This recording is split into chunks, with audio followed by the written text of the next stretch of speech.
Hey, everyone! If you enjoy my quantum audiobooks, you can support me by becoming a Patreon member. Your support helps me keep creating, and you'll get exclusive perks. You can also access my audiobooks directly through Google Drive. Check out the link in the description. Now, let's get started. December 5th, X769, 8 a.m. I hope you don't mind the cold. I'm afraid it will only get worse. Oberon hears as he enters the small home, dusting the snow off his clothes. It actually reminds me of home, Oberon says as he looks around. He sees the old woman already moving to sit beside the fireplace. He hears people moving in the other room, but he pays it no mind. "Would you like some tea?" the woman asks as she sits on one of the chairs by the fire. No, I'm fine, but thank you." Oberon hangs up his coat to reveal his long-sleeved blue t-shirt and matching pants below. As he's about to take his boots off, the woman waves, signaling him to leave them on if he'd like, which he does. "So, is there anything you can tell me about him?" Oberon asks, ruffling his hair to get the show away.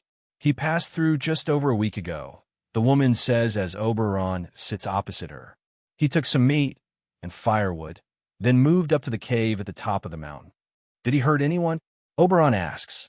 "No, he was nice enough. Didn't know he was so dangerous until we got word from the Rune Knights. They sent some of their people up there, but only a few came back down, which is when they must have called you." Oberon relaxes in his seat, enjoying the warmth of the fire. "So, is the path to the cave clear?" "Yes, but the blizzard is only getting worse. It's best to wait a few days before you go up there." "I'll be fine," Oberon says. "Is there anything else you can tell me?" The woman thinks for a moment before she nods. "He was carrying a box. Not sure what was in it, but when he passed through here and bought supplies, he never let go of it." "I see. And the cave, does it lead anywhere?" "No, but from it, you can see the eastern border of Fiori. The view would be excellent, if not for this blizzard."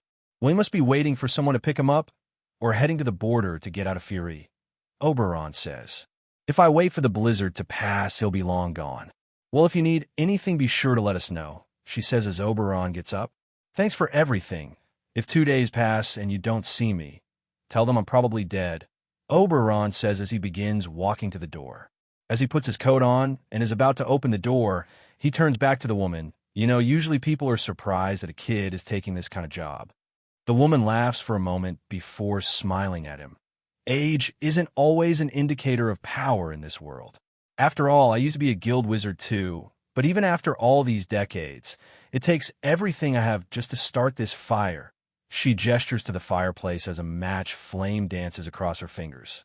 "Oh, I can't wait to learn that," Oberon says before stepping back into the heavy snowfall. Oberon takes a deep breath, feeling somewhat comforted by the cold air, memories of his village atop the snow-capped mountains flooding back. Then he pushes them all away. "It's still morning. If I wrap this up before lunch, I can get back to Magnolia by tonight," he says while walking toward the edge of the village.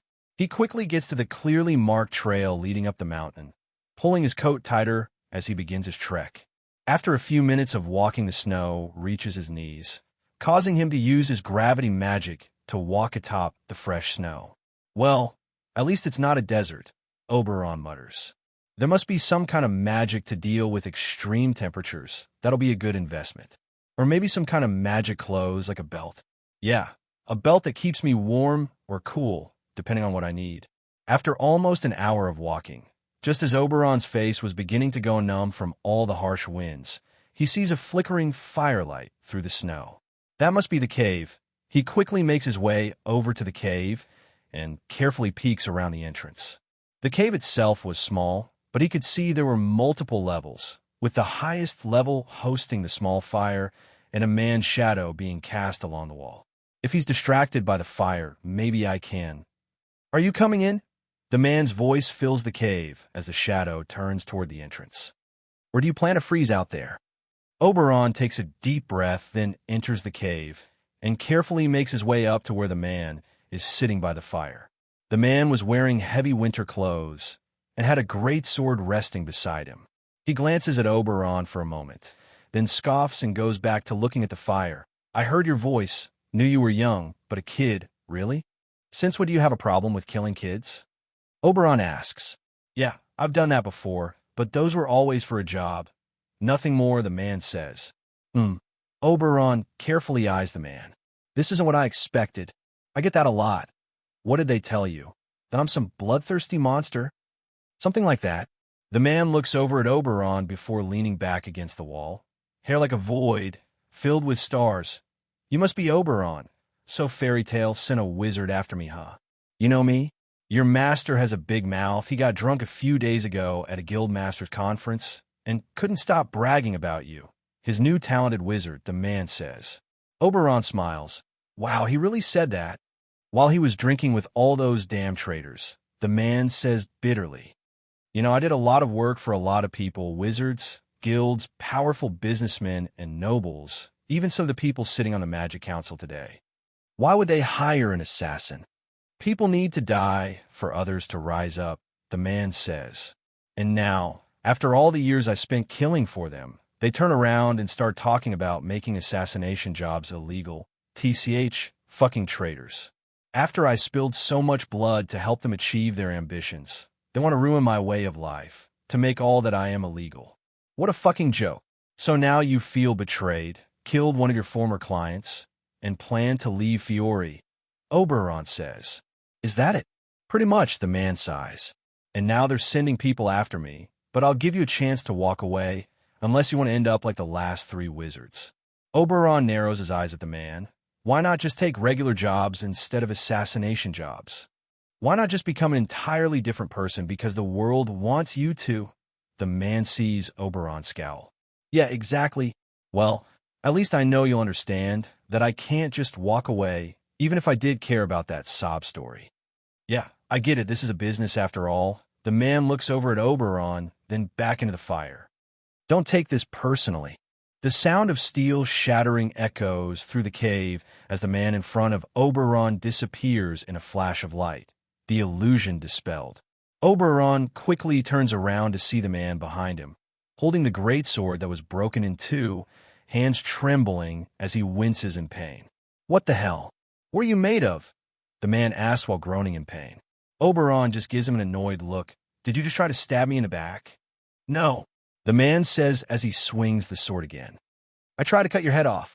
This time, Oberon casually raises a hand to block the blade, shocking the man yet again.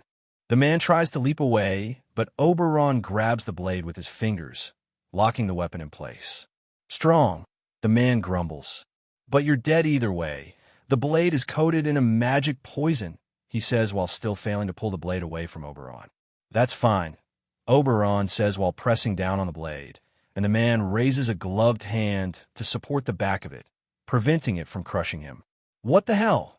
The man groans in pain as a sudden immense weight crashes down on him, forcing him to kneel as he strains to push against Oberon's one hand. The poison. You should be dying right now. Oberon, now at eye level with the taller man, just give him a bored look. Yeah, if it was actually touching me. What are you? Oberon leans back before slamming his head into the man's face, breaking his nose and knocking him out instantly.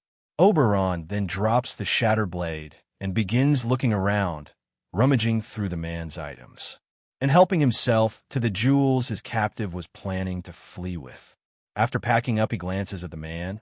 I really wish I had sleep magic, so I wouldn't have to worry about him trying to escape, or maybe some kind of binding magic like Wayne has.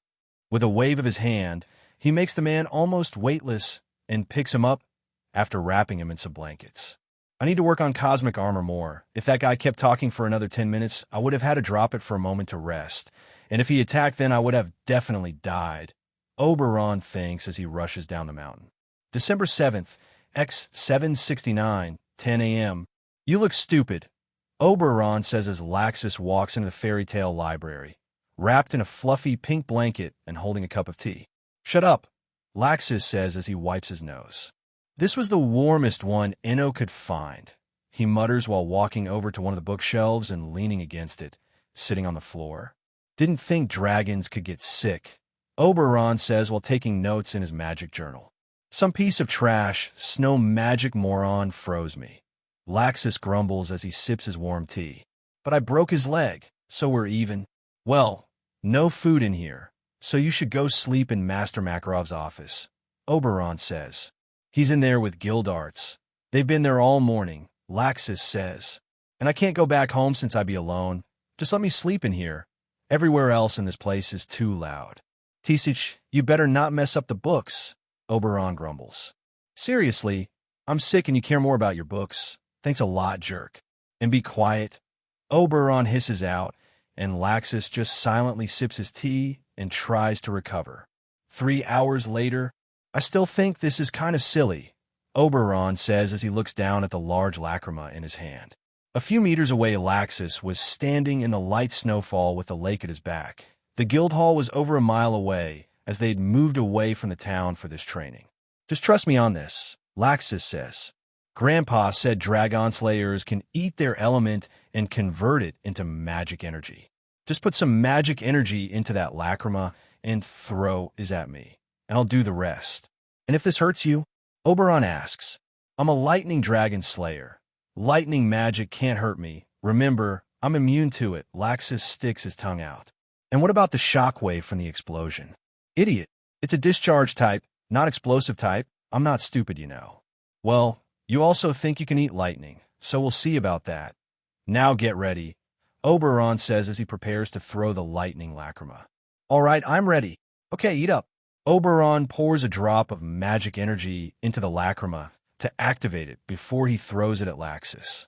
As the lacrima is within a few feet of Laxus, it erupts into a storm of blue lightning magic, spreading out in all directions. Oberon squints as the flashing light shines through this area and instinctively raises a hand, his cosmic armor long since raised before even throwing the lacrima. As the lightning magic spreads out, before it reaches Oberon, Laxus seemingly grabs it and begins greedily shoveling it into his mouth. Wow, Oberon mutters as he stares in horror, while Laxus slurps up the last few bolts of lightning magic like pasta. Told you I could do it, Laxus gloats, while Oberon just looks at him with disgust. You're such a freak, eating lightning? Seriously? It actually tastes pretty good, kinda spicy. Honestly, tangy, Laxus says. Then, with a wave of his hand, he releases a large bolt of lightning magic into the lake. That feels way better. I think I can actually get overloaded. Like a bomb. No, it felt more like Laxus thinks about it for a moment. Like all my Dragon Slayer traits were on overdrive. It was pretty cool, but distracting. I should use a big attack whenever I get like that, at least until I can keep my focus after eating that much lightning magic. Still freaky. Anyway, did Poorly Yusuka say anything about your magic? Laxus shrugs. Before I left, she just said my organs and skin are getting tougher, makes it harder to get sick and stuff. I mean, I should be dead after that snow magic attack, but all I got was a cold, and it was gone after a few hours. Well, that must be nice, Oberon mutters. Says the guy who healed a magic rifle blast to the chest. Laxus says as he walks over to Oberon. But she also said my sensory organs are developing a bit weird, like they're overlapping. Overlapping. Oberon give him a strange look. What, like you've got two noses? More like my Dragon Slayer senses and my human senses are working at the same time, giving me two different sets of feelings. Which is why you get motion sickness, Oberon says. Yeah, so I think it's a permanent thing, Laxus mutters. Unless you just get rid of the human senses entirely. That would solve it, Oberon says. But since it's due to your magic then, I don't even know how you'd do that. Transformation magic, maybe? What, like transforming the inside of my body into something else? Can magic even do that? People can transform into creatures or people smaller and larger than themselves. Magic energy compensates for changes in mass and stuff. And some people can even take certain traits. Like Master Makarov told me that Wolfheim, one of the top 4 wizard saints, the guys they call the 4 gods of Ishgard, he only uses transformation magic. Seriously? Laxus asks, how the heck does that even work? He uses the strongest traits from all his transformations and fuses them into something he calls the ultimate beast of the apocalypse. So if he can do that, maybe you can figure out how to not get sick on a train. Laxus groans, but that means I'd have to learn a third magic. I've already got lightning magic and lightning dragon slayer magic to master, so I should focus on those first. Do you plan to learn any more after those? Laxus thinks about it for a moment, then nods. Well, I'll need telepathy magic like Gramps has that's too useful for a guild master not to have. Then lightning enchantment magic. That could let you make lightning appear from anywhere you magic energy can reach, not just on your body, and it gives you more options on how to use it, Oberon says. What about cloud magic? Cloud magic? Why the heck would I want that? Well, you could make storm clouds for bigger attacks. You'd be like a storm god, Oberon says. That'd be pretty cool. I mean, why settle for just lightning when you can have the whole sky?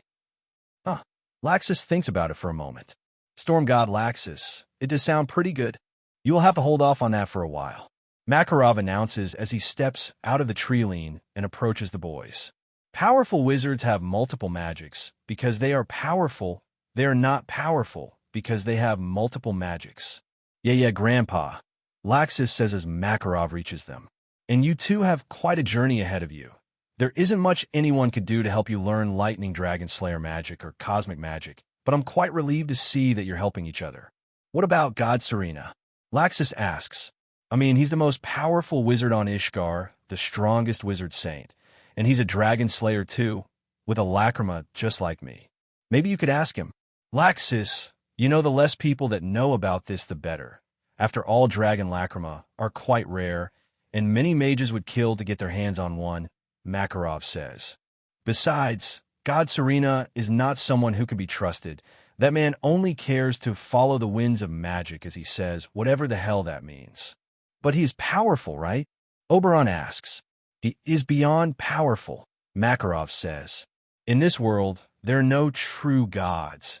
Even beings called gods who are worshipped have always been proven to simply be beings with immense magic power. God Serena is among the very few wizards in this world to have such otherworldly power that to even regular guild wizards, he is divine. Laxus swallows nervously. Do you think that, if he knew about my lacrima, there is a chance? Yes, Makarov says. That man is famous for being the hybrid theory, because not only does he have a dragon slayer lacrima in him, he has 8. Laxus takes a step back, shocked. But you said that even using one was a 1 in 10,000 chance of survival. Yes, Makarov says. That is because some of the dragon's will is within the lacrima, so it must approve of the host. And as you'd imagine, dragons aren't fond of sharing a host. So the chances get worse each time, and he did it 7 times, Oberon says. But why for power? Yes, God Serena is driven by ego, arrogance, and a strange curiosity, Makarov says. In fact, the only reason he is a wizard saint is because the Magic Council promised him access to the same information I brought to Laxus for him to understand Dragon Slayer magic. 8 lacrimas, Laxus mutters. I can't even master one, and he has 8. Yes, but don't let his reputation deceive you into believing that he simply throws around immense magic power, Makarov says. He was an alchemist on another continent for a time during his travels, which proves his intelligence, and, as a wizard, he has done the impossible many times, such as performing unison raids. Unison raid? Laxus asks. Makarov looks to Oberon and gestures for him to speak. It's not something most mages would know about because of how rare it is, Oberon says. When 2 wizards can perfectly synchronize their spells, they can create something more powerful than the sum of both spells. Magic energy resonates with itself in a special way that's almost impossible to train for. It's a natural phenomenon that must happen naturally, but after it happens, it can be replicated with enough training. Yes, monks within Wizard St. Avon's order have spent their entire life trying to perform it with each other to no avail, Makarov says. But Wizard Saints Avon and Ines are able to perform unison raids with each other. But those two have been friends long before they became Wizard Saints, so that's not much of a surprise. Spellbook magic and fire magic working together. That could mean anything, Oberon says. That sounds awesome to me. Laxus says. Spellbook magic is so cool. Yeah. Too bad casting a spell from it uses over 4 times as much magic energy as if you had the type of magic, Oberon says. But being able to capture and spells that are fired at you into a spellbook and cast it is pretty cool. Too bad it's a holder type magic, so unless he has a second spellbook that nobody has ever found, you can't learn it. Ugh, don't remind me, Oberon says. You know, the coolest thing about Holder magic is that anyone can buy it in a magic shop. One-of-a-kind magic artifacts totally ruins that. Perhaps, Makarov says, but there are geniuses in all types of magics, so it's no surprise that a fine craftsman could spend his entire life working on one item before passing away. I guess you're right, and it's not like I can use any magic items like that anyway, Oberon says. I still need to work on controlling my magic energy before I can set up my communication lacrima. Laxus immediately begins laughing. You're going to be just like Gildarts, always breaking his lacrimas on jobs. No way. I'm not clumsy. I just need to learn to release less power at once and not let it diffuse into the environment as much and control it so it doesn't spread as far. Sounds like you'll be just like Gildarts to me. Laxus laughs as Oberon scowls at him. Speaking of being like Gildarts, Makarov says, getting both of their attention. I was going to call you both to the guild hall over an hour ago, but when I sensed your training, I thought against it. You missed the big announcement. The S-Class promotion trial? Laxus asks. Yes, and both Mikau and Wakaba will be participating, Makarov says. They were quite excited. They ran off to get some training done while the party was still going on. Wow, they must really be serious, Oberon says. What are the trails anyway? Is it like who kills a monster first wins? Or something else? It changes every year, Makarov says. Usually the first round is somewhere like MT Hakob. The final round is always on Tenrajima Island. Where? It's our private island, Laxus says. Fairy Tail bought it a while ago, and now a magic barrier protects it from anyone who isn't invited or doesn't have our guild mark. Oh, that's what he meant when he said our guild emblem is more than just a sticker, Oberon says. Yes, that's exactly it, Makarov says. Our sacred island is our most valuable treasure, he lies. So, is becoming S-Class the only way to get there? Yes, after you become S-Class, you will have access to the island, Makarov says. But until you get to the final round of the S-Class trails, you will never be setting foot there. I've been there once, Laxus says smugly. Seriously? What's it like? It has a giant tree, like miles tall in the middle of it, covering the whole island, Laxus says excitedly. But the place is really hot because it has no wind, none at all. It also doesn't have any current in the ocean. Part of the barrier? Oberon asks Makarov. You've read more about defense magic than I expected. Yes, that is part of the protection, Makarov says. Those creatures on the island can also be quite dangerous for regular people, but wizards should be fine there. Yeah, and there's a really old village there, broken buildings and stuff, Laxus says. That's where our first guild master was born. Oh, so that's why the island is so important. She was also buried there, Makarov says. That is also what makes it our holy ground. Wow, Oberon mutters. Mavis Vermilion is buried there. I really wish I could have met her.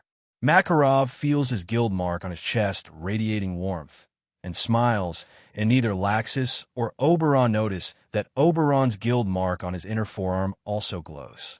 I have a feeling you are everything she expected from a member of Fairy Tail, Makarov says. Now, how about we go enjoy the party? Sorry, Grandpa, Laxus says. Oberon is about to teach me how to fight like him, in the air. Which means we'll be back at the guild hall pretty soon. Oberon chuckles. Laxus still gets tired super fast from flying. Laxus punches him lightly in the arm. I'm getting better. Oberon begins floating above the ground. By the time you figure it out, I'll be able to fly for days at a time. I'll show you, Laxus says as he shrouds himself with lightning and flies into the air, chasing Oberon. Makarov smiles as he watches the boys play and train, proud of what Fairy Tail is becoming. First Master, please watch over them. Makarov feels his guild mark radiate warmth again. And stop that. I can't have them asking too many questions before they become S-Class. He hears behind him, turning around to see no one there. No need to be all pouty about it, Makarov thinks as he makes his way back to the guild hall.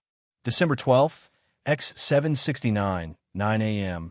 Drinking a cup of coffee, Macau sits shirtless in the snow while looking at the small lake at the base of the mountain, far in the distance.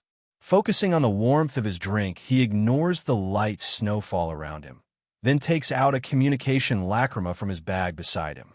Ah, the beautiful Eno, just the woman I was hoping to see, Macau says as Eno appears in the lacrima. Macau, this lacrima is for official fairy tale use only, not for flirting, Eno says. I know, which is why I'm calling, Macau says. How are things back there? Any changes in the schedule? Eno sighs. No, the S-Class promotion trial is still scheduled to start in 5 days. Will the two of you make it back in time? Where are you anyway? We're in the mountains up north, and you'll be back with time to spare. We got here pretty late last night, and you know he's not much of a morning person, so I've been up training solo for a while. I see. The other 5 candidates are away training too, Eno says. Are you excited about finally getting a chance to compete? Excited, sure, that's one way to put it. Macau sighs and sips his coffee.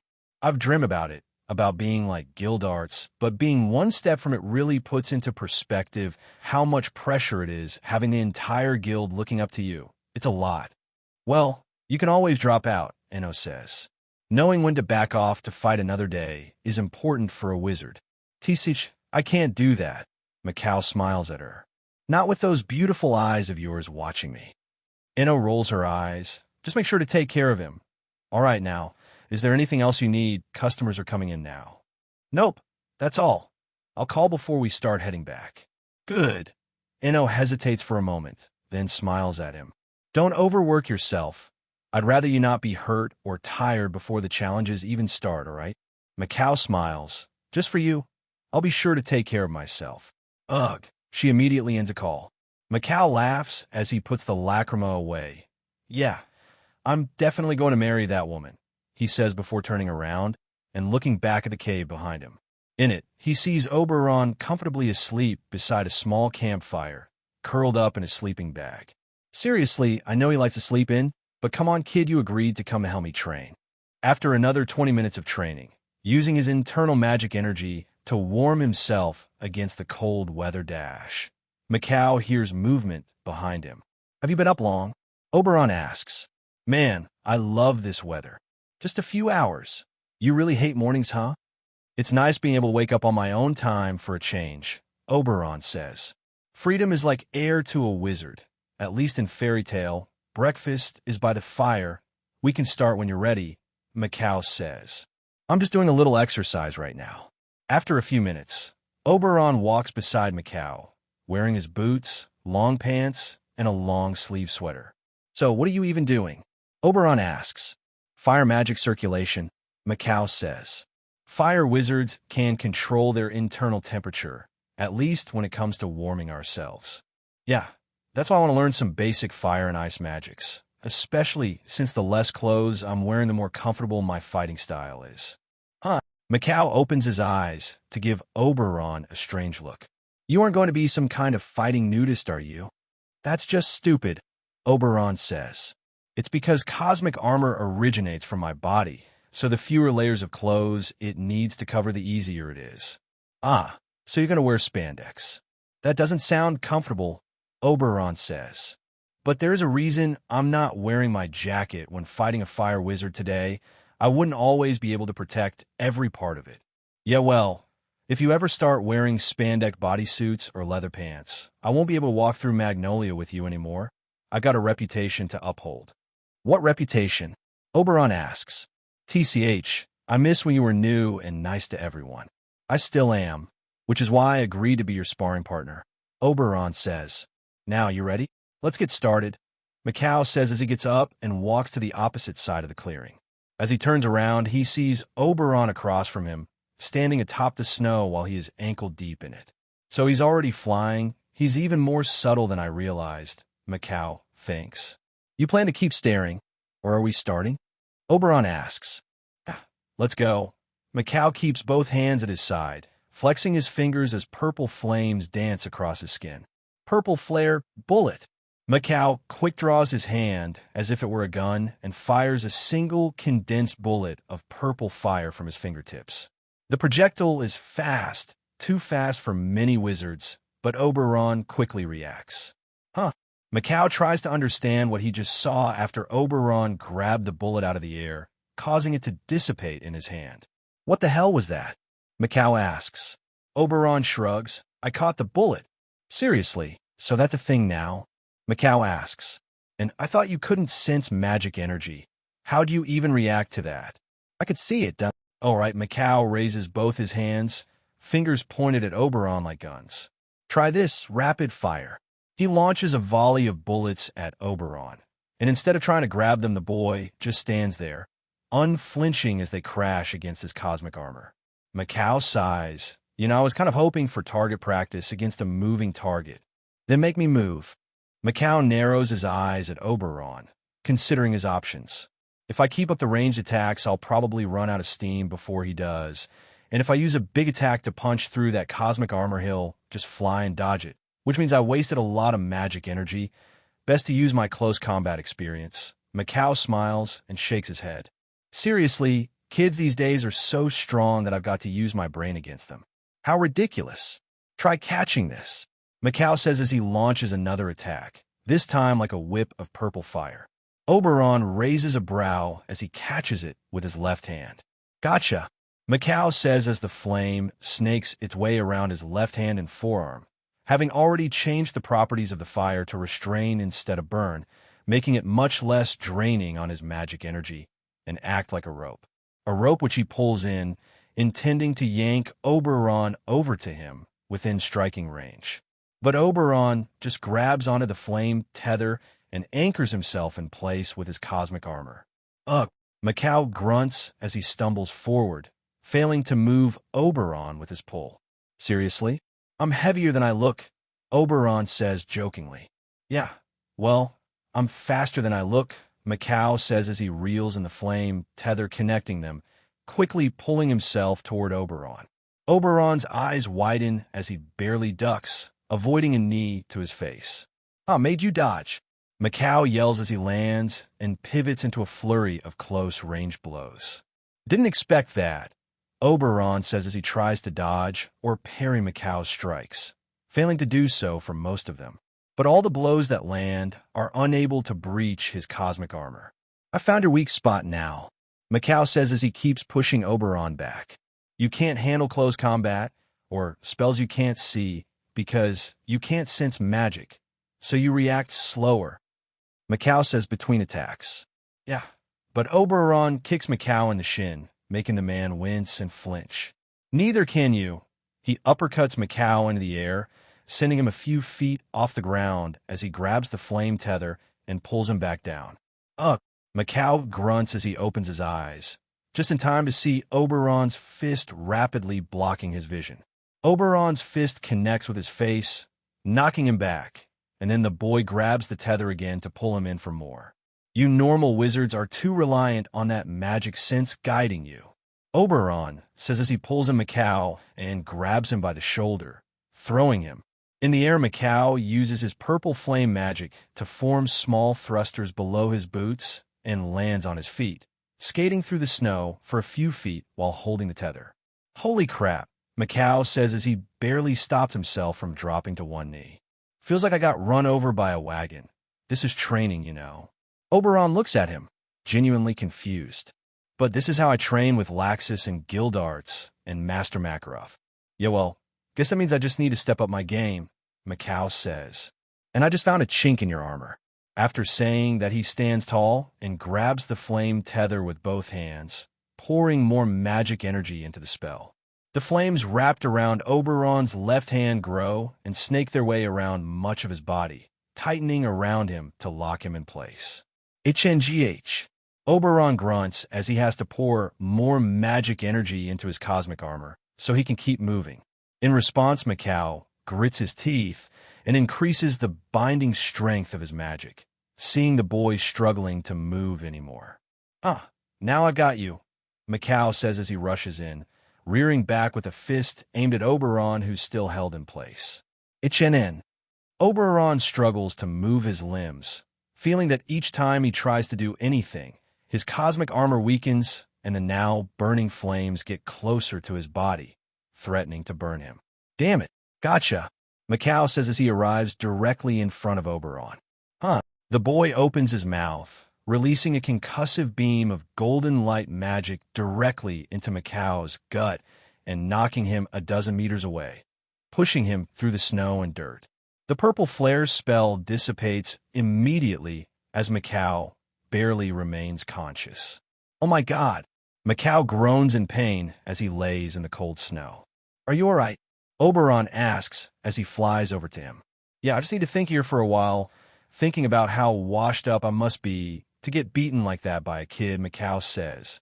Well, you can do that out of the cold, Oberon says as he levitates Macau into the cave and rests him beside the fire. Are you sure you'll be all right? Yeah, but I thought you couldn't do another spell while using cosmic armor. When did that change? Just now, Oberon says. Magic blooms under pressure, right? TSH, you're right, Macau says. You've got talent, kid. Now I need 20 minutes before we can get started again. Sure thing, I'll try to get some reading done before that, Oberon says. Hey, I can teach you some fire magic while we're up here. I'm sure you learn fast. Sorry, can't learn any other magics until I become S-class, but it is tempting, Oberon says. Yeah, that's probably for the best, Macau says as he looks over at Oberon. Hey, if it takes me a few years, and we meet each other in the S-class trials, promise to go easy on me. Oberon chuckles. When it's my time in the trials, I'll crush you and everyone else. December 16th, X769, 8 a.m. I assumed you would be brimming with energy and excitement, Macau, Master Makarov says as he enters the guild hall. Only Macau and Inno were in the guild hall this early, with the man silently eating his breakfast, bag packed beside him, while she prepared the bar for today's customers. Macau doesn't even look at Master Makarov, simply lifting his cup of coffee for a moment before putting it back down. Oh, is something wrong? Makarov asks as he walks over and hops onto the counter, taking a seat. How did your training go? TSH, Macau just keeps eating as his scowl deepens. Oh, did you not make any progress? Makarov asks as Inno brings him a cup of coffee. Macau sighs and relaxes for a moment. Master, have you ever felt like life picks its favorites? What do you mean by that exactly? What I mean is, yeah, I made progress, but the entire time it was nothing in comparison to how much stronger Oberon got while we were there, Macau says. Not like I could even beat him when we began, but now I don't even think he'd notice if I attacked him. Ah, so you're dejected by the realization of his innate talent, Makarov says. Well, I'm not surprised he could have such an effect on people. But remember, while he is still competition within the guild, he is a member of Fairy Tail, so the stronger he gets, the stronger we all get. Yeah, I know that. Still feels like crap all the same, though, Macau says. I just need to get S-class before he and Laxus start competing. There's no way I'll be able to beat them in a few years. Well, I wish you the best of luck since things will only get harder from here, Makarov says before taking a long sip of his coffee. It won't be long before this era ends. New magic is always a sign of that. A sign that the stagnation of the past is about to end, and the world is about to move forward. So, I was born at the end of the old era, Macau mutters sadly. But that means I get to witness both eras, the changing of the guard and all that. And that itself sounds incredible. Why do you think I've lived this long? Makarov chuckles. That's my dream, to see the new era of Fairy Tail, to raise and guide the better versions of myself in these very halls. Yeah, that sounds pretty good to me, Macau says with a peaceful smile on his face. Over the next hour, the guild hall fills up, and Wakaba walks in, a travel pack slung over his shoulder. Well, look who it is, Wakaba says as he sits beside Macau at the bar. Maybe you should save yourself some time and embarrassment and drop out now. I've learned some new tricks these last few days. No way you're beating me. You're right. I'll be S-class before you, Macau says. And that's a damn fact. More like a delusion, a dream. Save yourself some headache now and just accept that I'll get promoted before you. Never. Well, I'll show you. Oh yeah, bring it. Consider it brung. Both men immediately activate their magics. Macau's purple flare magic creates a small fireball in his hand, while Wakaba's smoke magic creates a fist from the smoke of his pipe. Enough, Makarov roars as he gets everyone's attention.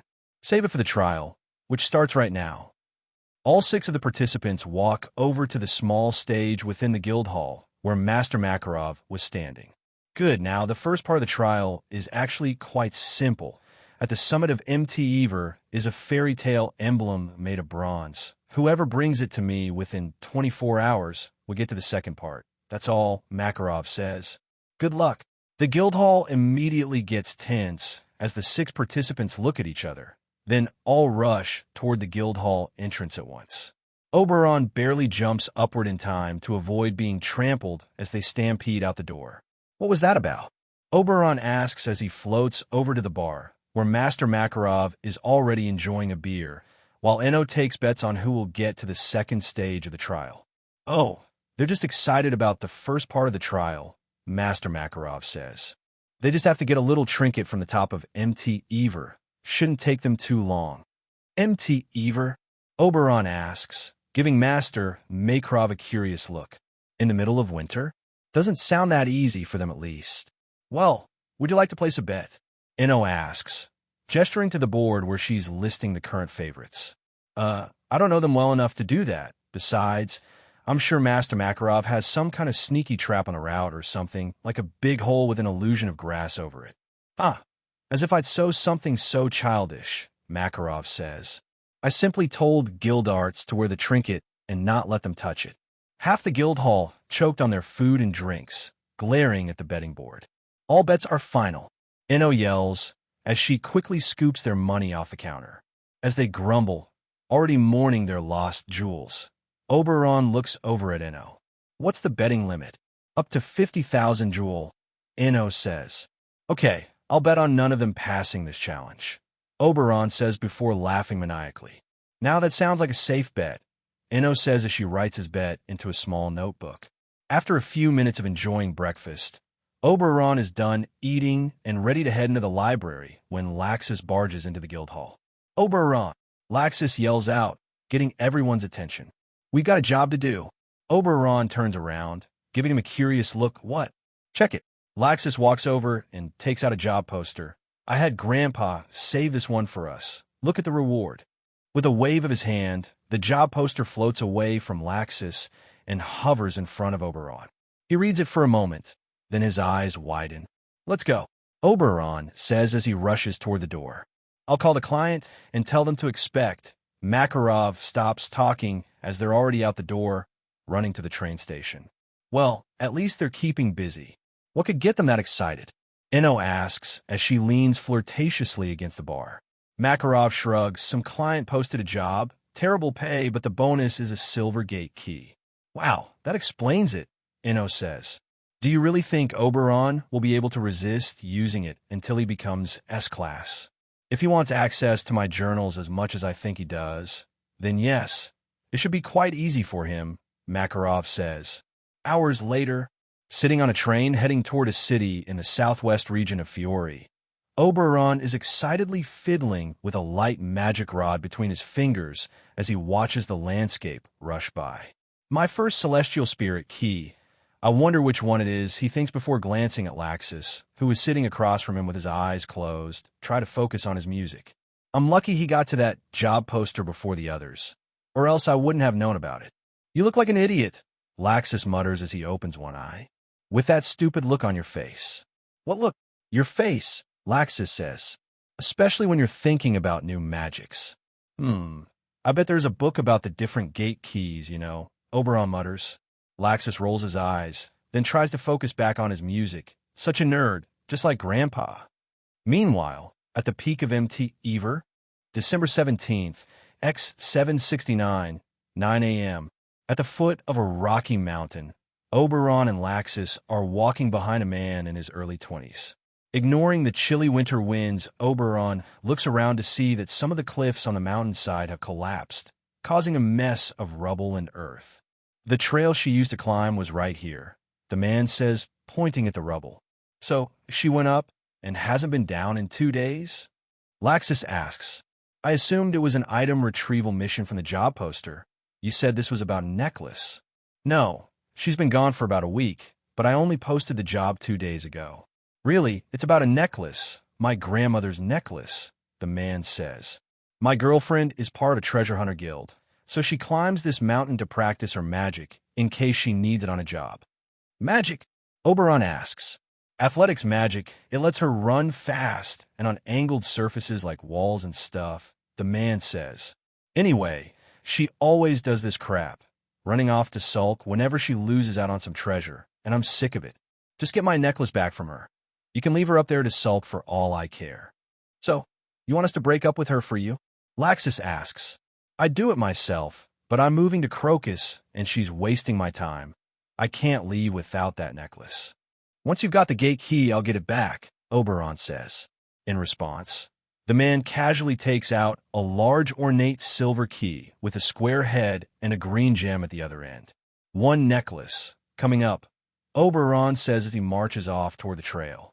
Laxus does a small jog to catch up to Oberon, who is already moving the rubble out of the way with gravity magic. What are you doing? Laxus asks. Maybe she's under the rubble, Oberon says. Do you want to go up the mountain and start searching while I move this stuff? Laxus takes a big whiff of the air. She's not under the rubble. I don't smell any blood. But I did catch the scent of a person that must come here a lot, up the side of the mountain. Oberon immediately stops moving the rubble. Right, forgot you've got the nose of a bloodhound. Dragon, Laxus mutters as he begins leading them up the mountain. Let's get this done before my toes freeze. Want me to fly us up there? Oberon asks. It'll be a lot faster. You're just excited to get that key, which you can't even use until you become S-Class. Yeah, but I want to start a collection, Oberon says. Laxus stops, considering it. Can you stay focused on not making me sick the entire time? Hell yeah, I've been training a lot these last few days, plus, if you're sick you can't follow the trail, so we'd have to stop anyway. Okay, anything to get me out of this snow faster, Laxus says.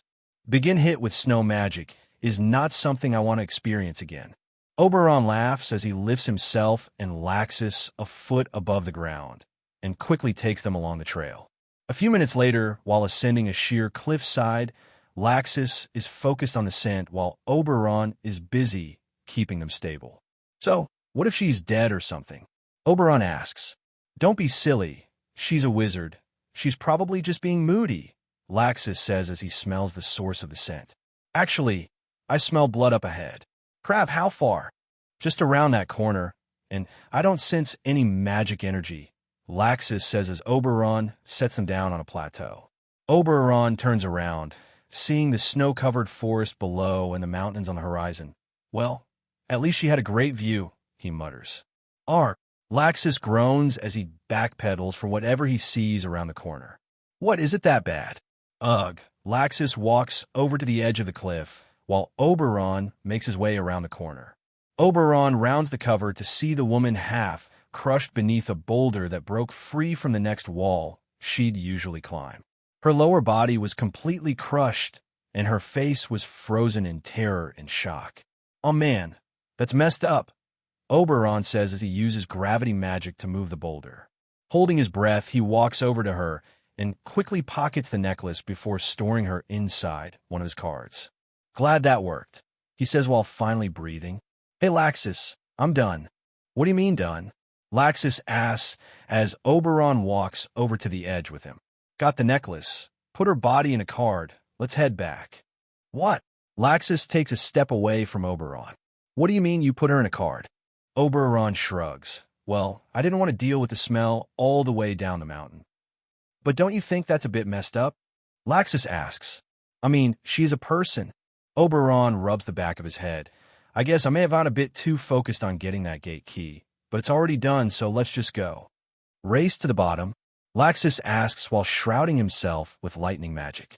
If you think you can keep up, Oberon says as they both rush down the mountain. Laxus flying while cloaked in lightning and occasionally transforming into lightning, and Oberon simply flying with gravity magic. After only a few minutes, Oberon is standing at the base of the mountain, just beyond the tree line with the village at his back. Leaning against a tree, he impatiently taps his foot, and a few minutes later Laxus arrives as a bolt of yellow lightning, down on one knee, trying to catch his breath. Any longer, and I would have started reading my books, Oberon says jokingly. Did you get lost? Laxus barely catches his breath before he glares at Oberon. Some of us have to take breaks. Excuses, excuses.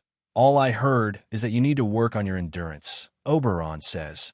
Why do you think I'm always flying at the guild hall? To be obnoxious, Laxus says as they begin walking into the village. Because you're a show-off, things like that. Maybe a little bit. Oberon giggles. But honestly, once you've felt the ultimate freedom, being free from gravity itself, you never want to be held by it again. Yeah, well, I bet laying on a cloud will feel better, Laxus says before he turns away and mutters. After I get cloud magic, in a few years. Clouds are water. Idiot, you'll get all wet. Oberon sticks his tongue out at Laxus. I know that. Laxus lies. But I'll use magic to make it like a big fluffy pillow. I'll figure out, you'll see. Oh man, that sounds awesome, Oberon says as he looks at the clouds above. Taking a nap on the clouds. If you figure that out, I want to try it. Every time I fall asleep, my gravity magic shuts off, and I fall. Laxus looks at him as if he were an idiot. Did you seriously try to sleep while flying? What? You wouldn't try it? Well, I never said that, Laxus says as they arrive at the village and begin walking over to the client's house. But I'm not the idiot who did try it. TSH, whatever, Oberon mutters as he knocks on the door. We're back. We got the necklace. After a few moments, the man opens the door, stepping outside to greet them. You're back already. That was fast, the man says. Did you get the necklace? Yes, but Oberon hesitates for a moment. She had an accident. A rock fell on her. I'm sorry. The man silently nods. I brought you the body to bury. Where should I put it? Oberon asks. The man's eyes widen in surprise. The body? Oberon nods, and Laxus eyes the man wearily. You can just get rid of it, I suppose. The necklace is my main concern, the man says, and both Laxus and Oberon share a cautious glance. Sure, we just need the reward, especially the key, Laxus says, holding out his hand. The man glances between both the innocent-looking young boys, not seeing any weapons on them, and flashes a sinister smile. Yeah, the thing is, I already have plans to sell that key when I get to Midi, he says while creating a red flame in his right hand. So just give me the necklace. Then you can run back to your guild and cry about how you were ripped off, without the burns. Laxus gives Oberon a cautious glance, seeing that he's beyond pissed at being robbed of his gate key. The gate key is important to him, Laxus says, looking at the man. So it won't be in his house. Don't overdo it. Gotcha, Oberon says as he furrows his brows at the man, causing immense gravity magic to bring him to his knees. What the hell? The man barely places his hands on the ground in time to stop his face from smashing into the dirt. Laxus immediately zaps him with lightning magic, temporarily paralyzing him before he fishes through the man's pockets and takes the key. Got it, he says while stepping away. Now, let's get out of here. Not yet. There is also 50,000 jewels as the reward, Oberon says as he walks forward and grabs the man by his short hair. And I'm getting paid in full. She increases the gravity magic and smashes the man's face into the dirt, breaking his nose and teeth. Laxus winces as Oberon steps over the man, then turns around to withdraw the body onto the unconscious man. Ugh! Laxus blocks his nose and looks away from the corpse as Oberon kicks in the front door and begins rummaging through the house. Okay, so he definitely hates liars. Not that I can blame him, Laxus thinks as he stands guard outside. Glancing down at the man, he shakes his head. This guy probably thought he'd be out of the country by the time we got back to Magnolia, and he made the reward super low, so no strong wizards would accept it. He just got unlucky since we accepted it instead. Still, we'll definitely report this to Grandpa, and he'll have the Magic Council blacklist this man from posting any jobs in official guilds. He'll also struggle to join any official guild with that on his record. One idiot, Laxus sees a few people noticing the commotion and gathering a crowd. Okay, let's go, Oberon says as he walks out the door, not sparing anyone a glance as he begins walking toward the trail out of this mountain range. 3 hours later, sitting on the train, Laxus looks down at his communication lacrima, which is currently showing Makarov Dreyer's annoyed face. Seriously, he thought he could rip off our guild? Makarov screams as he waves his mug about, spilling some beer. I'm proud of you boys for teaching that trash a lesson. I'll call Yaji and have him blacklist that scoundrel immediately. Thanks, Grandpa, Laxus says. We didn't really explain anything to the other villagers, though, so they may think we just robbed that man. Who cares what they think? Makarov grumbles something inaudible and very impolite into his mug. I want you boys back in Magnolia until I handle this. Just enjoy some time to relax until it's handled. Got in, Grandpa, Laxus says. We just got on the train, so we'll be there at around 7 tonight. All right, I'll see you then. As Makarov is about to end the call, Laxus stops him. Wait, how did the trials go? Oh, nobody got past the first stage, Makarov shrugs. Guildarts was a bit too much, it seems, so I think I'll change things up next time. Wow, Laxus nods in agreement. Do you really expect every S-class to beat Guildarts? Not at all. They simply have to show him that they can handle a minimum S-class threat, Makarov says. Anyway, I need to call Yaji. I'll see you boys tonight. All right, Grandpa. Sorry about this mess. It's not your fault, son. Sometimes scoundrels just insist on bothering good people, Makarov says before ending the call. January 5th, X770, 8 p.m. Raise. Oberon yells as he slides a stack of jewels into the middle of the table.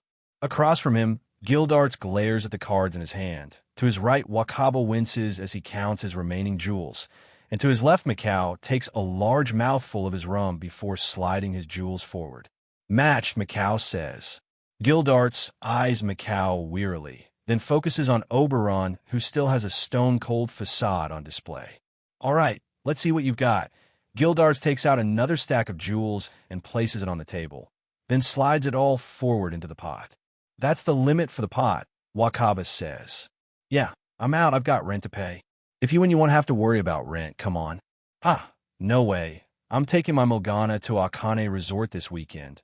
It's her birthday, Wakaba says. You'd understand if you ever managed to get a girlfriend.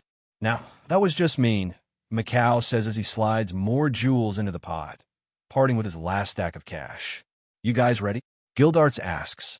All around them, guild members were anxiously waiting to see who'd win this game, holding their breaths in anticipation. Shown, Oberon says as he drops his cards on the table, revealing 3 shining gold stars and a blue heart. Fuck, Guildarts yells as he holds his head, looking at his 3 skulls and a blue heart. Macau doesn't make a sound, just drops his cards and walks over to the bar, allowing everyone to see his pink skull, blue star, rainbow, and pirate ship cards. What can I say? The cards and magic both love me. Oberon gloats as he takes out one of his storage cards and collects his winnings. Clearly, Guildarts groans, and the crowd stops their cheering and returns to their usual seats. 1 in what, 40,000? 1 in 53,000 chances, actually, Oberon says. Your hand wasn't that bad, just not as good as mine. If you ever want an easy life, quit being a wizard and just be a professional gambler. Clearly you were born for it. Quit being such a baby. Let me buy you a drink, Oberon says. And Macau and Wakaba. Across the bar, both men raise a glass to Oberon. You could have covered our tabs for tonight. Would have been a better gesture, Guildarts says. All the money I couldn't do that, especially not with the way you drink. Oberon laughs at the man's annoyed look. Honestly, not sure what's more impressive, your magic energy or your liver. Honestly, you should use some of that cash and invest in an apartment that isn't complete trash, Guildarts says. Seriously, how do you even survive in there during winter? I grew up in a snow-covered mountain village, Oberon says. But honestly, I do need more space. Oh, for what? Magicycle, Oberon says. You aren't old enough to drive one of those yet. You need to be 14. Anything else? Library, Oberon says.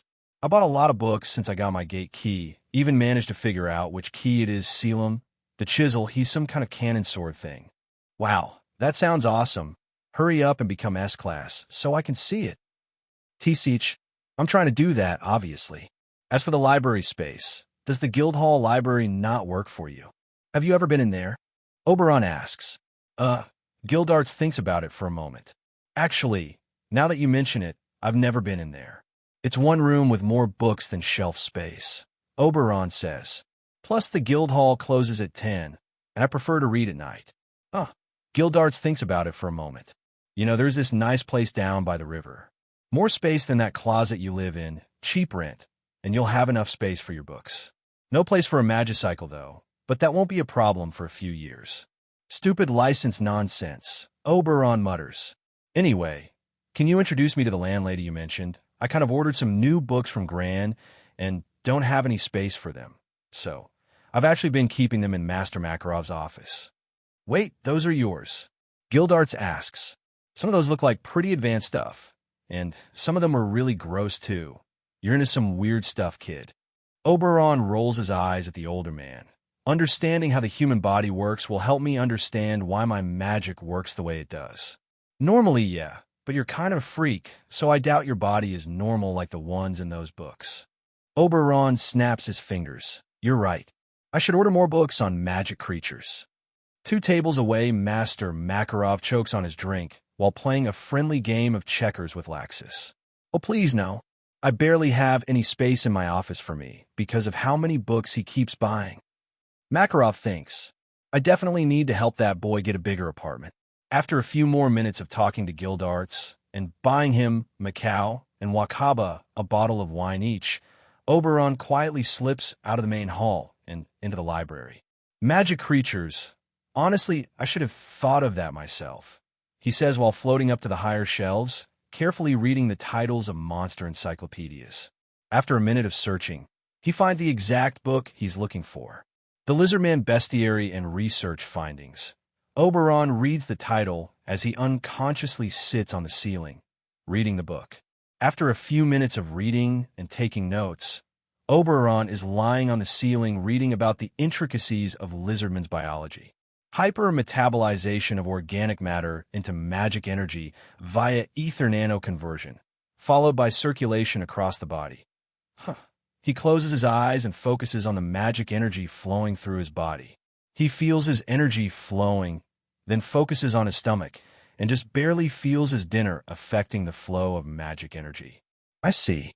So the same way wizards can use their life force to amplify or even replace their magic energy, food sustains us, so it acts as part of that entire process. But for lizardmen, they can make it happen a lot faster with more obvious results. I see. It really isn't as complicated as you're making it sound, Master Makarov says as he draws Oberon's attention away from the book, down to the man who's just entered the library. Food becomes energy, right? Oberon asks as he floats down to the man. But I'm more concerned about the finer details. Those are the things people often overlook, the things books usually don't have. Yes, I suppose that is more beneficial to you, Makarov says. But there is something rather important I need to discuss with you.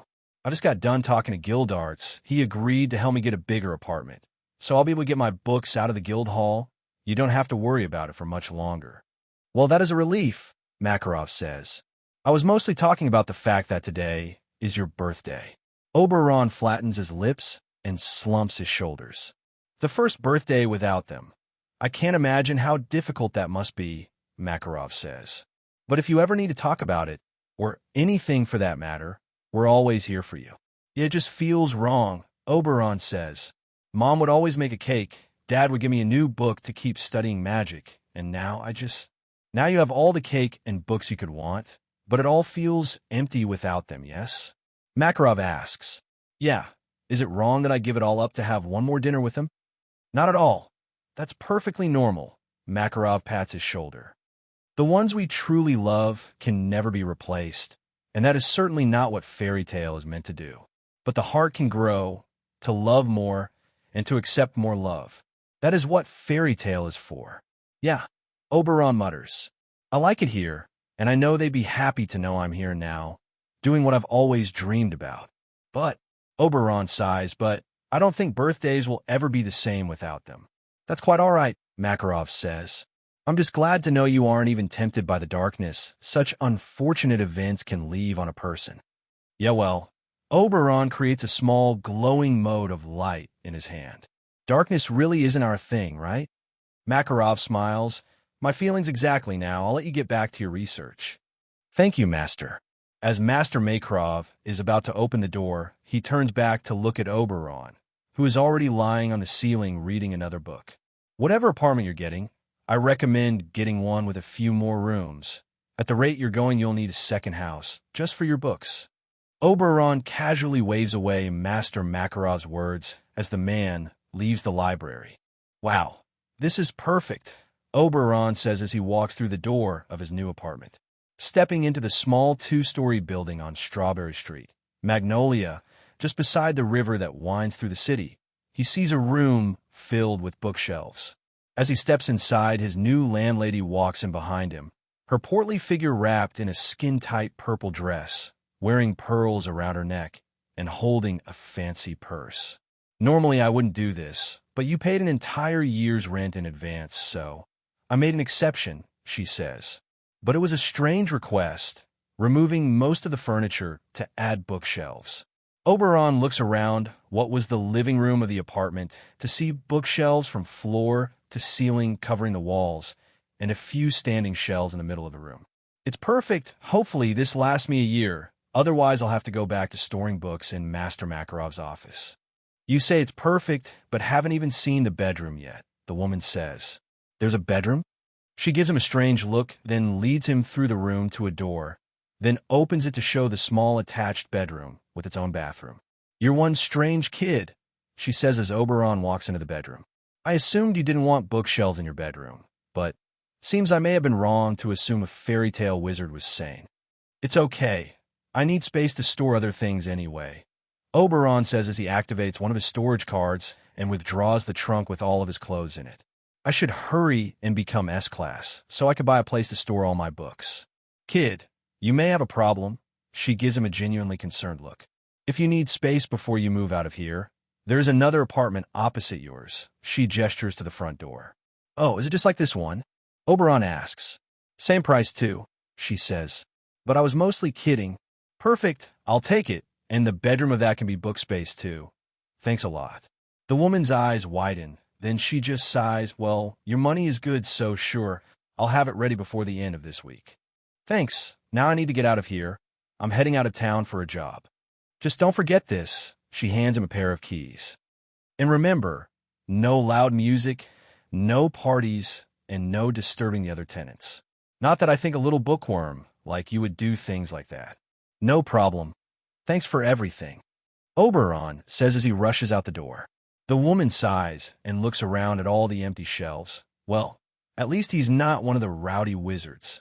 Minutes later, Oberon walks into the Magnolia Magic Shop and makes his way over to the counter, where a middle-aged man is reading this week's edition of Sorcerer Weekly, a magazine published in Fiore, detailing new trends, drama, gossip, events, and magic items from across the continent.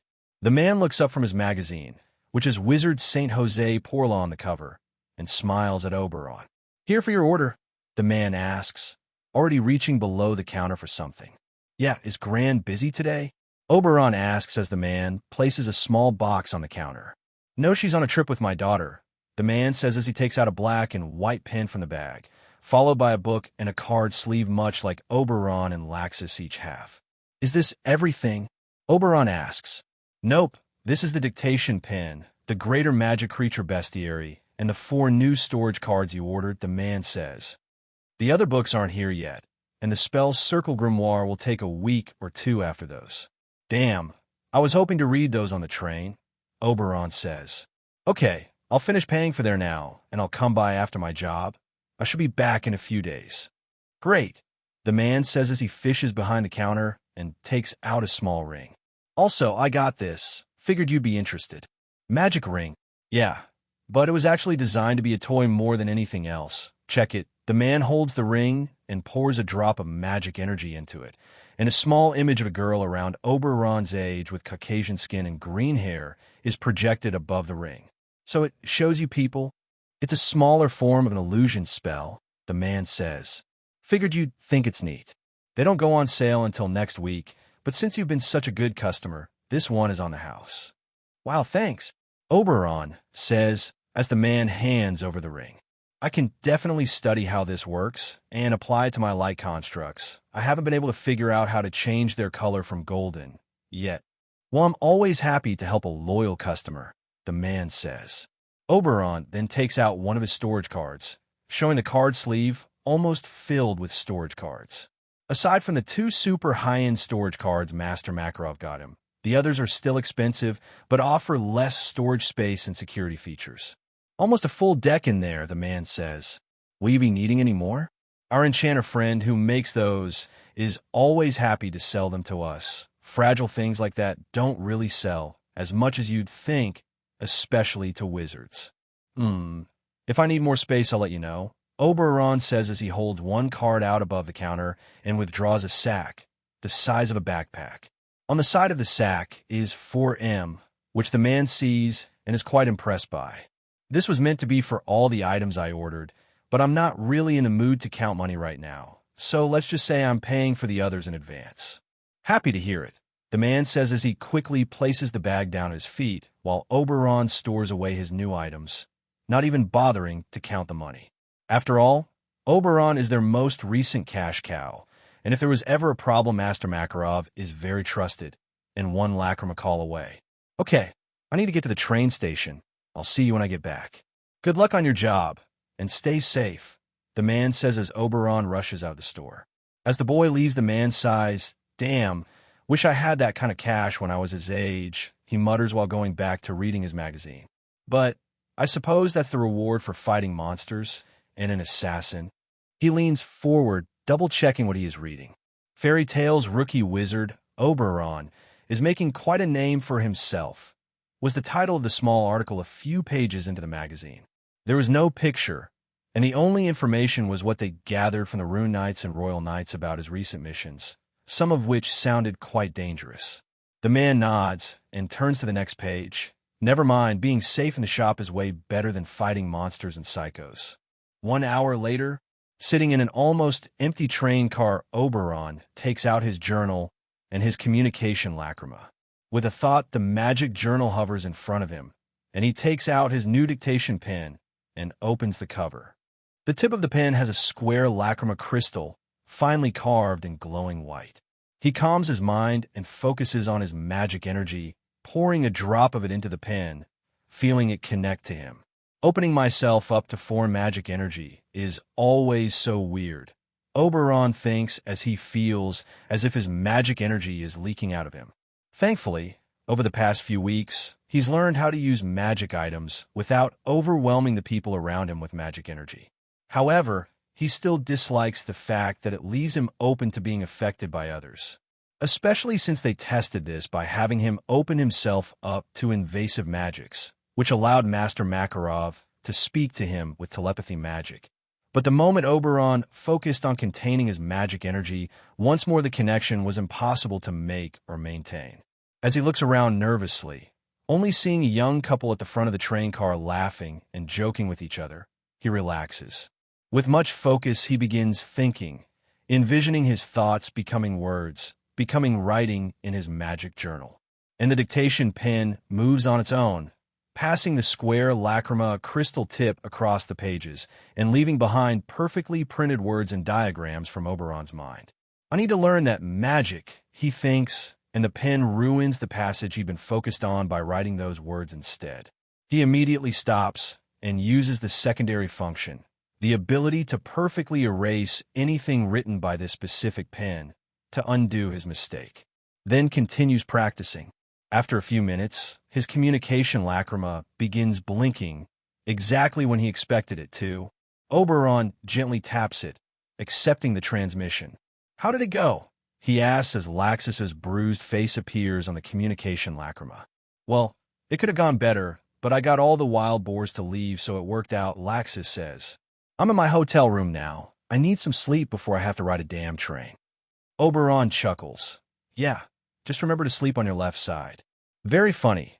Laxus rolls his eyes while gently touching the bruise on the right side of his face. I swear that tree wasn't there when I jumped, he mutters. Sure it wasn't. Whatever, what about you? Laxus asks. I thought you were supposed to be in Magnolia right now. Didn't you get back this morning? I did, but there was this juicy job on the board and I just had to take it. Oh, show me. Oberon takes out the job poster and shows it to him. What the hell? Laxus screams. 4.5 million jewels for taking out a swamp wyvern. That's way too much. There must be some kind of trick. Master Makarov says the client wants it dealt with in a particular way. Apparently, that makes it more difficult. Oberon shrugs. But honestly, I've got a lot of books I need to buy, and they're starting to put a real dent in my wallet, so I couldn't pass this up. Seriously? I figured since you're almost always on a job, you'd be loaded by now. I am, but if I see a nice grimoire I want, I'd like to have the money for it. Plus, Wakaba agreed to take me to an auction in Crocus in a few months, so I'm saving up for that. Oh, those things can get really expensive. You planning to get a gate key? If I can afford it, but nobles will be there, so I might have to meet them after the auction and work out some kind of trade. That might actually work, Laxus says. Do you want me to come help you on your job? Nah, you need to get back to Magnolia, Oberon says. Master Makarov says he has a special job for you when you get back. Yes, I bet it's a monster he needs me to beat up. Why would he send you when Guildarts is still there? Plus, I'm stronger. Hey, you're not that much stronger. You've never beaten me or even come close to it, Oberon says. Not everything is about winning, you know. That's just what losers say to feel better about being losers, Oberon says. Life is competition. If you stop competing, you're dead. Whatever. Laxus pouts and looks away. I'm more surprised Guildarts is still there. Usually after the New Year's party and picture, he takes one of the longer jobs. He's almost never in Magnolia this time of year. Maybe he's taking a little break from S-Class mission. Nah, he doesn't do that, Laxus says. Must be something else. I'll ask him when I get back. Yeah, but you should call Master Makarov. Maybe what he wants you to do is in that area. Good point. I'll do that now. Call me if you need any help. Sure thing, Oberon says as he ends the call, only to look at his magic journal and see everything he and Laxus said printed on the pages. I'm such an idiot, I forgot about the pen. Well, I guess this is the place, Oberon says as he sees a few large tents set up ahead. There are a few caravans parked nearby, and people walking about with tools and fabrics, along with some men wearing full-plate armor holding spears. Looking around, he sees some men sitting in trees with crossbows, eyeing him wearily, but not aiming at him just yet. He waves to one of the armored men while approaching, and they share an uneasy look before signaling him stop. What are you doing out here? I'm from Fairy Tale, Oberon says. Guildmark. Oberon shows them the black Fairy Tale emblem on his inner right forearm. Follow me, the man says before walking into the camp. Walking past the few large tents, he sees people smithing metals and stitching fabric together, working busily but still happy about whatever they were doing. Wow. Oberon can't help but gasp as he sees the view ahead of them. Just at the edge of the camp is a steep cliff with a forested valley below. The canopy was so thick that they couldn't see the valley floor from this high above. And looking around, he saw that these cliffs completely circled the valley, making it into a massive bowl of mystery. Quite the sight, isn't it? A muscular man wearing a leather apron over some thick work clothes says as he approaches. Are you Henry? No, I'm Oberon. The man smiles. Ah, so you're the person Wizard St. Makarov Dreyer sent. Just had to make sure, since our prize is quite valuable to us. Your prize? Oberon asks. The wyvern. The man nods for the armored man to head back to the front of the camp as he gestures to the valley below. It's in there, somewhere, angry, beautiful, and full of the most heinous acid I've ever caught a whiff of. Right. Oberon takes a deep breath of the fresh air as he walks to the edge, noticing the man didn't join him there. So, the job, you want me to hunt it for you? Something like that, the man says. Tell me, swamp wyverns, how do wizards normally handle them? Puncture the acid sac on the left side of its belly, acid and blood mix, and it melts itself from the inside out.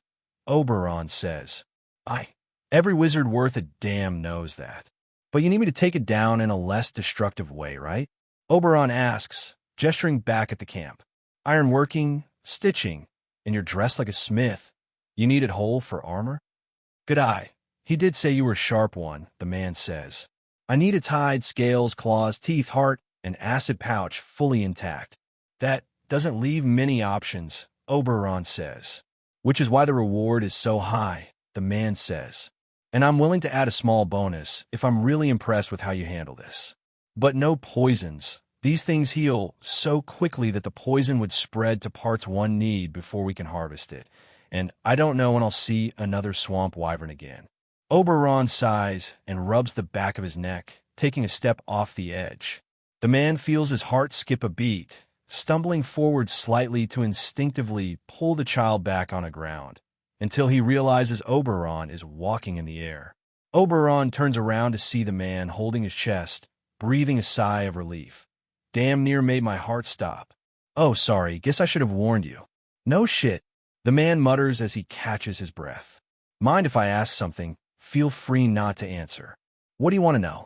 The armor your soldiers have, and your accents, they aren't from Fiori, at least not that I've seen or heard before. The man smiles. We're from the Per Grande Kingdom. Huh, so you traveled hundreds of thousands of miles from Ishgar's east coast, all the way to the western coast, to hunt monsters? The man shrugs. Your country has wizard guilds. We have knights. Fine or exotic armor and swords is good money, and the farther you go to get it, the more they pay. That's good business, Oberon says. Always wonders what it would be like to be a knight. Well, knights mostly use hold of magic, swords, shields, armors, capes, lances, and I've never seen one fly. No flying? Oberon chuckles. Then I'd rather be me. The man lowers his voice, leaning forward slightly. Just between us, unless they're one of the top-ranking knights, or a noble, they'd rather be you too. Ah, I see. Oberon turns to look at the valley below. So, where should I start? Its territory is the entire valley, so it could be anywhere down there, the man says. Sorry, I can't be more helpful. Oberon sighs. It's fine, I just kind of wish I brought my bloodhound now. Hunting a swamp wyvern with a dog doesn't seem very good to the dog, the man says with clear concern in his voice. It's not an actual dog. That was a joke. Oberon turns to look back at the man. If you don't hear from me in 2 days, tell Fairy Tale. They'll know what to do next. Good luck. Thanks, Oberon says before he allows gravity to guide him to the valley below, falling hundreds of meters before he reaches the treetops. After Oberon disappears into the forest below, the man shakes his head. People in Fiori are crazy, he mutters before walking back to his tent. As Oberon lands on the grass-covered forest floor, he stops and looks around, taking note of how far apart the trees are, although their canopies intertwine. He closes his eyes and listens, only hearing a few birds and not much else. Seems normal enough, he says before carefully walking through the forest.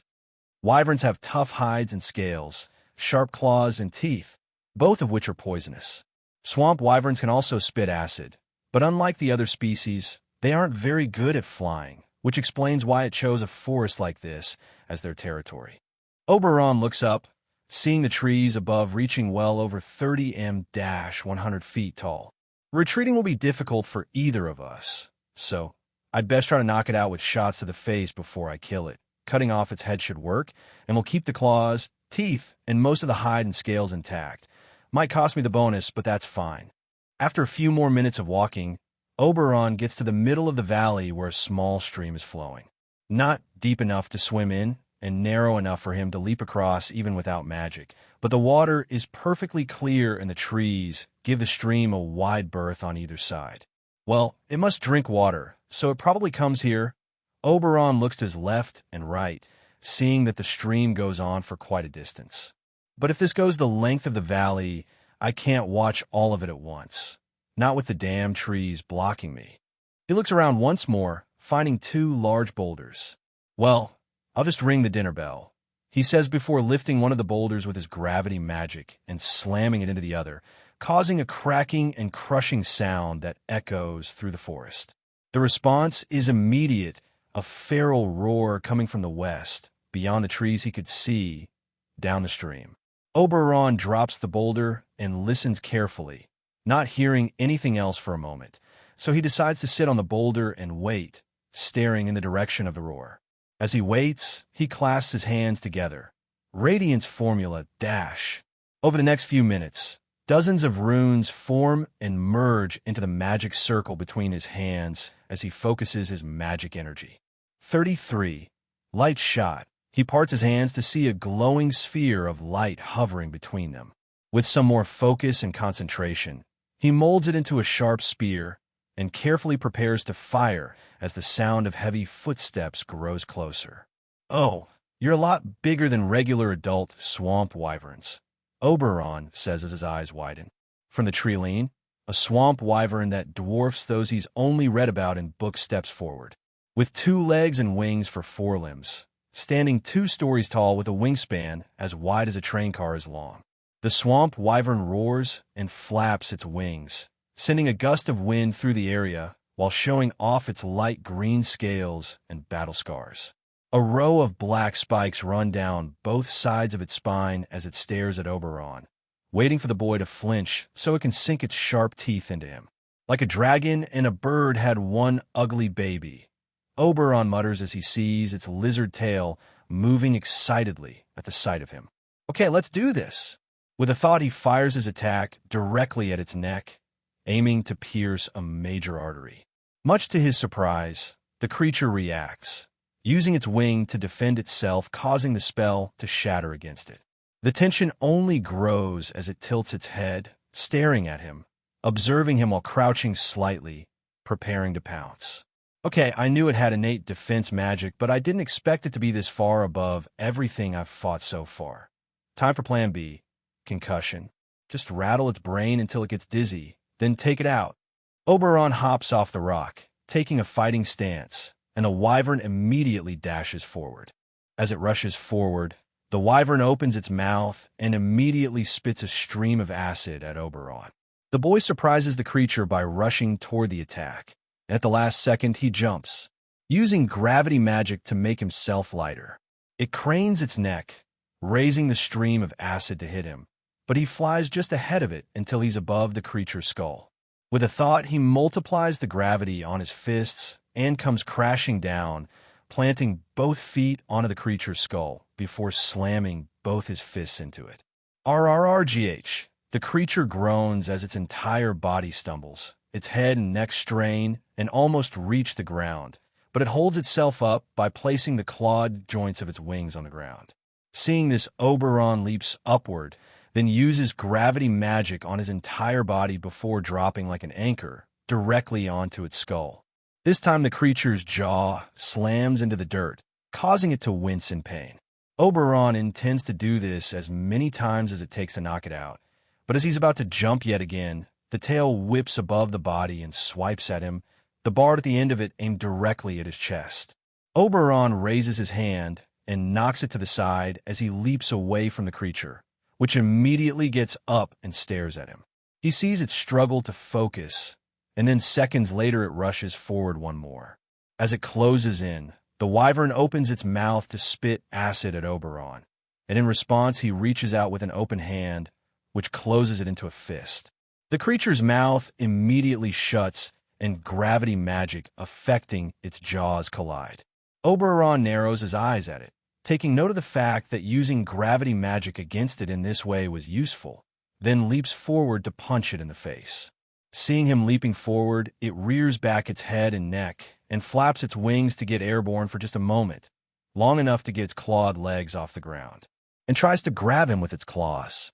Oberon thrusts his hands forward, using gravity magic to take advantage of its position and push it down onto its back, but while doing this, its eyes never lose him, still making to grab him with its talons, only for him to fly to the side, surprising the wyvern and dodging the grapple. As it crashes onto its back, Oberon lands with weight betraying his appearance onto its chest and flattens his hand. Forming a blade with his hand, he quickly coats it in a layer of hard light and thrusts it at the creature's neck. But the moment he does this, he loses focus on the gravity magic keeping its mouth sealed, and it spits a stream of acid directly at him, bathing its chest and opponent in the putrid, boiling liquid. Oberon is forced to cancel his attack, dedicating everything to reinforcing his cosmic armor and using gravity magic to clear his vision of the acid, just in time to see the teeth closing in on his hand. Shit! He withdraws his hand, and the wyvern leans forward even more, trying to bite him in half, forcing him to fly backward. But while keeping his eyes on the opponent, a sudden and immense pain racks his entire body as he's sent careening into a tree. snapping its trunk in half, before continuing to tumble through the rocks and dirt on the forest floor. Ah! Oberon screams as he holds his left arm, feeling as if the bones are fractured and some of his ribs are cracked. Looking up from his spot on the floor, he sees the wyvern's tail moving happily as it gets up. Forgot the damn tail, he mutters as the creature takes a wing-assisted leap toward him, aiming to slam down onto him with all its weight. Oberon tries to stand, to roll, to move out of the way, but any movement causes his joints to ache and his chest to hurt, as if a white-hot iron rod was piercing his chest. His breath hitches as he feels a burning in his throat. With each desperate gasp, he can taste his own blood. My lungs. Hard to breathe, he thinks as the creature descends. As it's about to crash into him, the wyvern sees his entire body glow with golden light, brilliant light. And in an intense flash, he temporarily blinds the creature, causing it to squeeze its eyes shut and flail about for the precious few seconds he needed. And when its eyes were open and it could finally see again, he was gone. Late at night, sitting around a small campfire, two of the armored soldiers look out over the valley. The other guards were up and alert, while these two were having dinner before resting for the night, then getting back to standing guard all day tomorrow.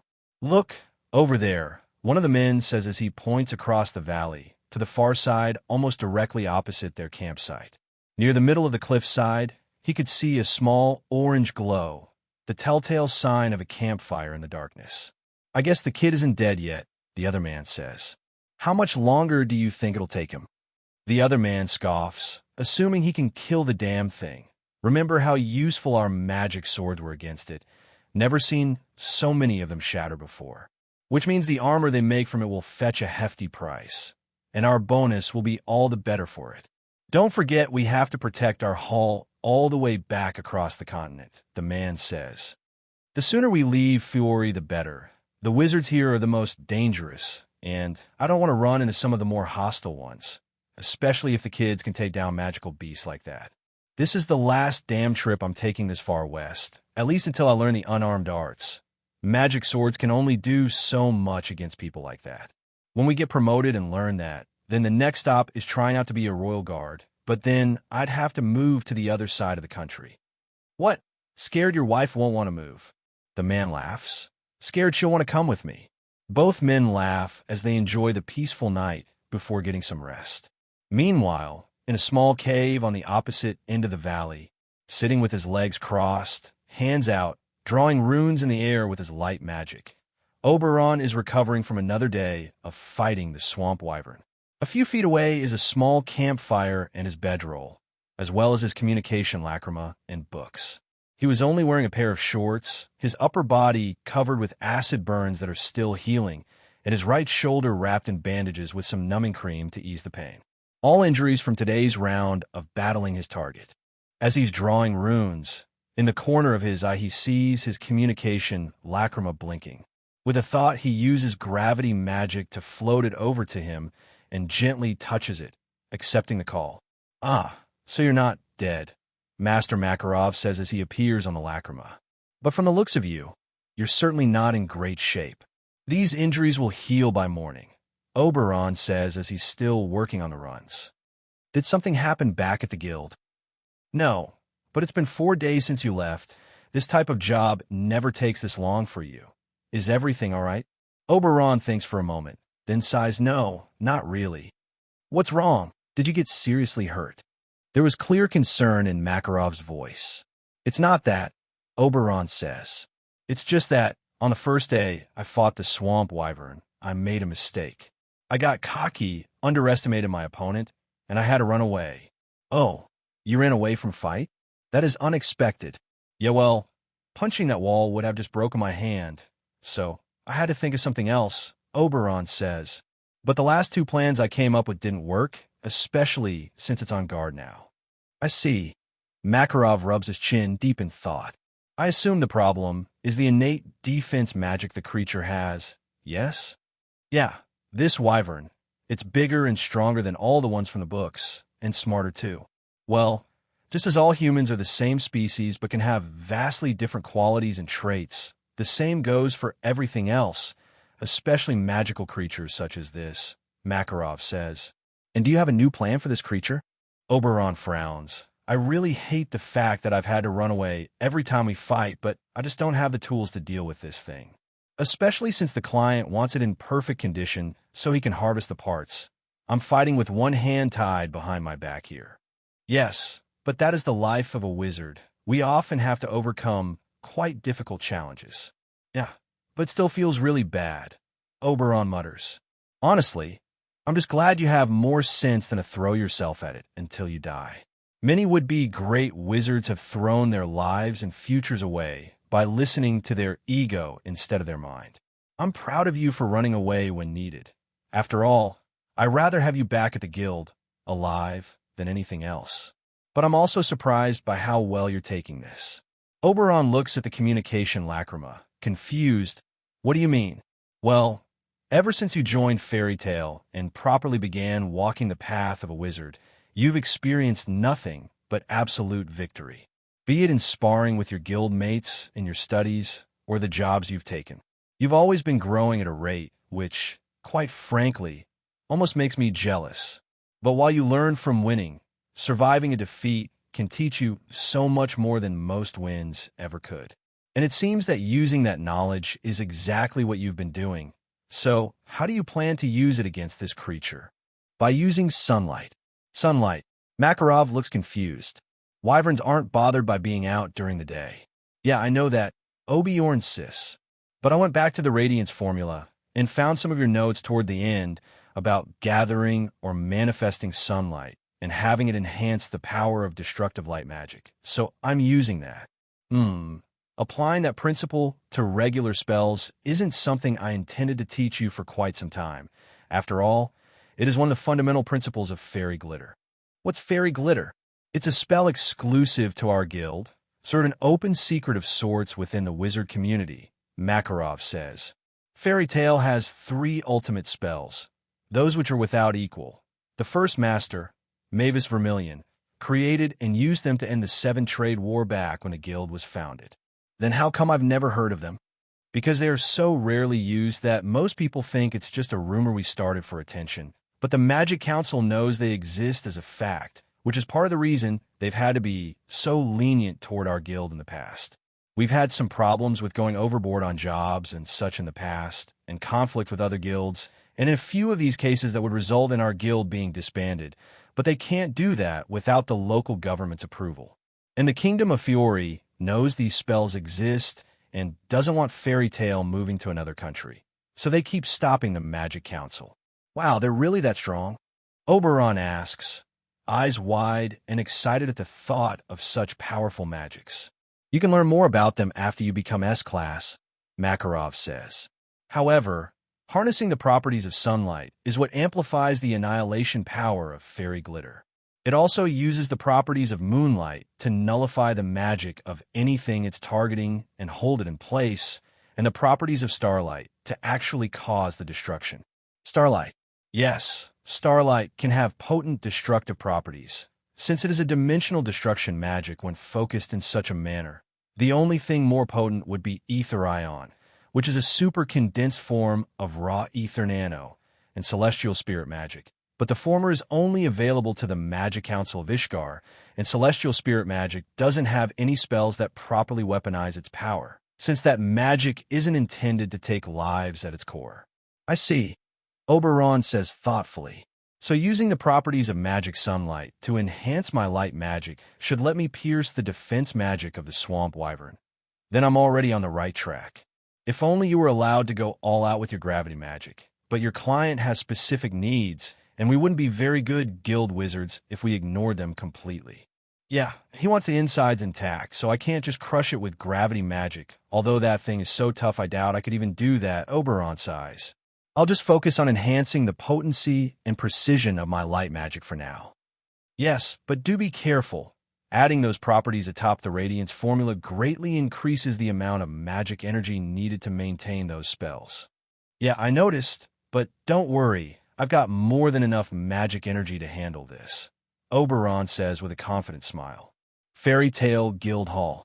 Sitting at a table on the 2nd floor, communication lacrimus set aside, and sorting through some job request forms, Makarov takes a sip of his beer and focuses on his work once more.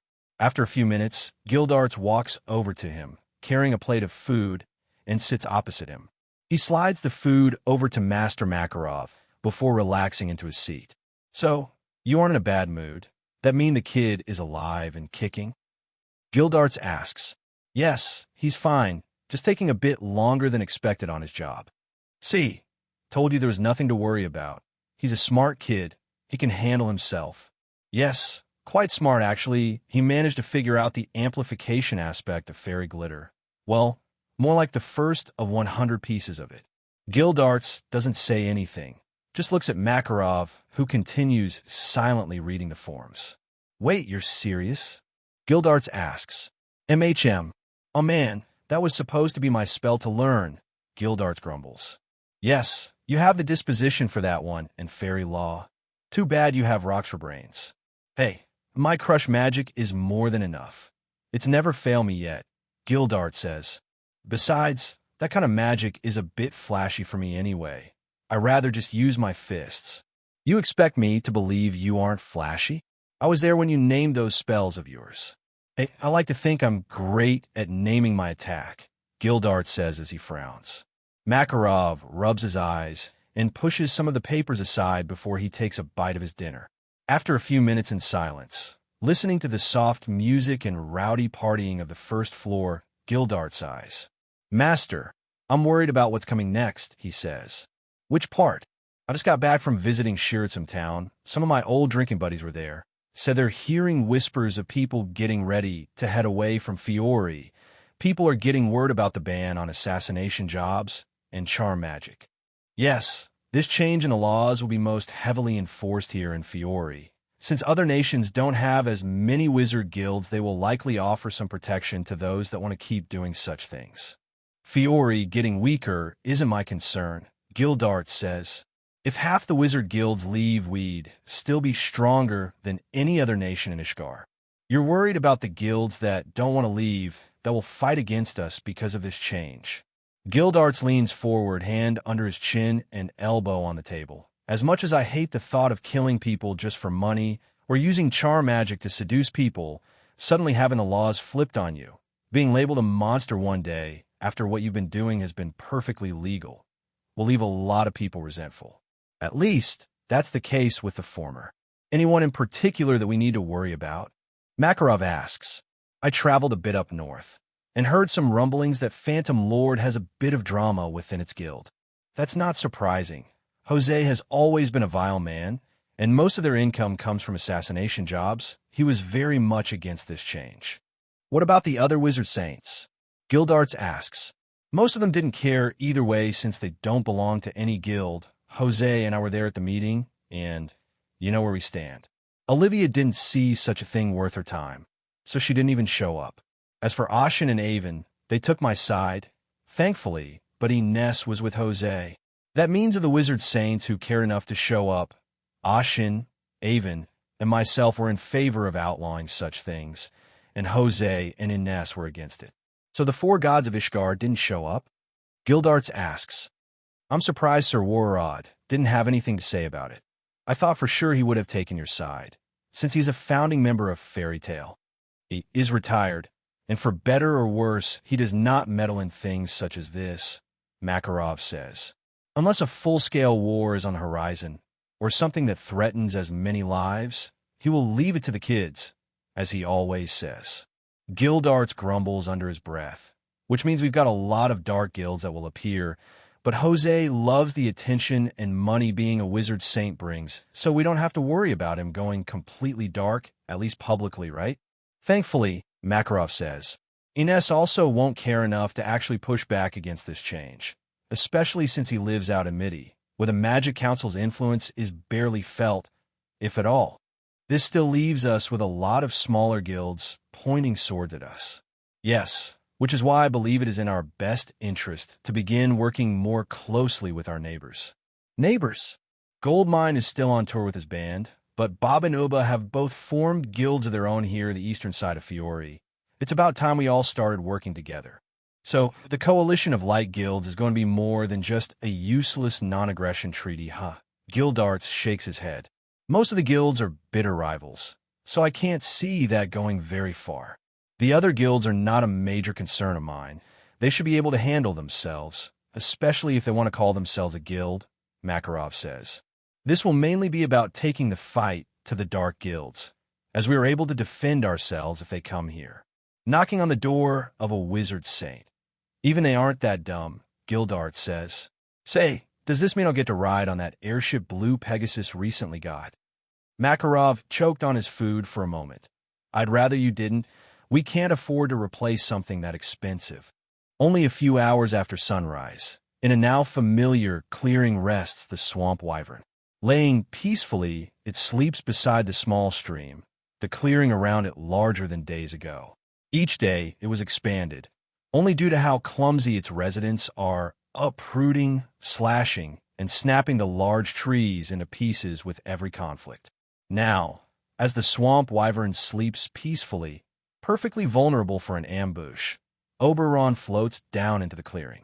Wearing only his boots and a pair of shorts, arms crossed, body fully healed, and a determined look on his face. He takes a moment to stretch, relaxing his muscles and preparing his mind. But while most sane, sensible, intelligent people would pounce at the chance to ambush their target, instead, he claps his hands together.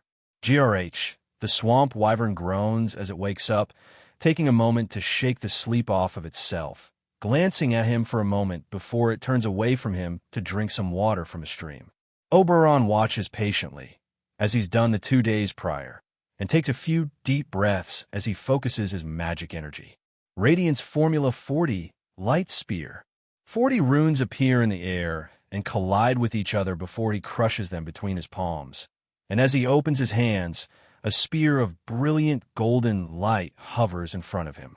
Oberon reaches out and grabs it, feeling the radiant heat from this spell like a gentle warmth, but knowing that his enemies would feel it like an inferno. Sunlight properties really do wonders for light magic, as expected since no human can compete with the sun itself. Oberon smiles at his new spell and looks at his opponent. The swamp wyvern glares at him for a moment, eyeing the new spell wearily, then growls and digs into the ground with its claws. You ready? Oberon asks, taking a combat stance as the spear grows to almost twice his height. In response, the creature roars and charges forward, and another of their daily duels has begun, both combatants intending it to be the very last. Oberon rockets forward, only for the creature to immediately spit a stream of acid at him. He flies to the left, and it closes the distance, opening its wing to impale him with the claw at the joint of it. Oberon sees this and raises his spear while moving upward. The spear and the claw slam into each other, and Oberon has to pour more and more of his magic energy into his spells to keep from being crushed as the creature's overwhelming strength slams him down. His feet dig into the soft dirt, and it presses him to the earth, but he holds the spear above his head, fighting against the immense force. That's right, keep pushing down and fall. With a thought, Oberon leaps backward and increases gravity on the creature tenfold, causing it to stumble and lose balance before falling to the floor. He wastes no time and charges in at its head, aiming for its relative small, beady eye. As the spear is closing it, it manages to open its mouth and spit another stream of acid at him, forcing him to fly to the right to avoid it, only for its barbed tail to rush toward him there. Oberon's eyes widen in surprise as he barely sees the tail rushing toward him. Instinctually, he flies backward, and this causes him to drop the gravity magic pinning the wyvern down, allowing it to pounce forward from its spot on the floor by using its large wings. As it descends onto him, teeth bared to shred him into ribbons, he sees his opportunity as it's clearly off balance. He rushes upward, at its face, spear held forward aimed at the eyes. And in response, the creature doesn't back down, instead opening its mouth to spit another stream of acid directly at him. Oberon sees the attack coming and fights his instincts, willing himself to send more magic energy into his cosmic armor, gravity magic, and light spear, all at once, using all his magics at once, forcing them to resonate within him as once again, under pressure, magic blooms. Oberon rushes through the stream of acid as it crashes against his cosmic armor and grabs onto the creature's face. It lands on the ground and brings its wings down while he lifts his spear, and the moment its wing slams into him, he nearly loses his grip. With the stream of acid still flowing, the wing knocks him back into it, but Oberon places a foot in its mouth, with another hand holding onto its upper teeth, and locks his cosmic armor in place. The creature suddenly realizes that it can't close its mouth, and instead slams its mouth into the ground, putting Oberon's back to the earth as all its weight is pressed against him. Oberon groans as he feels the strain on his magic energy while he focuses as much of it as possible into the light spear. And after the creature raises its head once more and slams him into the earth, he thrusts his hand forward, extending the light spear even more and piercing its left eye. Die! He screams as he then extends the light spear even more, punching a hole directly through its brain, instantly killing it. The stream of acid stops, and Oberon flies out of the way as its body collapses, finally able to take a breath. He waves his hand, and all the acid is flung off his body, allowing him to look down to see his boots were completely dissolved, the skin beneath perfectly fine. I guess in the heat of that fight, I forgot to wrap my clothes in the cosmic armor too, he says, noticing his pants had acid burnt holes in them.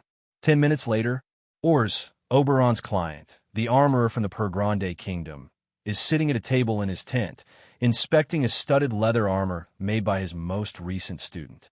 He carefully runs his hand over the material, feeling the magic energy flowing through its enchantments, then pours some of his magic energy into it, feeling the leather become cold to the touch.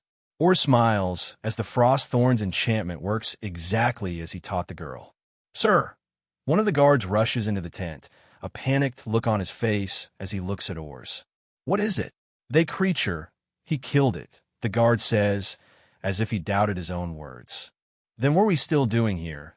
Let's go get the other and harvest it, Ors says as he quickly slings a tool belt over his shoulder and rushes out of the tent. That's the thing, sir. The guard stops talking as he and Ors step outside, seeing the wyvern hovering in the air beside Oberon, who is now fully dressed and wearing his second pair of boots. By the gods, Ors mutters. He looked around to see everyone else in the camp completely stunned by this sight. What do you want this? Oberon asks, snapping them out of their stupor. Ors doesn't speak. He simply points to a clearing beside their camp. And as Oberon takes the corpse over to it, everyone in the camp rushes over to see this exciting sight. This is incredible, Ors says as he approaches Oberon and the corpse. It's in pristine condition.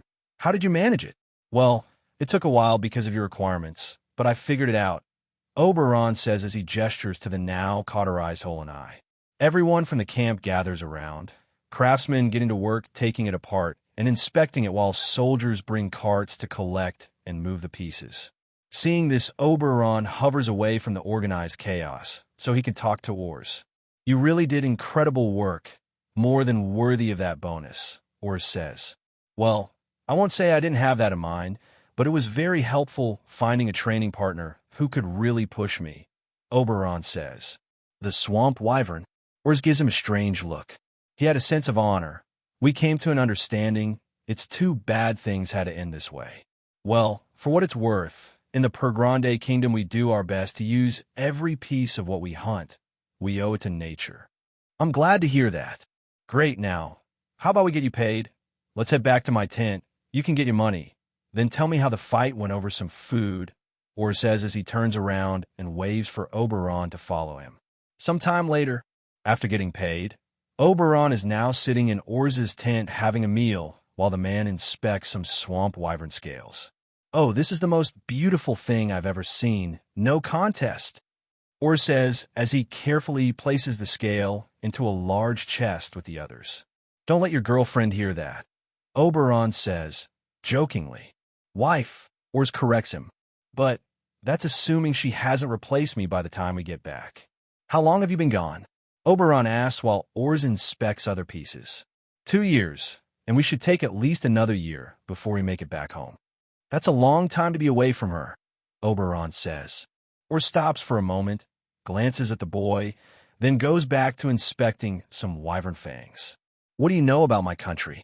Oberon shrugs. The Per Grande Kingdom is by far the largest nation on Ishgard, but until a few decades ago, you were completely isolationist.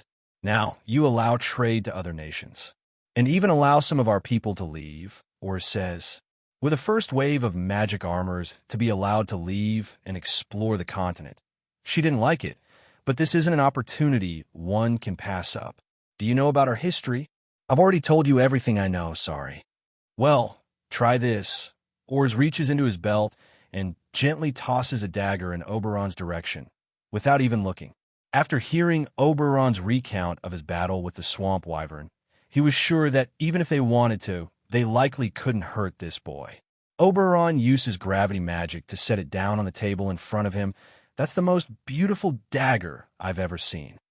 It was my father's, Ors says. When you become a Per Grande Knight, you get one of those. We call it a wizard killer dagger. That's unsettling, Oberon says. It's symbolic, really. The thing isn't even magical, Ors says. But a few centuries ago, our nation was ruled by tyrannical wizards, people with all sorts of magics, and anyone who didn't have a magic was made a slave. Until some of those slaves got their hands on the wizard's enchanted swords and killed their masters. They led the rebellion and became the first knight. That is why we do not have many magics in our kingdom, and foreign wizards are forbidden from entering. Instead, we have the Per Grande Knights like the men outside. They have magic swords, most of which are simple enough. Slashing and striking enchantments, simple enchanted armor as well. Some purchase or are gifted more powerful items through the government. Which you make, Oberon says. I see. So it's a country of holder-type wizards. Most people with magic don't have enough to do anything but use magic items, so making an army of them is quite easy. But those with enough magic energy are allowed to learn our nation's martial art and become royal knights. They defend the capital. They belong to the Circle of the Crown, which is like a guild, I suppose.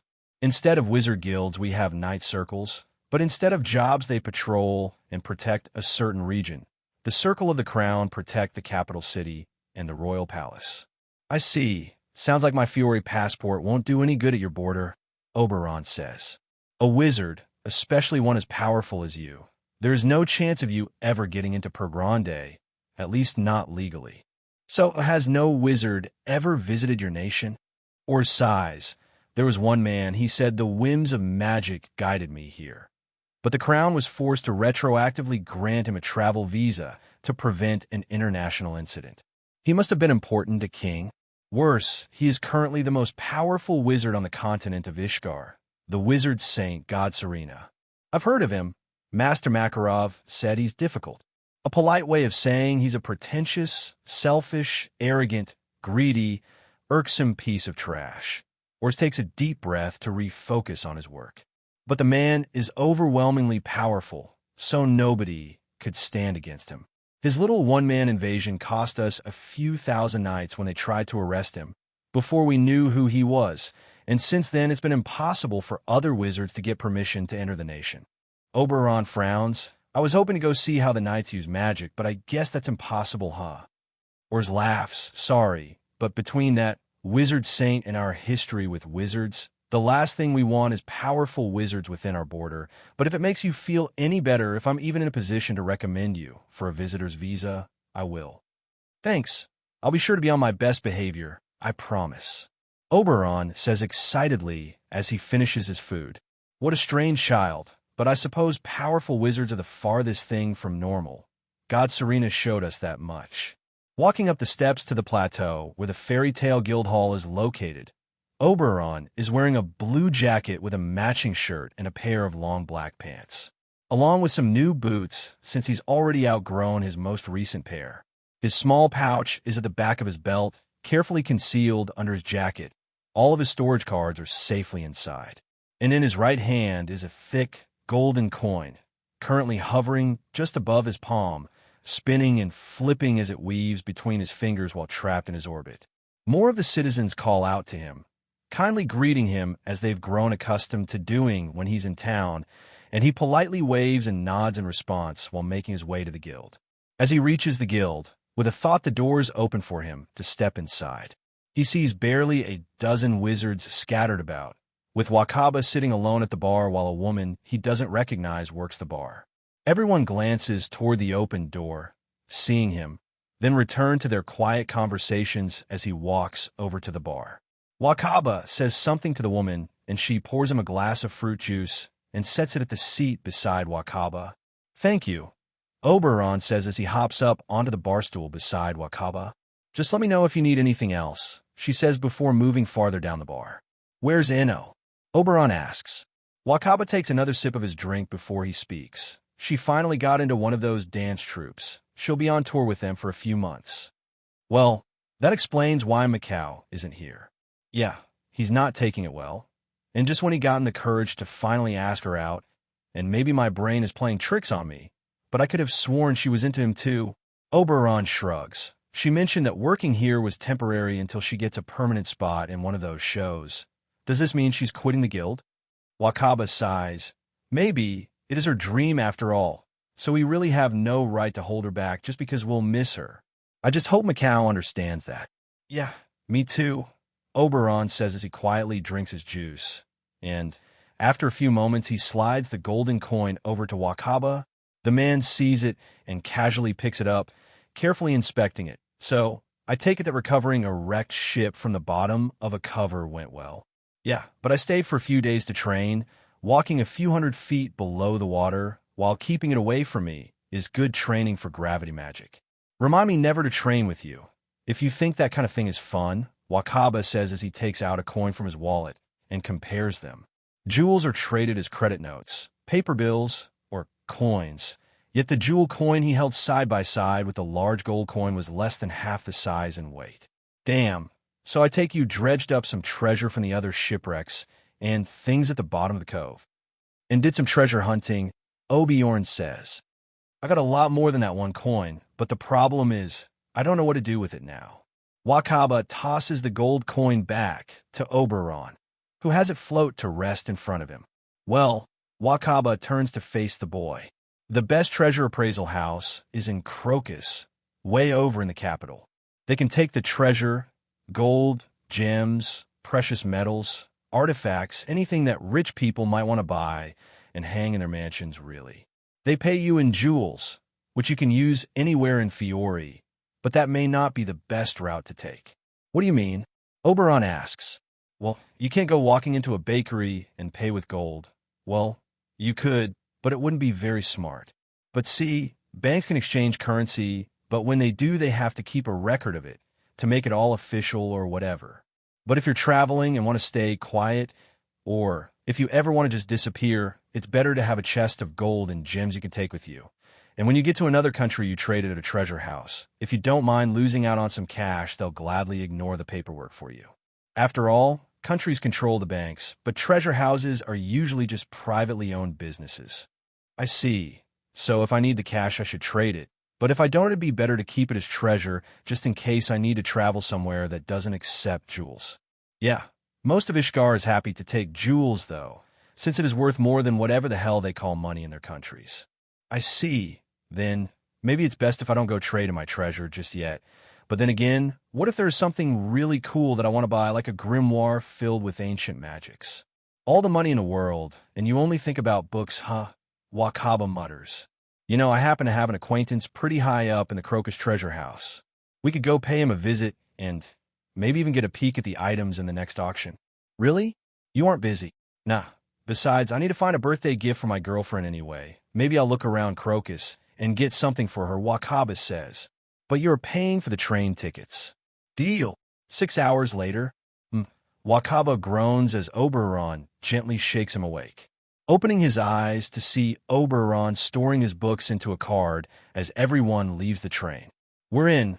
Let's get off the train before we end up on the West Coast," Oberon says as he quickly walks toward the exit. Behind him, Wakaba runs his eyes, trying to wake up and adjust to the bright sunlight. Did you read those books the entire train ride? What else would I do?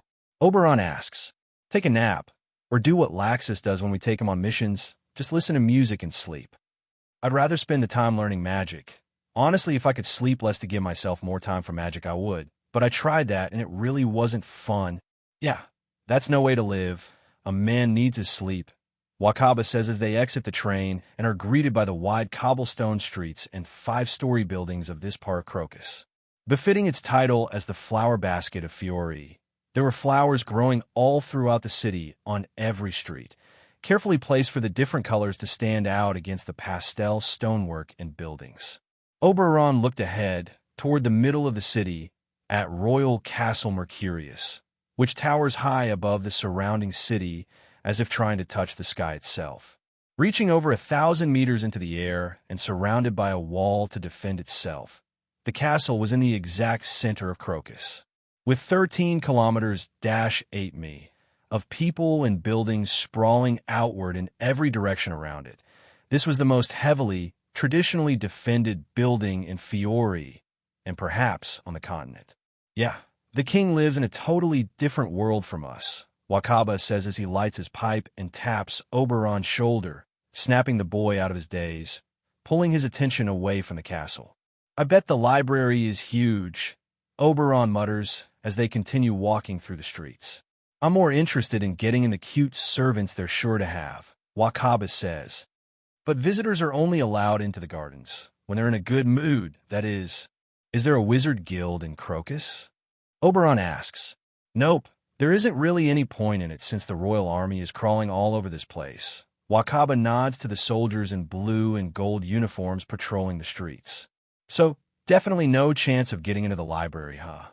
Sorry, but you'd have to be a serious big shot and be trusted a lot just to step foot in the palace, Wakaba says. The second best library in Fiore is probably over in Gazania. That's a pretty nice city on the other side of Fiore from us, but the Great Library of Sabertooth is there. It's part of the Sabertooth Wizard Guild building. Do they allow other wizards to enter the library? Wakaba thinks about it. Well, their guild has a lot of members, but they don't seem that impressive, and their master is, I honestly don't even know. Guess he doesn't get much attention. I'll ask Master Makarov when he gets back from his trip, Oberon says. Where did he and Laxus go anyway? Wakaba shrugs. Some festival up north. I honestly wasn't paying much attention when they were talking about it. They talked for a while longer before arriving at a 5-story ornate, white and gold-colored building. There were 3 fully armored guards at the front of the building wearing the same emblem that was on the building, and even without being able to sense magic energy, Oberon could tell their armor and weapons were enchanted. This is the place, Wakaba says as he approaches the man, who eye him wearily before stopping him. Business? Appraisal and trading, Wakaba says, lifting his shirt to show the fairy tale emblem on the left side of his chest. Him too. He gestures to Oberon, who shows the guild emblem on his inner forearm. The men open the door and usher them inside, before closing the door behind them. Wow, it's like a palace, Oberon mutters as he sees the pristine main entryway of the building.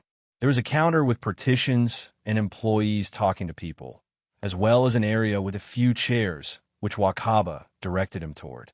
Sitting there, he sees some people going to the counter, then being directed toward the stairs or other rooms on this floor, while others simply presented small bags or chests to be traded directly over the counter.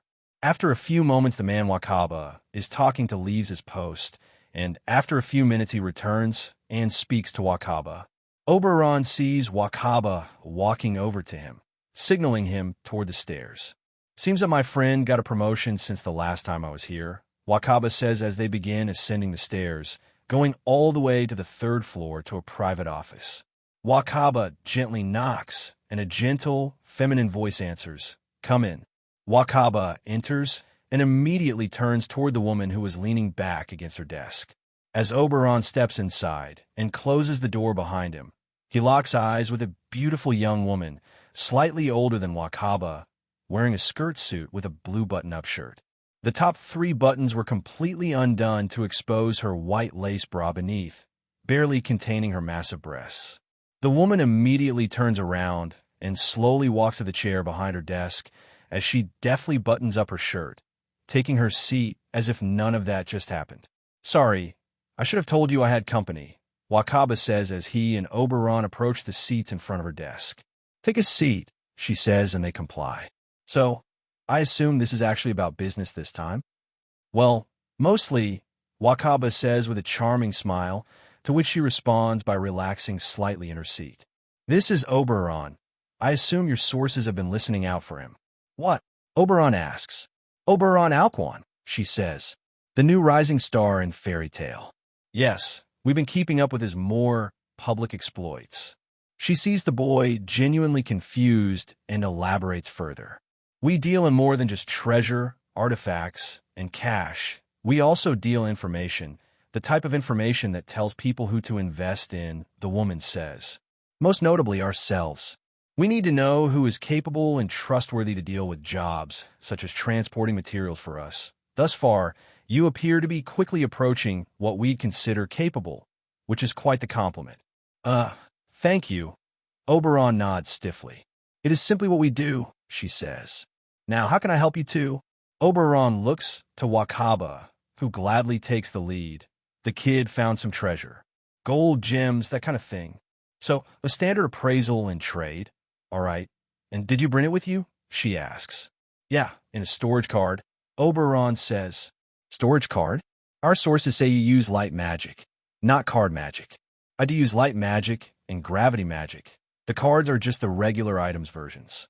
"Well, you must be quite confident in yourself then," she says while moving to get a small bag and placing it on her desk. "Most wizards don't believe those things are worth the investment because of how easily they can be stolen. And since using them screams, 'Please rob me, I'm carrying precious cargo to the world.' And they break easily," Wakaba grumbles. "All right, withdraw your treasure," she says while taking out appraisal tool from the bag. Everything from special lenses to inspect the quality of gems, to scales for the precious metals, and some enchanted magnifying glasses and gloves he didn't know the purpose of. "Okay." Oberon complies and takes out the card, and from it, he withdraws a large bag of treasure that the three of them could fit into. Wakaba's eyes widen, and the woman smiles so intensely it looks like her face is trying to split in two. "Have you ever considered retiring and becoming a treasure hunter?" Wakaba asks as he and Oberon watch the woman place the last few gems back into the large sack. "If all I wanted was money, sure, but I need to grow as a wizard," Oberon says as the woman silently returns to her seat and writes the final appraisal. "Besides, I walked around the bottom of the ocean for days to collect all of this. How often do you think that'll happen?" "Good point. Treasure hunter guilds are a lot of things, but being consistent isn't one of them." "Done," the woman says as she rips a page out of the notepad, folds it, and hands it over to Oberon. "The number at the top is if you decide to cash out, if you decide to store your treasure as credit with us. The second number is what you shall have. The appraisal fee only applies if you take the cash option." Oberon opens the paper, and his jaw nearly hits the floor.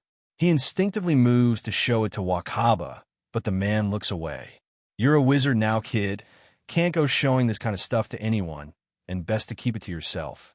Even the people you trust can have their minds read or controlled by magic," Wakaba says.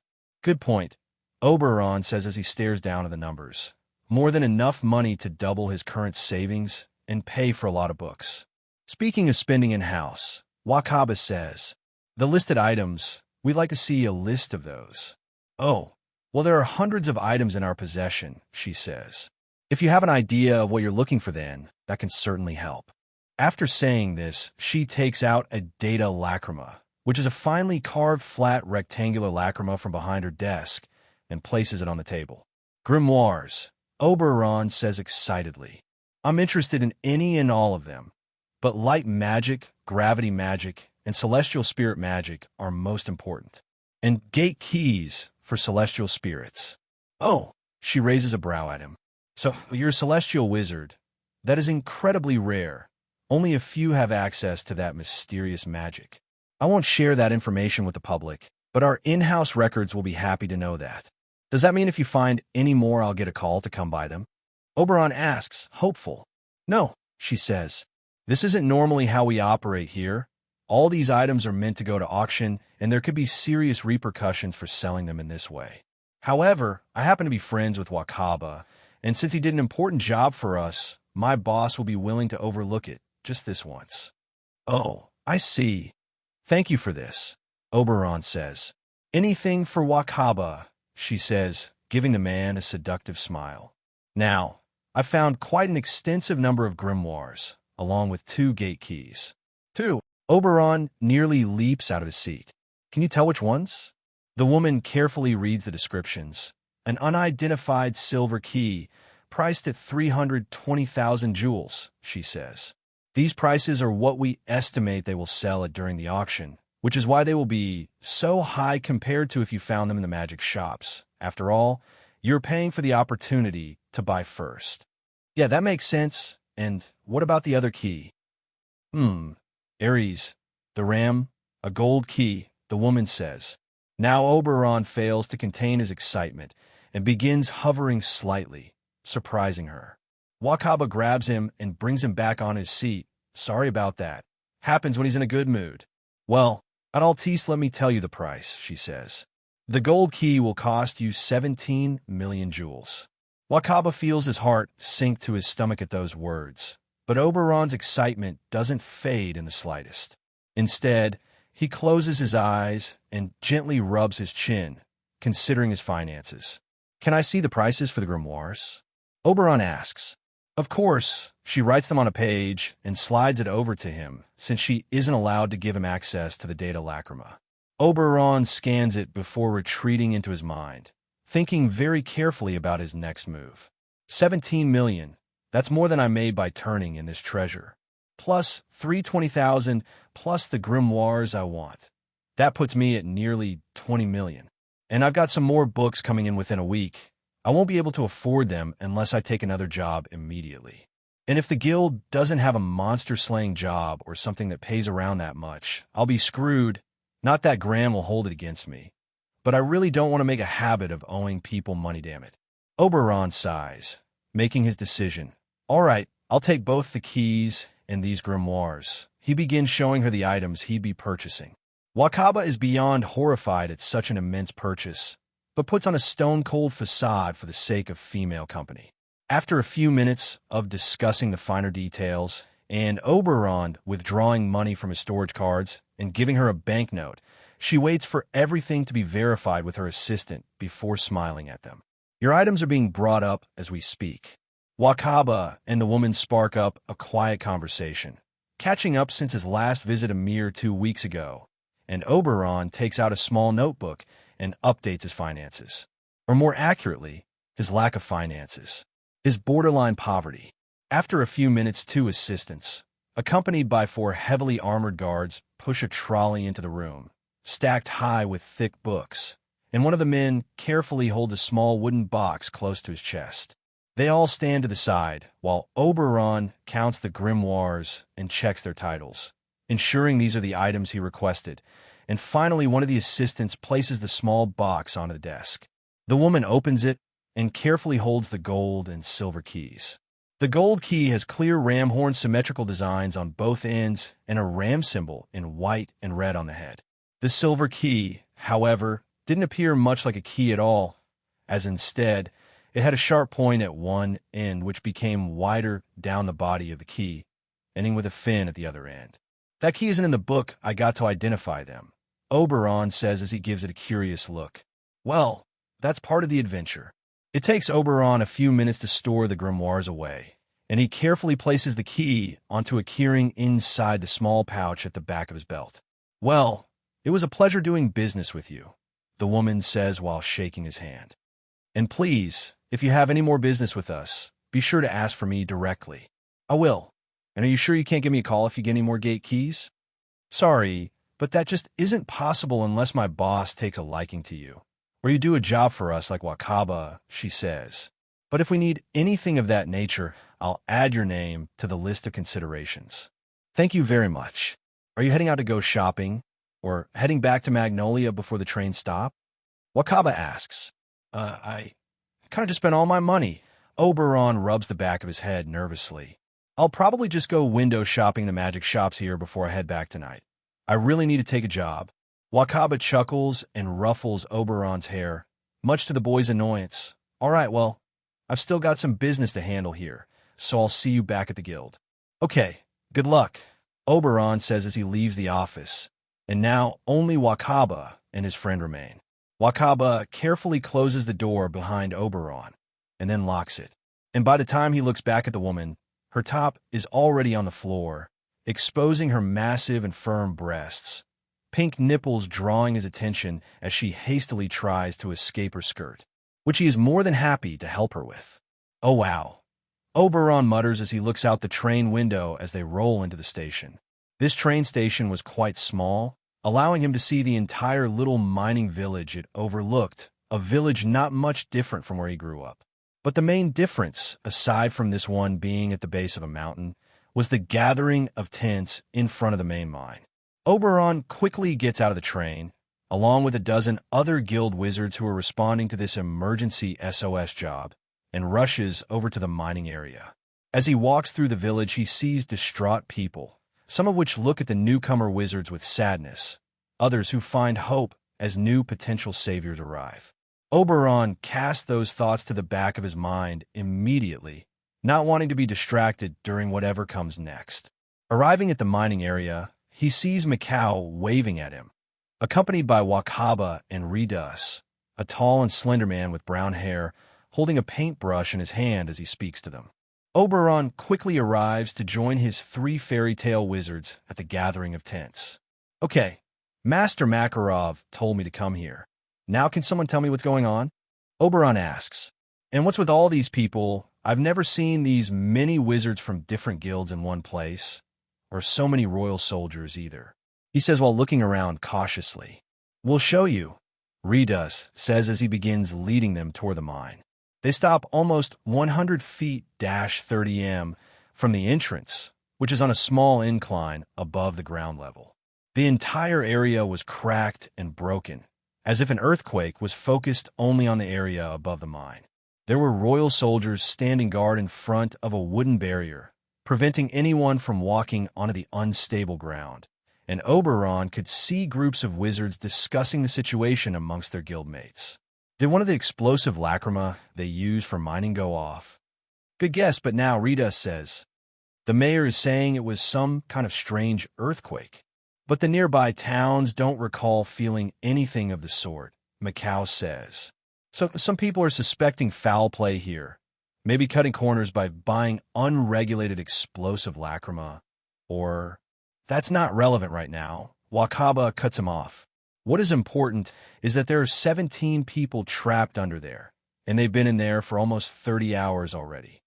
So that's what emergency SOS job means, Oberon says. Wakaba nods. Yeah. And the perfect guy for this kind of thing is 2 countries away up north, so unless we've got 2 months to wait for Jura to get back, you're the best bet. Oberon turns to look at the area above the collapsed section of the mine. Emergency request jobs. Is there anything else I need to know? Not really. The Magic Council gets wind of a situation that needs an immediate response, usually with lives at risk in a moment, and then everyone rushes to help, Mikau says. But honestly, a lot of these guys aren't here out of the goodness of their hearts. These are one of the few types of jobs that the entire country can't help but know about, since reporters know exactly where to aim their chimeras to get a good scoop. Oberon sighs. That's going to be annoying. I'm not doing any interviews after this. Tell me when you're ready, and I'll call the mayor over, Wakaba says. I'm ready. I want to get this done and be on the next train out of here.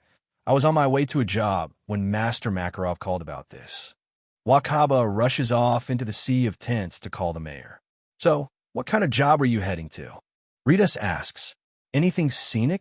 Mountain bandits, Oberon shrugs. I was hoping to check out the magic shops in Crocus on the way back. That's what I'm really excited about.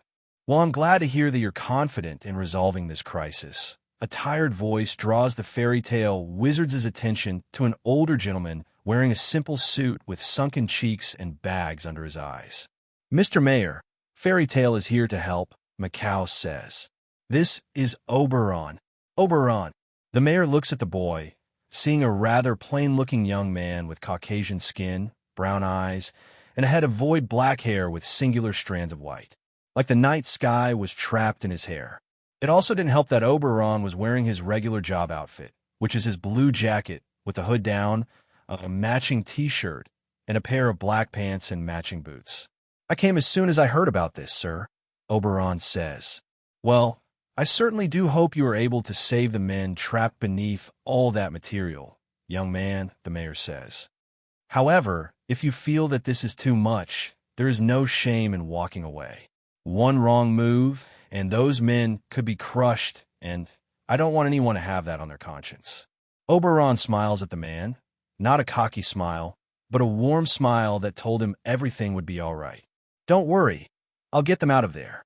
In that case, I can use my telepathy magic to talk to them. So what should I tell them?" Oberon thinks about it for a moment. Tell them to hold on to the ground. Try to hold on to it as hard as they can, to tie themselves to if they can, and don't let go until they can see the light of the sky above.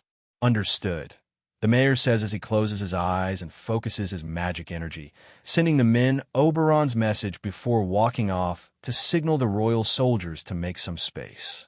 "You ready?" Macau asks. Oberon shrugs. "My magic was made for this. Flipping gravity is as easy as snapping my fingers. I'll just have to focus on doing it slowly so they don't instantly fall upward, so this could take a while." After a few minutes, the fairy tale wizards see the royal soldiers back away, and the mayor raises a finger to the side of his head, then makes a confused face while staring at Oberon. Seeing this, Oberon chuckles and then nods toward Macau, who the mayor then sends his telepathic message to. He says, "You can start now," Macau says. "You know, playing messenger is really no fun. Sure you can't solve that whole invasive magic thing? Why would I want people in my head?" Oberon says, shaking his head as he crouches down slightly and leaps high into the air. Seeing this, the mayor and everyone in the crowd instinctively hold their breaths as he's seemingly about to slam down onto the unstable ground. "What's he doing?" the mayor screams as he runs toward the barrier, only for the royal soldiers to stop him from going any farther. As Oberon is falling toward the unstable ground, just a few meters above the surface, he suddenly stops, causing everyone to breathe a sigh of relief and getting the reporters trigger-happy with their chimeras. "Yeah, he's kind of a little jerk," Macau mutters to Redus and Wakaba, and both of them nod in agreement. "At least he enjoys being born different rather than feeling bad about it," Wakaba says as more and more of the crowd approach the barrier to get a better view. After a minute of tense silence, Oberon finally moves. Taking a standing position in the air, he raises both his hands, palms upward as if lifting the air, and all around him, the entire 100 feet 30 m wide area of unsteady earth and rock begins to fall upward. Slowly, crawling toward the sky, an immense weight rises before their very eyes, slowly casting a shadow upon them all. The crowd of nearly 100 people stands with their mouths agape. "This is a miracle," the mayor says as he looks up in amazement. The telekinesis magic users said it was impossible, controlling thousands of objects at once, but he's not using telekinesis, Macau says, smiling proudly as everyone listens in. "He's using gravity magic, and he's really damn good at it." As nearly 200 feet 60 m of earth rises from the surface, towering above everyone, a low growling rises above the sounds of grinding rock and dirt. All the spectators back away, aside from the fairy tale wizards, who instead ready their magics. Macau creates a purple flame in his hand. Redus takes out a notepad and prepares to paint and animate whatever he may need, and Wakaba create a small fist smoke construct. Then they see it, attached to a large chunk of dirt, a mole creature with dark brown fur and massive claws, screeching as the sunlight bothers its eyes. The length of a train car and a clearly healthy appetite.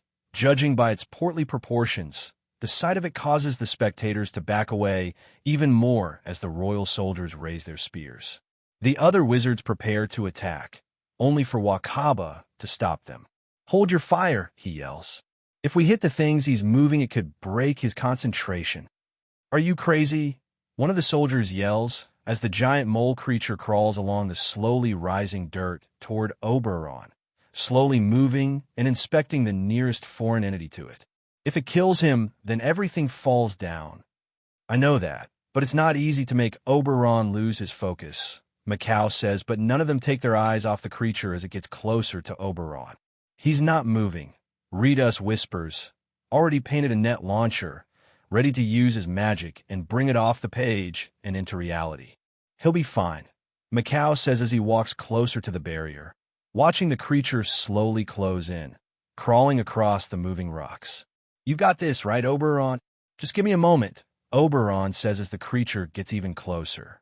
As it gets within a few meters, Macau raises his hand and condenses the purple fireball into a bullet, ready to shoot the creature, but unsure if Oberon's magic will disrupt his aim. Radiance formula, light shot. Oberon suddenly opens his mouth, and a near-instant beam of thin light is shot from his mouth through the creature's skull, leaving its corpse to float upward with the other rubble. Macau breathes a sigh of relief and dispels his magic. Damn it, kid. Did you have to scare us like that? It's hard to focus on slowly moving the rocks and aim a long-range light magic attack, so yes, I did. Oberon says a bit too gleefully for Macau's liking. Two magics at once? The mayor asks, causing a wave of murmurs to flow through the crowd. Redus, Macau, and Wakaba share uneasy looks between each other. None of them knew exactly what Oberon would be comfortable with sharing, so they decided to stay silent. Hey, can you hear us? They suddenly hear a chorus of yelling from down in the newly made hole. The crowd immediately gets excited at hearing the trapped miners. As Oberon hears this, he breathes a sigh of relief, and with a wave of his hand, he brings them in to fall upward until they are all hovering beside him. The men look amazed, exhausted, and terrified all at once. Is there anyone else in there? Or someone that I missed? The men look at each other and do a quick head count. No, this is everyone. Finally, Oberon says as he brings them all, and himself, down toward the small wooden barrier. This was getting annoying. As he releases them in for the royal soldiers to tend to, he raises his right hand and closes his fist. And behind him, all the rubble is immediately crushed into a massive ball of dirt and earth before he drops it down into the hole. That's new, Macau says as Oberon ignores everyone else, including the people trying to thank him, and walks over to his guildmates. So can I leave now? Oberon asks. You really should talk to the reporters, Macau says. I mean, attention is important if you want to get the more high-level jobs, and they clearly want yours right now. Oberon looks at the crowd to see everyone staring at him. I'm really not in the mood for this right now. Can't you handle it for me? But they saw you cast two different types of magic at once, so people will want to ask you some questions. Just tell them the absolute basics, nothing more, Oberon says as he begins floating through the air. Thanks for this. Now I need to get to the next town and hopefully catch that train that brought me in, or I'll be late for my job. Before they can respond, Oberon flies off, following the train tracks to the next town, leaving them to deal with the reporters and soldiers. He's buying me a bottle when we get back, Macau mutters, earring a nod from his friends. Lying on the floor of his library, which is simply the second apartment he rented, Oberon is wearing only a pair of shorts as a large grimoire hovers above him. Pages quickly turning as his new Gale Force reading glasses lets him read 120 times faster. He was wearing only a pair of short pants, surrounded by books, bookshelves, and some stacks of books that couldn't fit on the already filled shelves. Around his neck was a simple chair with his Celestial Spirit Gate keys attached. Currently, he only possesses Ares, the ram, Selim, the chisel, and what he discovered to be Dorado, the swordfish. Is this stuff seriously supposed to help me control my magic energy? Oberon mutters as he effortlessly begins floating above the floor, mirroring the poses and stretches he's currently reading about, focusing on his breathing, the movement of energy through his body.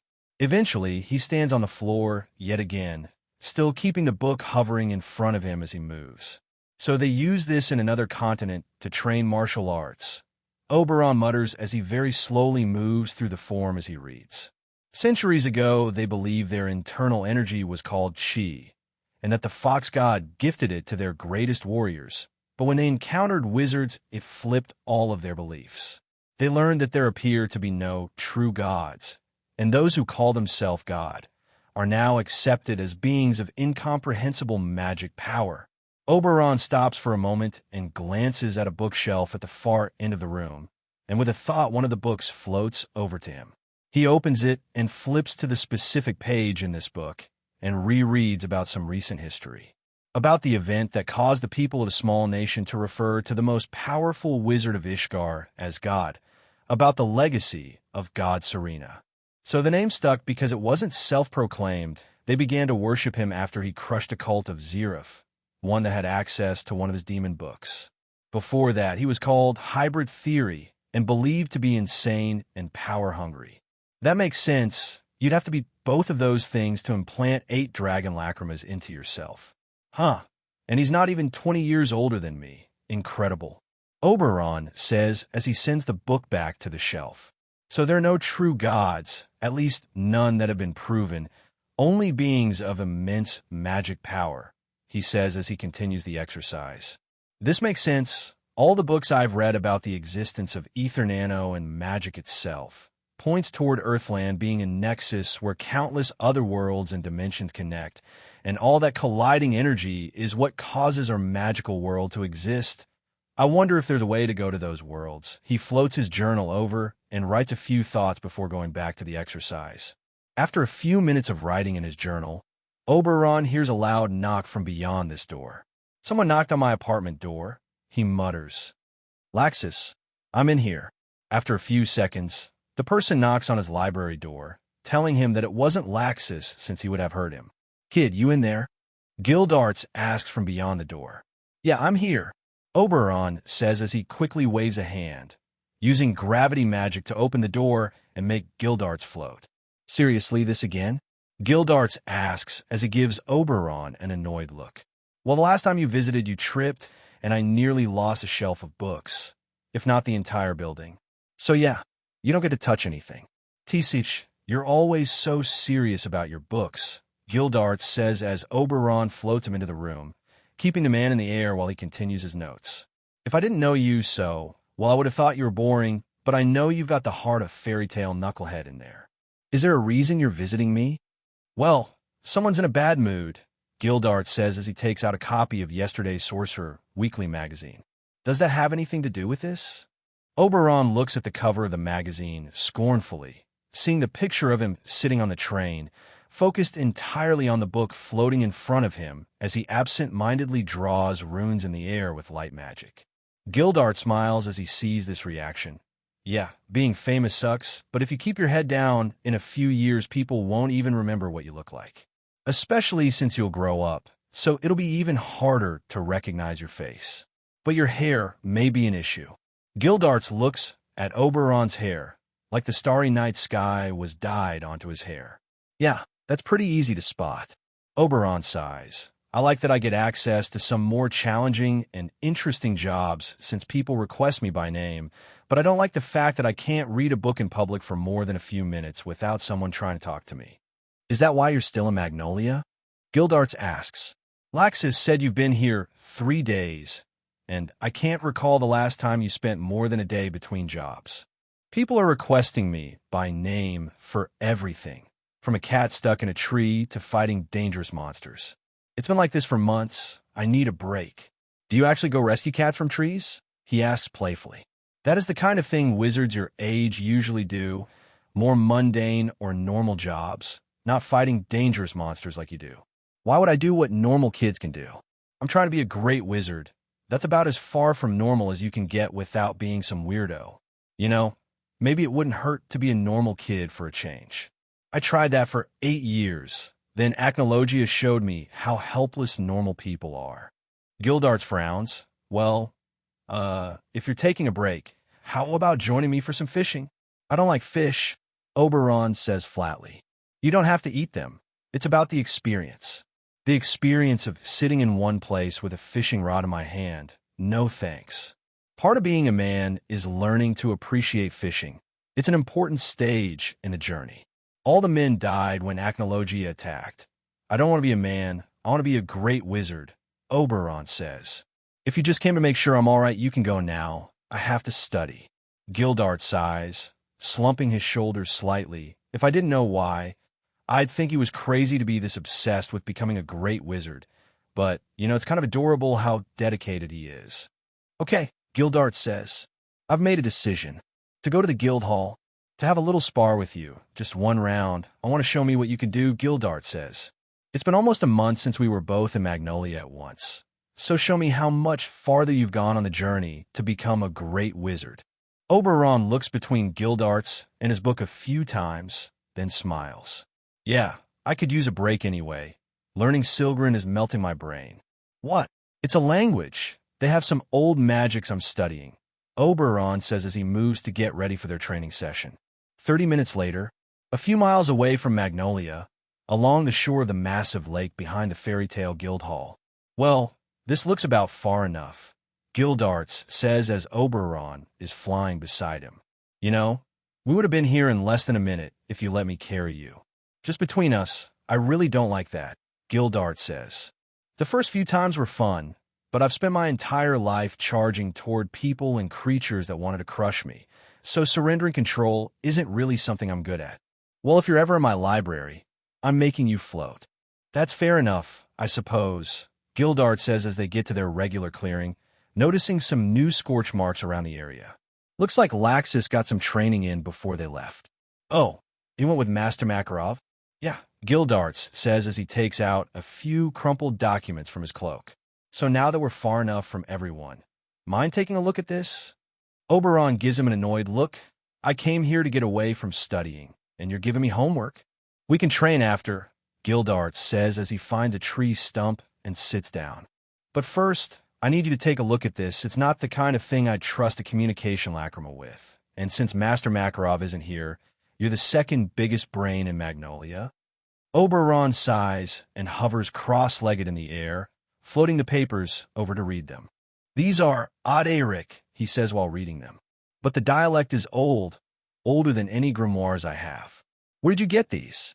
Someone was hired to take these to a very powerful wizard who runs a dark guild, but they ran across me as I was coming back from my last job. So now I have them.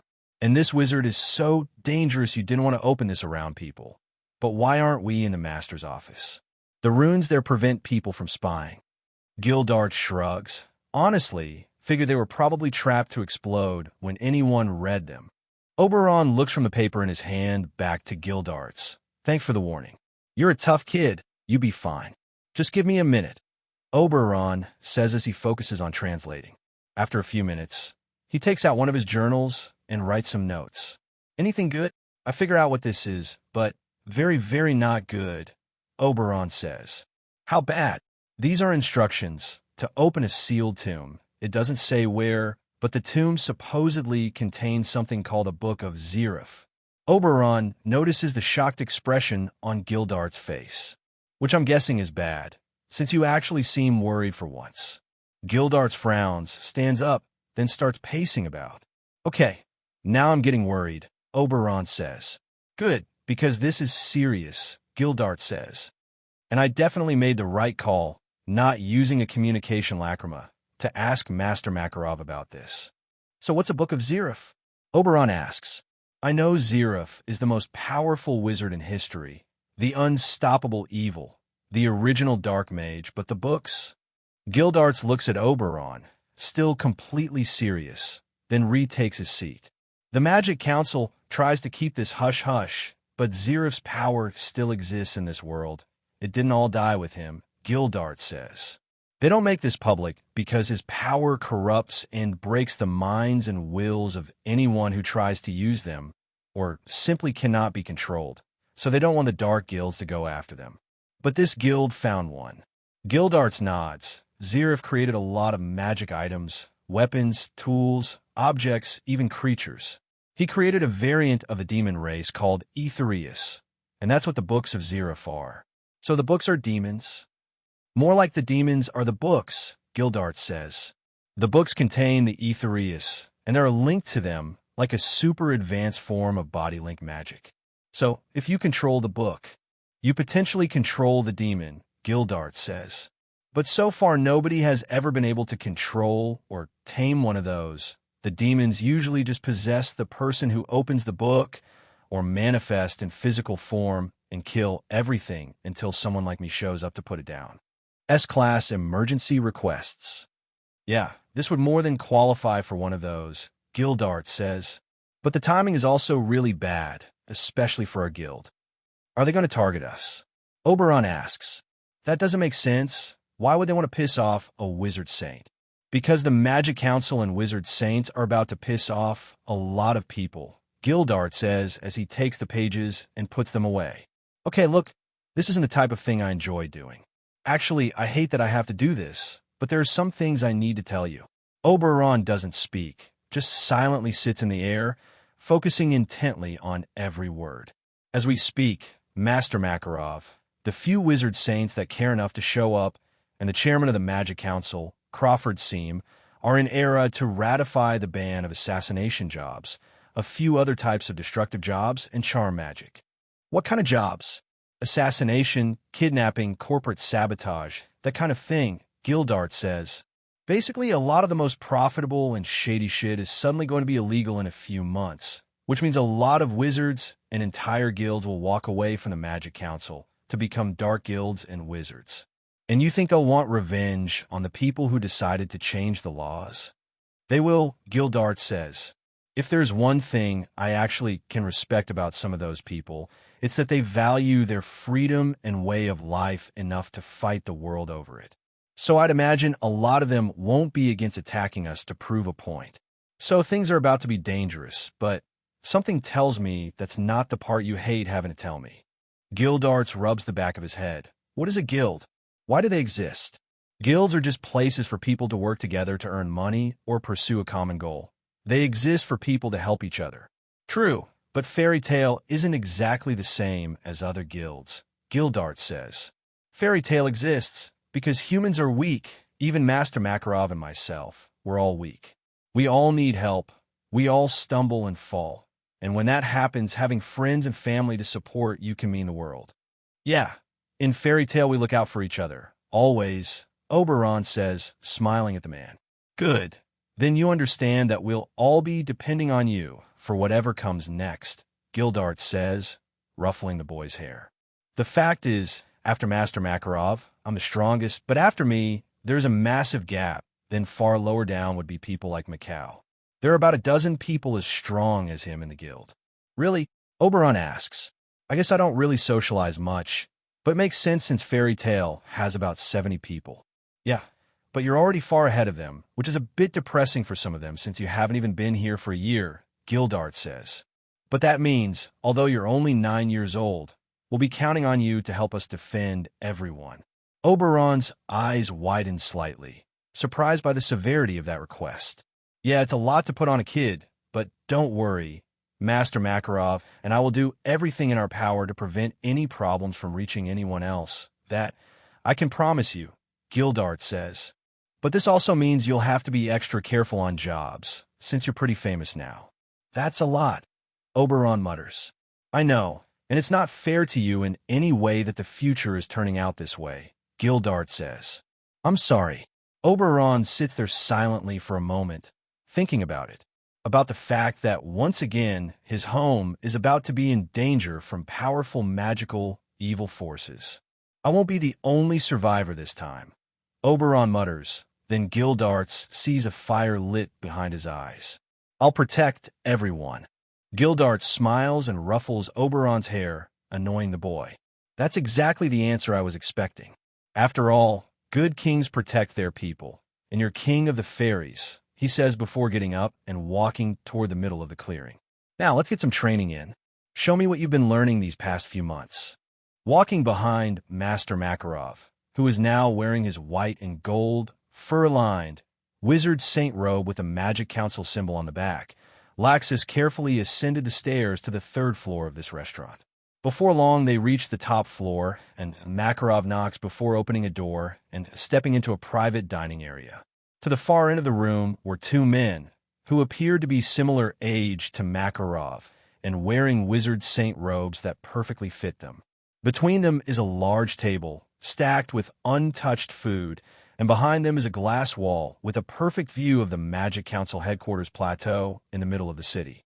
"You kept us waiting, Maki. We almost started eating without you," one of the men says. Laxus's eyes widen at the sight of these men. He'd be a fool not to recognize two of the wizard saints. The one who first spoke was a tall and slender Caucasian man, with a head of long white hair reaching past his shoulders. Beneath his wizard saint robes was a fine black suit with a white flame design at the front. This man was Ashen Moyer, the Fire Master of Ishgard, keeper of the white flame magic. He is regarded as the most powerful fire magic user in the world. The power and control of his flames, along with the variety of his fire magics, surpasses even God Serena's dragon fire. Across from him was an equally tall, but more physically muscular man with tan skin and short black hair. He had a clean face and smiled gently at Laxus, which certainly made him appear friendly, especially when considering his gray and white monk robes and the prayer beads around his neck. He is Avon Edis, the spellbook wizard.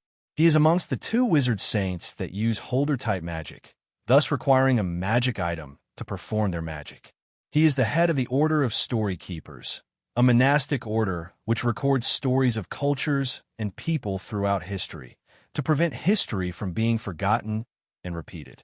And befitting his role, his arcane spell book allows him to store magics as pages within the book and use them once certain, extremely difficult conditions are met.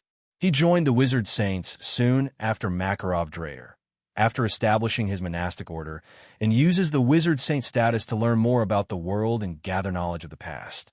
"This is my grandson Laxus," Makarov says as he moves to take a seat, gesturing for Laxus to sit beside him. "Are you sure this is the kind of conversation he should be hearing?" Avon asks. This news could be disconcerting. The boy wishes to be guild master one day, so he should understand these things as soon as possible. Besides, I trust him, Makarov says as he immediately begins eating, and both men do the same. "Help yourself to anything you want," Ashen says, giving Laxus a gentle smile, seeing the boy almost shaking from sheer nervousness. Laxus stiffly nods and slowly, awkwardly, silently eats. "We've got 2 hours to figure out our stance," Avon says. "When the meeting starts, Jose will be against the idea of changing the law and try to weaken the changes to benefit his bottom line. Best we present a unified front. Will any other wizard saints be there, aside from the 4 of us?" "Ines may make an appearance," Ashen says. "But I heard he was somewhere at the southern edge of the continent tracking a new beast for his summoning magic. So who knows where he is right now?" "Well, the chairman will only be as hard as the assurances we can give him are strong," Makarov says. "Avon has monks who rarely ever leave their mountain, and you're more of a noble than a guild wizard." "True," Ashen says. "Of all the wizard saints, only you and Jose are guild wizards, and you're also the only 2 in Ishgard, which means if the council needs anything, it'll be Fairy Tale and Phantom Lord they call upon. What of Lamia Scale and Blue Pegasus?" Avon asks. "I was led to believe these guilds were also formidable." "Well, since your boy Jura joined Lamia Scale, Oba has been bragging about how talented he is, and Blue Pegasus is the best at coordinating dark guild suppression operations. But Phantom Lord alone has over 500 members. How did that come about anyway?" Ashen asks Avon. "Jura was raised in your monastery, yet he leaves to become a guild wizard. That's strange." Avon shrugs. He wished to experience the world he read about in the stories I tasked him with protecting. To be adventurous is expected of a young wizard, which is why I recommended he go to Lamia Scale. "TCH, should have sent him to Fairy Tale," Makarov says. "He didn't want to feel like I was still looking over his shoulder," Avon says. "And since we're old friends, Fairy Tale would have felt like I was doing exactly that."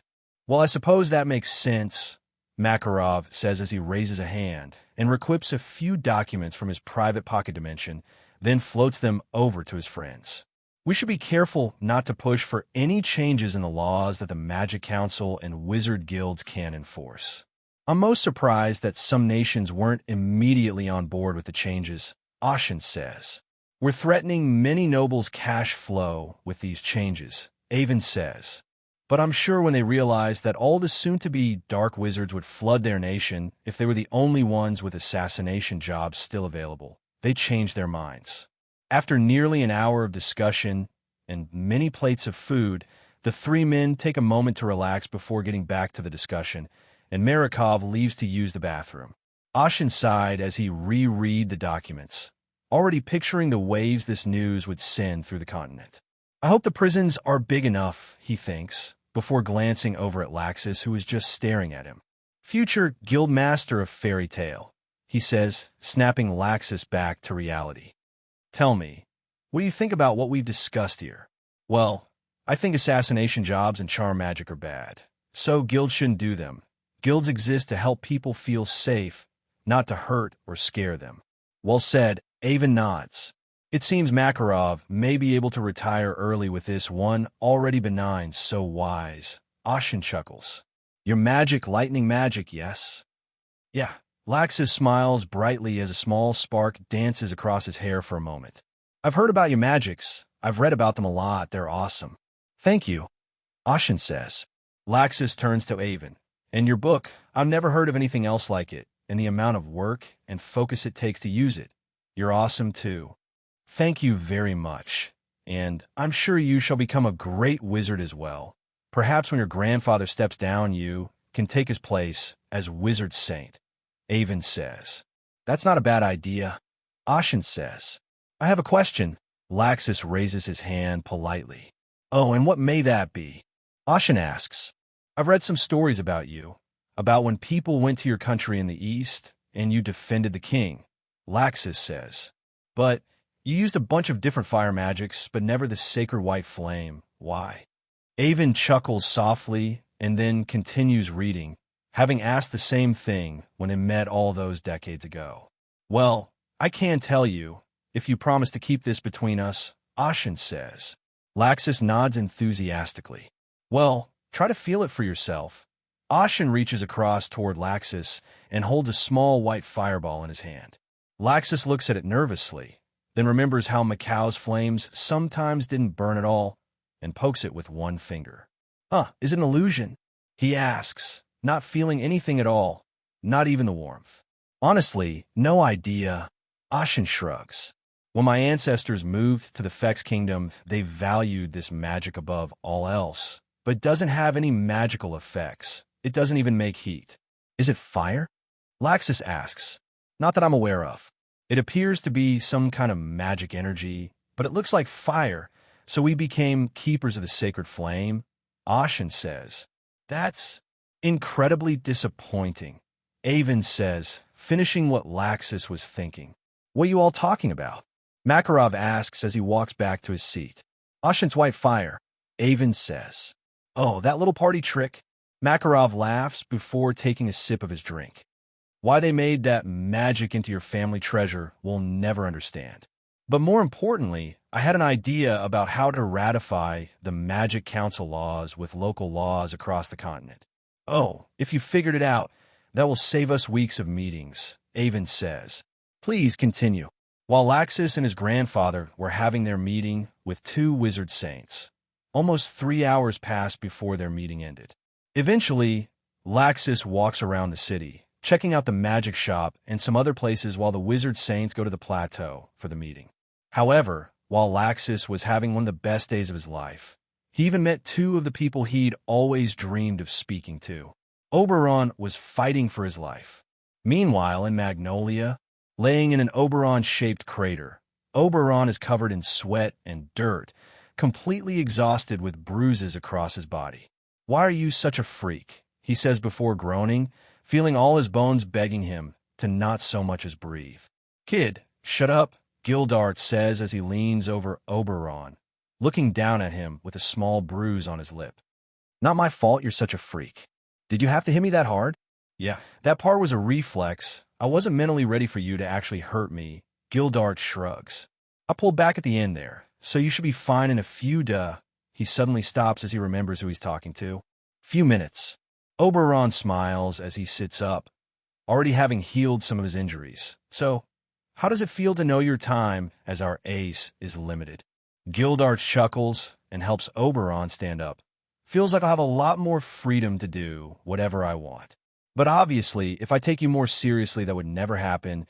I just didn't expect you to have gotten that much stronger these past few weeks. I'm always on jobs or training. Of course I get stronger, Oberon says, then takes a pained breath as he takes a few steps forward. But yeah, if you focus more of your magic energy on defending yourself, I definitely wouldn't have been able to bruise you, but now I know it's possible. Gildarts sees the smile on Oberon's face and quirks a brow at him. Kid, you're kind of creepy sometimes, he says as they begin walking to the guild hall to get some food. What do you mean? Just don't look at people the way you look at your new books, especially the girls. You'll get yourself arrested. The only girl I'd look at like that is Olivia. She's awesome. Yeah, I should have expected that, Gildarts mutters. Only woman on your mind is a wizard saint. Because of her magic or her staff magic is just so cool. She can do so much with it. It's awesome. You know, maybe just thinking about magic is a good thing. Keeps a lot of hearts from getting broken. Gildarts mutters to himself as Oberon keeps rambling about staff magic. Morning, Gran, Oberon says as he enters Magnolia's magic shop, wearing his usual job outfit and carrying a sheet of paper in his hand. Looking toward the counter, he doesn't see anyone there, so he shrugs and begins looking at the items on display. She's in the back. She'll be with you in a few minutes, a girly voice says from the other side of the store. Oberon turns around, still not seeing anyone, so he walks around the store to the other side, finding a girl who appears to be around his age, if not slightly older, clearing some of the glass cases on the bottom shelf. She had long black hair, Caucasian skin, and was wearing long pants and a long-sleeved shirt, under an apron, along with some simple slippers. Huh, I didn't know that people work here, Oberon says. So, did any cool new magic items come in this past week? I only help Dad and Grandma on the weekends. During the week, I help Mom at the general store, the girl says. And I think some magic rings came in yesterday. They should be over there. Without looking, she points to a display case behind him. Thanks. Oberon turns around and begins reading the tags on the rings. After a few seconds, he frowns, not seeing anything that's both useful and wouldn't violate his agreement with Master Makarov. Ugh, I can't get any of these, he groans. If you don't have any money, just leave. This isn't a place to be standing around doing nothing, the girl says with a bit of venom in her words, surprising him. Oberon turns around to see her standing there, hands on her hips, glaring at him. The moment she sees his face, her eyes widen. I'm sorry, I didn't realize it was you, she hastily says. It's nice to meet you. I'm Alana. She puts out her hand for him to shake, only for him to glance down at the wet glove that was holding the cloth she cleaned with. Sorry. She quickly retracts her hand. It really is nice to meet you. You're a #1 customer. Thanks. Oberon gives her a cautious look. So, you're her granddaughter? Yeah. My family owns the magic shop and a general store over on Main Street. That's pretty cool. That means you must have a pretty awesome magic, right? Oberon says excitedly. Actually, the girl frowns. I'm not a mage at all. I don't even have enough magic energy to activate magic items.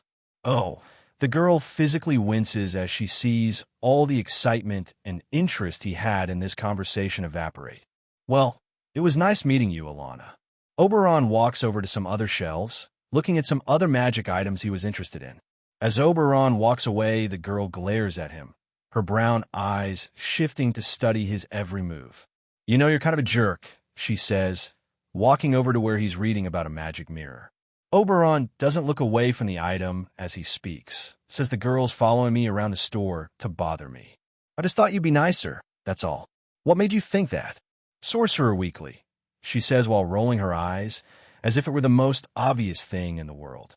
They always talk about how great you are, but you just walked away from me. Do people who can't use magic not matter to you? That question gets his attention away from the magic items. It's not that you don't matter, just I'm trying to learn magic as much as I can, and I can't learn anything from you. I could teach you how not to be a jerk. How about that? You're the only person to ever complain about that. I think once I never talk to you again, I'll be fine, Oberon says, and he can see from her expression that she can't even process his response.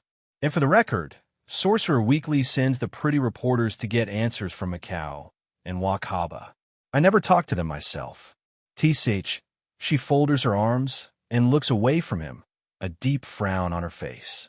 You picked a stupid title. Excuse me? Your title? Oberon. They should call you something with cosmic in it instead. Oberon is my name. Like, when I was born, he says, already knowing where this was going. Alana give him a genuinely perplexed look. Wait, your name is Oberon, as in King of the Fairies, and you joined Fairy Tale. Is this a joke? Alana immediately doubles over, laughing at him, to the point that she has tears in her eyes. Oberon grumbles some words of annoyance under his breath. Experiencing this for the 100th time doesn't make it any less annoying for him. After a few more moments, Alana stops laughing and catches her breath, seeing him glaring at her. Are you done laughing at the wizard that can squash you with a thought, while having no magic to defend yourself? She immediately shuts up. You wouldn't, right? No, but you should keep that in mind when you laugh at people in the future. She swallows nervously, right? Sorry. Whatever, everyone thinks it's a funny coincidence anyway, and Sorcerer Weekly doesn't even know it's my name, so everyone thinks it's just my wizard title. Seeing his dejected expression, Alana tries her best to give him a soft smile, cheering him up. I've read that story with Mom when she was teaching me to read about Oberon, the fairy who figured out how to heal their forest and was named king of it. It's a great story and a great name. Yeah, Mom read me that story all the time. I always thought it was pretty cool. Yeah, and it's kind of cute since you're in Fairy Tale. Oberon groans loudly as he begins laughing again. Hey, you should come to my birthday party tomorrow, Alana says. It'll be fun, and Dad said when I turned 10 he'd get me something special. I'm hoping for a kitty. Sorry, but I won't be in Magnolia. I'm actually heading to the train station for a job after I leave here. Oberon says. Well, I'll probably see you around sometime. Be sure to say hi, okay? Sure. Oberon doubts they'd ever meet outside of the magic shop, since he's rarely ever anywhere but his apartment, the guild hall, or magic shop on Magnolia. So you can make friends? That's a relief, Gran says as she interrupts their conversation. I can do things other than magic, Oberon says. I was actually talking to that one. She points at Alana, glaring at the girl. Don't you have some shelves to clean? Yes, Grandma. Alana stares at the floor as she scurries away. Oberon walks over to the woman and hands her the paper. Is she in trouble or something? They only send her here when her mom can't handle her anymore, the woman says while reading his list. You trying to learn cloud magic? No, that book isn't for me, but the others are. Makes sense. Why learn cloud magic when you can already fly? The woman says. These other grimoires are for enchantment magic. That makes things a bit difficult. Really, enchantment magic is a very profitable industry. So the people who know are very picky with who they teach it to. These grimoires will take a lot of time and jewels to find and buy. Will this be a problem?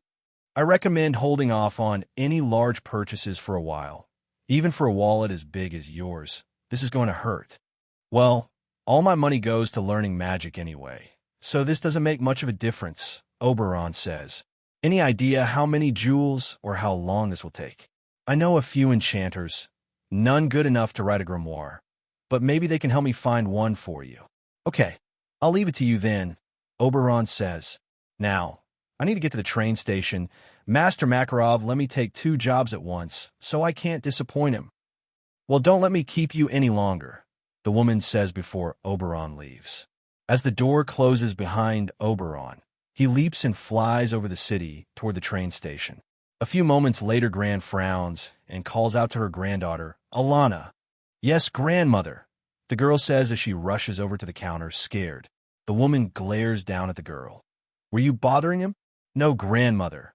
We were only talking, I swear. The woman narrows her eyes even more and leans down toward the girl.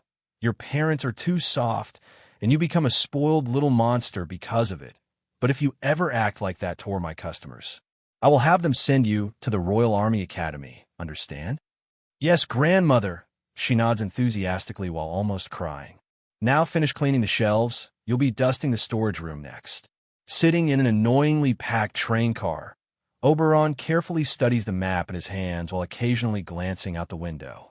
In the distance, he sees some winding rivers and low mountains rounding a valley. I'm almost there, he thinks while carefully folding the map and holding it in his lap.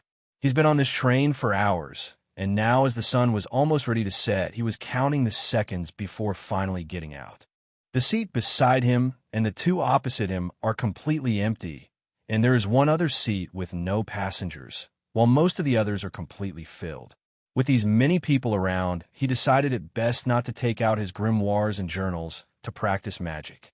Not only could that make people nervous, but it would also attract attention.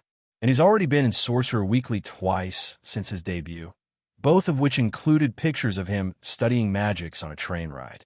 As he relaxes into his seat, from the corner of his eye he sees a man stealing glances at him. The man appeared more curious than malicious, so he simply ignored it, until the man finally worked up the courage to come speak to him. "May I sit?" the man asks, gesturing to the window seat opposite Oberon. "Sure," Oberon says, focusing on the passing landscape outside. "Hi, I'm Henry from Sorcerer Weekly." Oberon barely surpasses his groan as he looks at the man, who is already presenting his Sorcerer Weekly ID to prove he's with a reputable business. Oberon glances at it, then does his best to be polite. "I don't think this is a good place for an interview." "All right," the man says, "but you are him, right?" "Oberon," the man asks very quietly, nothing the boy didn't want to be in the spotlight. Oberon silently nods. Wow. Some of the people glance at them as the man covers his own mouth. "Sorry, it's just, you're a lot, I kinda expected you to be taller." "I'm 9. "Yeah, but you're already so cool," the man says. "Can I just get a small statement? My boss would love to finally get some first-hand information from you. This could really help my career." Oberon looks around, seeing everyone having returned to their previous quiet conversations. "Okay, one question." The man almost jumps out of his seat in excitement, but controls himself enough not to make a sound. "Okay." The man takes a deep breath and thinks very carefully about this, about his one chance. Oberon can almost hear the gears turning in the man's hand. Looking between Oberon and the notepad in his hands, then the man eventually decides to speak before Oberon gets annoyed at him. The boy's avoidance of the press has become well known in the Sorcerer Weekly office. I guess I should ask the most simple question, although it may not be the most desired. Since people are more curious about your unique cosmic magic that nobody has ever seen, the man gets ready to write as he looks at Oberon. "What is your goal? Your dream? What do you desire most? And what pushed you to become a guild wizard and join Fairy Tale?" Oberon raises a hand to his chin and continues looking out the window. "That's a big question," Oberon says as he thinks very carefully about his words. "But I suppose it all has the same answer." The man raises a brow at this and already has his pen on the paper. "I joined Fairy Tale because I am weak. That's what guilds are for. They help people who can't stand on their own grow and feel safe. We all help each other. Fairy Tale is the best place for me to learn about magic because Master Makarov is there, but learning from him will not be enough. So I will go out into the world to learn about myself, about magics, about the world itself, and use all of that knowledge to grow. I will grow until I'm strong enough to protect everyone and everything I hold dear to me. That is my goal." The man looks at him with wide eyes after finishing his notes. "That is the best answer I've ever heard. Most guild wizards desire fame, fortune, and power, and maybe that's why you're already so strong, because you're fighting for something greater." Oberon shrugs. "Maybe, but I wouldn't know. Honestly, I don't really pay attention to things or people I can't learn from. I know you said one question, but there is one thing I'd like to ask, if you don't mind." "May I?" the man sheepishly asks. "You're a lot less pushy than the other reporters. So sure, for being polite about this." "Thank you," the man says. "You said Master Makarov Dreyer is the best person to teach you about magic. Why is that?" "Cosmic is a unique magic, but it demands immense magic energy and focus," Oberon says. "Because of that, even when I was a baby, I would instinctively split it into light magic and gravity magic. And Makarov Dreyer is the light titan of Ishgar, the greatest light magic user on the continent." "So that's how your magic works? And you've had it since you were a baby?" "Since before I was 1, I was already glowing and floating around the crib. My parents didn't appreciate that at first." Oberon chuckles, remembering the pictures in his album back at his place in Magnolia and the stories they told him about them. The people want to know, very badly, Henry says, but I'd rather not ask about your past or personal life. Oberon gives him a strange look, not sure why the man would avoid such a scoop, but is grateful for his restraint. Thank you. Before I head back to my seat, would it be all right if I get a quick picture? The man takes out a camera, which is a small square wooden device with a lacrimal lens at the front and a data lacrima within. It would really be nice to have a picture of you that didn't involve one of our reporters being creepy. Oberon chuckles. Yeah, I'd really appreciate that. As the man prepares the camera, Oberon floats above his seat, cross-legged, and brings his hands together. He smiles while opening his palms and creating the illusion of a small galaxy between his hands. Slowly moving, the most beautiful sight Henry has ever seen. Oberon smiles down at it while the man takes the picture. That was awesome, the man says, snapping Oberon out of his daydream, out of the memory of his father teaching him this trick. Thank you. Oberon returns to his seat. That's the essence of cosmic, a little exercise that helped my parents figure out what my innate magic was. You know, I was really scared of talking to you at first, Henry admits. I figured anyone that powerful while so young had to be a monster of some kind, but at least for what I can tell, you're just a kid trying his best. Oberon gives him a strange look. Well, I'm happy to disappoint. Henry chuckles. This is way better, but I don't think I'll tell the others how approachable you are. After all, if I'm the only one brave enough to interview you, you'll get all the information. And you'll get bothered less, Henry says. Good point. Oberon says as he looks out the window, seeing a small lake. This is my stop. Have a safe trip. Your stop. Henry looks outside to see the lake as well. But the next station is at least another hour away. Yeah, but this part of the track is closer to where I'm going, so I'm hopping off here, Oberon says as he opens the window. Tell the conductor I got off early, he says before flying out of the window and toward the lake. The man and all of the passengers in the train car are shocked as the boy leaps out the window, then relieved when he rockets off into the distance. Minutes later, as the orange hues of sunset wash over the lush land below, Oberon spots a small village that isn't on his map. This must be the place, he mutters while hovering high above. But the client said only his estate was here, so maybe it's a bit farther up I should ask. He instantly begins falling at abnormal speed, before catching himself a few meters from the ground. He saw the large planes around the village already seated, and a few people were inspecting them, but the village itself lacked anything he could notice as a pub or bar. I should just ask one of the locals, he decides, then approaches a woman who was taking dried clothes down from a line. Excuse me, ma'am. Oberon waves politely as he approaches. Oh, hello there. You must be the visitor Master Eltec told us about, the woman says. How do you know? Well, he told us to direct you to his manor. It's a bit farther ahead, closer to the mines in the mountain. I see, Oberon says. I didn't see this village on the map, so I was a bit confused. That's not surprising, she says. This is all private land, the valley and the mountains around it, the mines too. Master Eltec brought us along to start farming the valley while the men worked the mines, even build us these houses, bless his heart. Wow, was all Oberon could say while looking around. He owns all of this. Lacrima mines pay well, and his family has been doing this for generations, she says. Now you should hurry along if you want to get there before dark. I'll have one of the boys take you there by horseback. No need. Oberon begins floating, causing her eyes to widen. Thank you for the directions, he says before flying off toward the manor. A few minutes later, Oberon sees a gargantuan mansion tucked away in the hills, along with some more industrial buildings within walking distance from it. Oberon sees a pair of armed guards at the gate and flies toward them. Hello there, he yells out while descending, causing them to stumble back as they see him. State your name, one of the men says, raising his spear. Oberon Alquan of Fairy Tale. Oberon pulls back his sleeve to show the guild mark. Both the men relax slightly, but still keep an eye on him.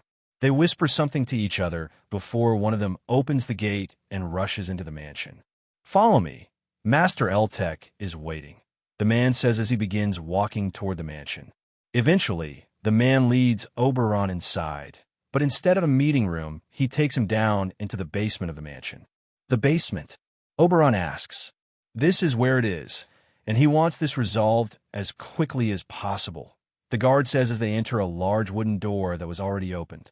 Oh, thank goodness, a tall red-haired man in a suit says as he passes a hand through his unkempt hair. Oberon immediately notices how haggard the man is. With hollow cheeks and sunken eyes, his suit seemed to be wrinkled in ways that screamed he's been stressed lately. You may simply call me Mr. Eltec, the man says. We really don't have time for pleasantries. As Oberon steps fully into the room, he looks around, not seeing any items in the room aside from a massive adamantite vault door, which occupies almost an entire wall. There were runes carved into the metal that occasionally glowed and shimmered, almost taking his breath away. Wow, that's incredible, Oberon mutters. That it is, and I need to get inside of it, but I seem to have been locked out of my own vault, the man says before he signals both the guards to stand at either side of the room. The job poster said you needed someone who could get through a magic barrier, not break into a vault, Oberon says. The vault isn't the problem. I can easily open it, the man says as he begins walking forward with one hand reaching out. This is the problem. He eventually touches an invisible wall, and above him, runes appear, floating in the air. No human shall enter this area. Oberon reads the runes aloud. Someone used rune barrier magic to lock you away from the door, but an enchantment this vague can't be that strong. True, but he had weeks to prepare it, the man says as he turns back to Oberon. My brother, for all his faults, is an exceptional mage, but he is a drunkard who whored his way through Ishgar before leaving the continent and breaking our parents' hearts, which is why they cut him off and out of the will. So this is revenge? Yes. He visited a few months ago looking for his inheritance. When I told him about the change, he promised to change his way, and I agreed to return a portion of what would have been his inheritance if he did so. Then why did he do this? Because I caught him 5 bottles deep in the cellar, having an orgy with some of his traveling companions he invited into my home without my consent. Gross, Oberon says. Quite, but I gave him yet another second chance, the man says bitterly. He sent them away and played on my compassion, spending the next few weeks making this enchantment to spite me, then had them return and steal anything that wasn't nailed down. Does he have a bounty on him? If he touched the servants and employees, he would, but since only I was affected, I decided to leave him be, the man says. However, I need the contents of my vault for a meeting I have with the king in 1 week, and when I came down here 3 weeks ago to double-check everything, I discovered the barrier. That explains why the reward for this job became 10 times higher a few days ago, Oberon says. You really need what's in there, otherwise you could wait for the barrier to get weaker over time. Yes, so please, tell me you can break it. Oberon folds his arms, thinking about the situation, then walks forward and stands in front of the barrier. There are 2 options here, Oberon says. I'm listening. The first is the most simple, he says, and casually takes a step through the barrier, shocking the 3 men. You already broke it? The man reaches forward, only to have his hopes crushed as the barrier stops him. What? This type of magic is invasive, so it doesn't work on me, Oberon says. I can open the vault and get you anything or everything from inside. Then you simply keep activating the barrier until it runs out of magic energy. That would be quite simple, the man says. But the vault is enchanted to only open for me, not to mention the other reinforcement enchantments to increase the durability of the adamantite. Then option 2, is what you need in the vault fragile? No, it's paperwork, the man says. Good. Then it can handle a bit of shaking, which will happen when I break this barrier, Oberon says. If you have anything in the house that can't handle a bit of shaking, you should get out of here now. The man immediately looks to one of the guards. Go make sure the Lacrima mine is clear. If anyone is in there, send them home. Shall I go evacuate the mansion staff? The other guard asks. Yes. Take your time and make sure you miss no one. We will wait until you both return, the man says as both guards leave the room. You really do care about your people that much? Oberon asks. I assume you were expecting the usual selfish, arrogant, perverted, wealthy family? Well, yes, those are the types I've met until now, Oberon says. The man sighs. When you grow up in an empty house, where everyone is always working and has no time for you, where you spend more time with the servants than your family, they become your family. And I'd like to think I always take care of them. And your brother is different? He went to the Magic Academy, but the Magic Council kicked him out for bad behavior. He thought since our family had money, he was untouchable, but the Magic Council cares not for such things, and he cared more about doing all the debaucherous things we were forbidden from his children, and he is yet to stop. Well, hopefully, he comes to his senses someday. Yes, I hope so too. The man gives Oberon a sad smile. Now, how exactly will you be breaking this barrier? By using my innate magic, cosmic, Oberon says. My magic acts as a magnet of sorts for magic energy and magic in general, forcing it to crash against me, and whoever has more magic energy wins. So you effectively plan to pull it into a test of sheer magic energy and eventually drain it, the man says. Do you have that much magic energy? Oberon shrugs. If it doesn't work the first time, I'll just get some rest, then do it again. Incredible, the man says. I myself am not a mage, but I've had to learn about magics due to the nature of our family business. Magic that makes you invisible to what you call invasive magics and allows you to force them to break by slacking your magic container against them. It sounds unreal. I get that a lot, but most people don't know about this, so I'd like to keep it quiet if you don't mind, Oberon says. Well, you're contracted not to speak of anything from this job, so I see no problem with me doing the same, the man says. Unless some of your friends want to hire me, then you can tell them. The man nods as they hear both the guards walking down the stairs in the hallway outside. Sir, both the mansion and Lacrima mine are clear, one of the men says as the other nods in agreement. Well then, you may begin when ready. The man gestures to Oberon and then gets to the other side of the room. Oberon takes a moment to focus his magic energy, standing there with his eyes closed as he clears his mind. Then he leans forward and touches the barrier, feeling it blocking him from moving toward the vault. The entire area is filled with glowing green runes, written on the air in front of him. The men look at him curiously, then feel a sudden draft in the room. They share some curious looks with each other before focusing back on the boy, seeing the ground beneath him crack slightly as the wind speeds up. They then see pure magic energy being released from his body, white light exuding from him and dissipating into the air around them. They look at the barrier carefully, not seeing any reaction from it. Then, after a few more seconds, the neutral magic energy changed, becoming void black with shining stars. Like the night sky was pouring off of Oberon. Just a bit more, he says as the magic energy grows and grows, eventually enveloping his body in a pillar of cosmic magic energy. A narrow pillar that just barely shrouded his entire form. And within it he appeared as his same humanoid figure, but his clothes were mostly gone, leaving him glowing bright white in the void. The men look around nervously as the mansion feels as if they're experiencing the longest earthquake of their lives. But what they also see is the runes reacting, shaking, moving, rushing toward Oberon's hands pressed against the barrier. And a few seconds later, the entire barrier shatters. Gah! Oberon stumbles forward, dropping to one knee as he restrains his magic energy once more. Are you all right? One of the guards asks as he kneels beside the boy, seeing him covered in sweat. Yeah, I just haven't done that enough to get used to it, Oberon says between ragged breaths. Well, young man, it seems you've completed the job, Eltec says as he presses a hand on the vault, and the mechanisms inside immediately begin to turn and open. Great, then I should get to the next town, Oberon says as he stands up. Before you leave, we have something to discuss, Eltec says. And what's that? Well, would you prefer cash, or would we let the bank handle it? Eltec asks. Wow. Oberon is both intrigued and horrified by the sight far below him. There he could see a small village shrouded in a thick purple mist. At the edge of the village is a sea of tents, the Fiori royal army, moving people and their belongings away from the area. Good thing I got here early, Oberon says as he glances at the horizon, seeing the rising sun in the distance. With a thought, he descends to this mountain village, raising his hands in surrender as some of the people and soldiers notice his descent. "Oh gods, not another one!" one man yells out from the crowd, causing the soldiers to point their spears at him. "State your name."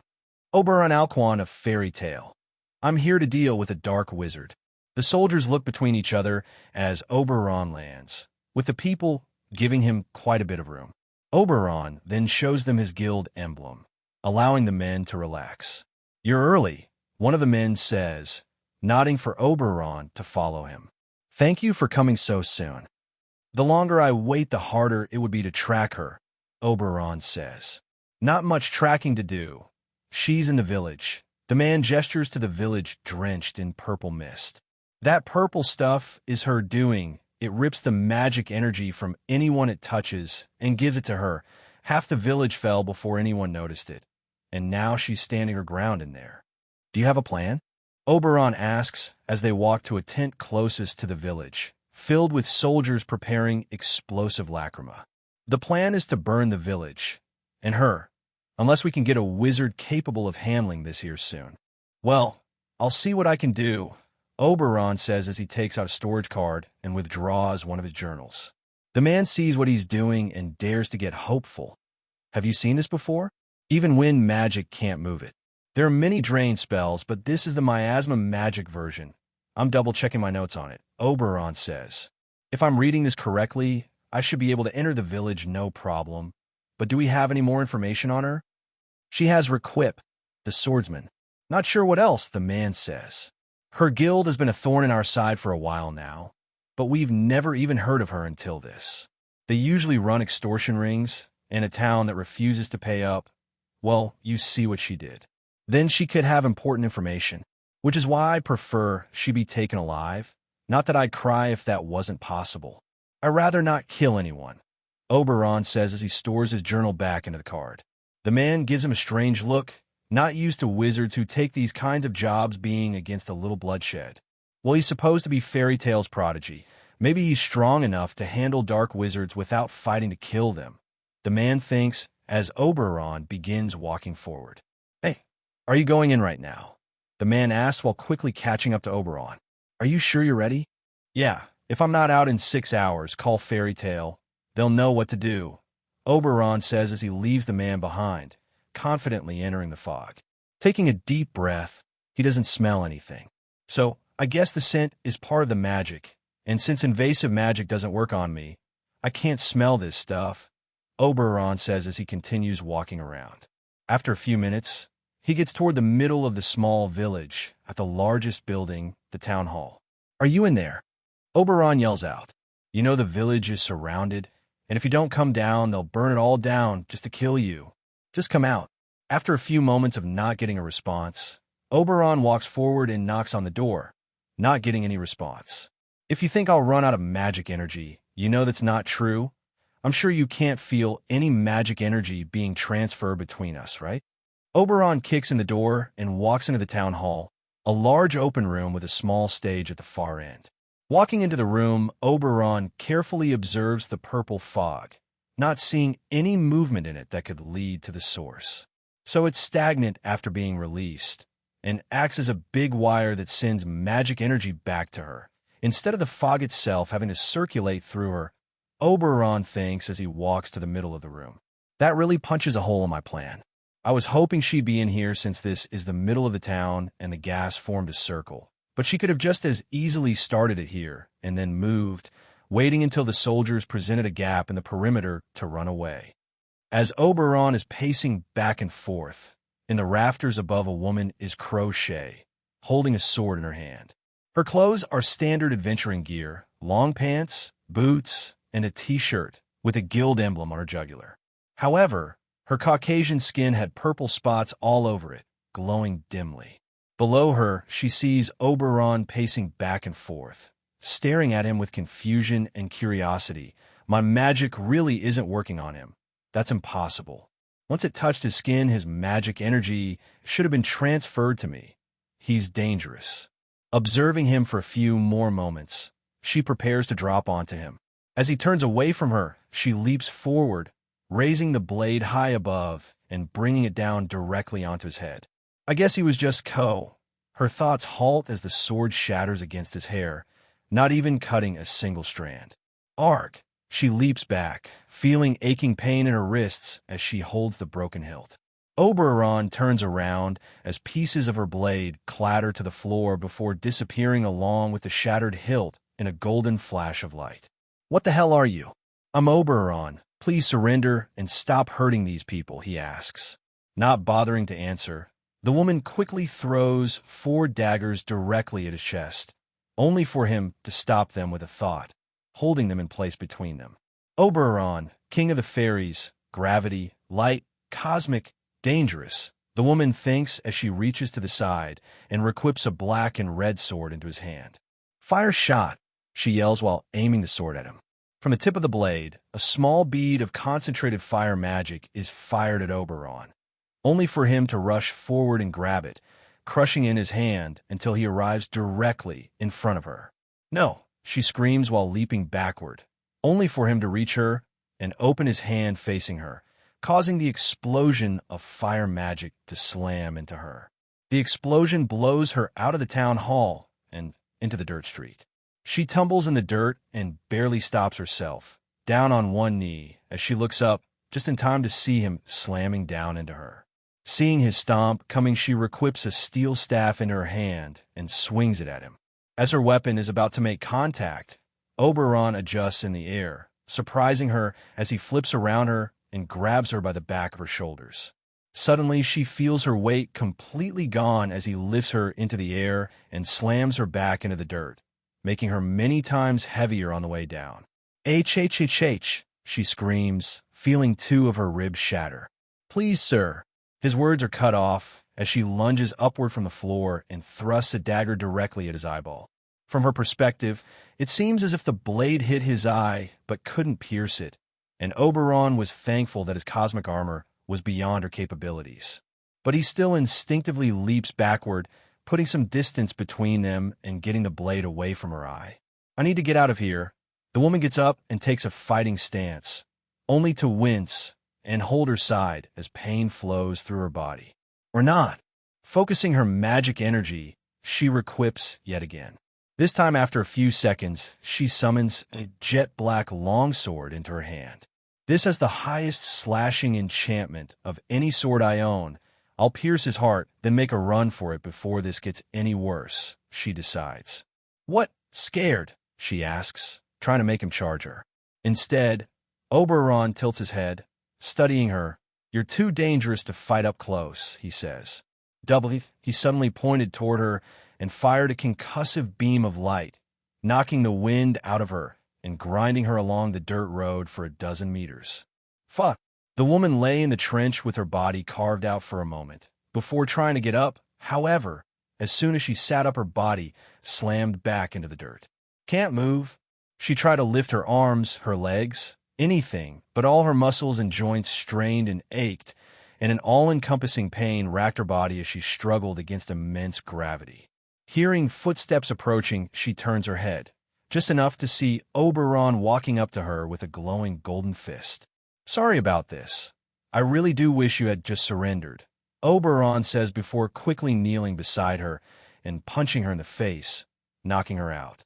As she's knocked out, her weapons disappear in a golden flash, and the purple fog quickly fades away. "I seriously need to learn Requip, and she was so fast with that magic. Even faster than Master Makarov. Awesome," Oberon mutters as he makes the woman float ahead of him while walking back to the soldiers. 3 hours later, standing at the train station ticket booth, Oberon is looking at the list of prices while eating a sandwich. After helping the soldiers secure their new prisoner, he flew north for an hour to the nearest town with a train station and spent some time looking around, searching for anything interesting. He's now ready to begin the long trip back to Magnolia. "It costs a lot more, but it'll let me continue studying while on the train and avoid annoying people trying to talk to me," Oberon thinks. "And it's not like that money will make much of a difference in buying books, and I've got a lot saved." Oberon glances at the ticket booth attendant for a moment before looking back at the prices.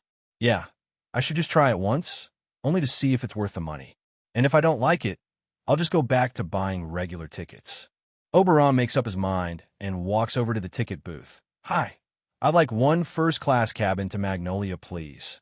Less than an hour later, walking through the first-class train car, Oberon sees people in well-crafted and tailored suits, as well as some women wearing fancy jewelry, and he feels entirely out of place among them, even while holding the ticket in his hands and looking for his cabin.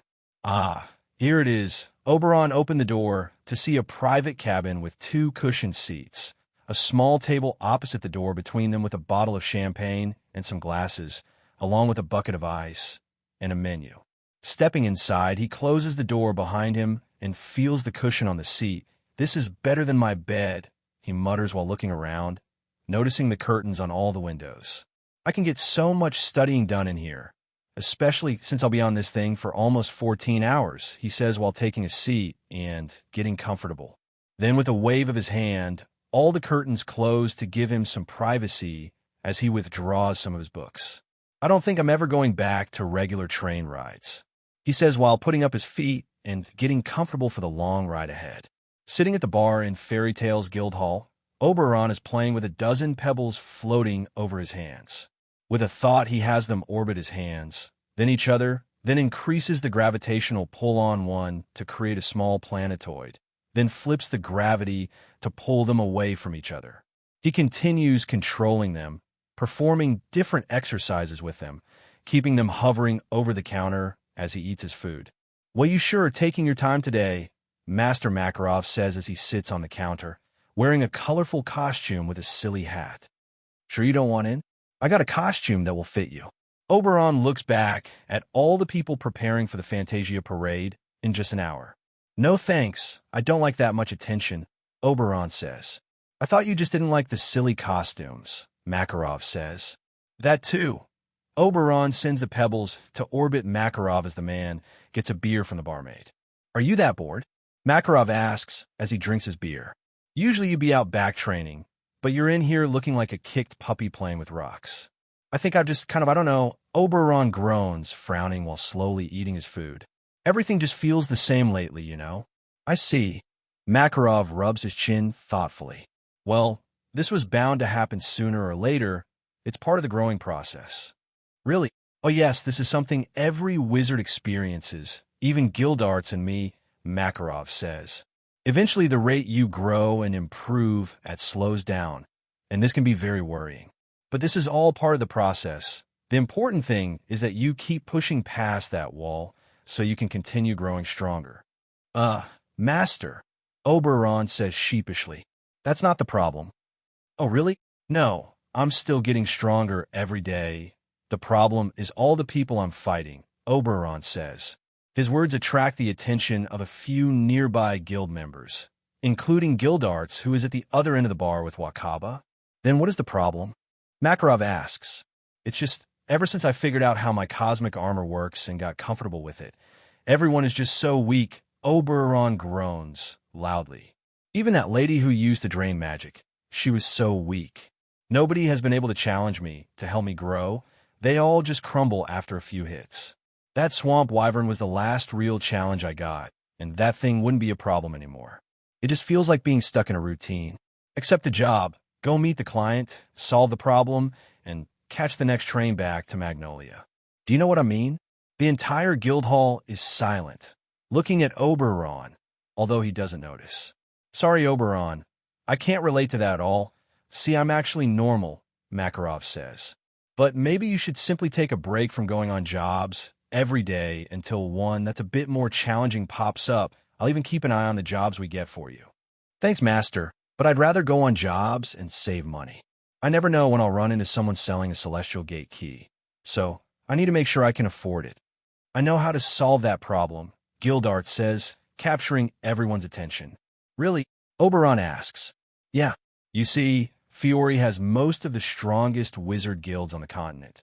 So within the country, we've also got some of the stronger dark guilds and dark wizards. But other countries generally have stronger magic creatures, since we've got the most wizards to keep them under control.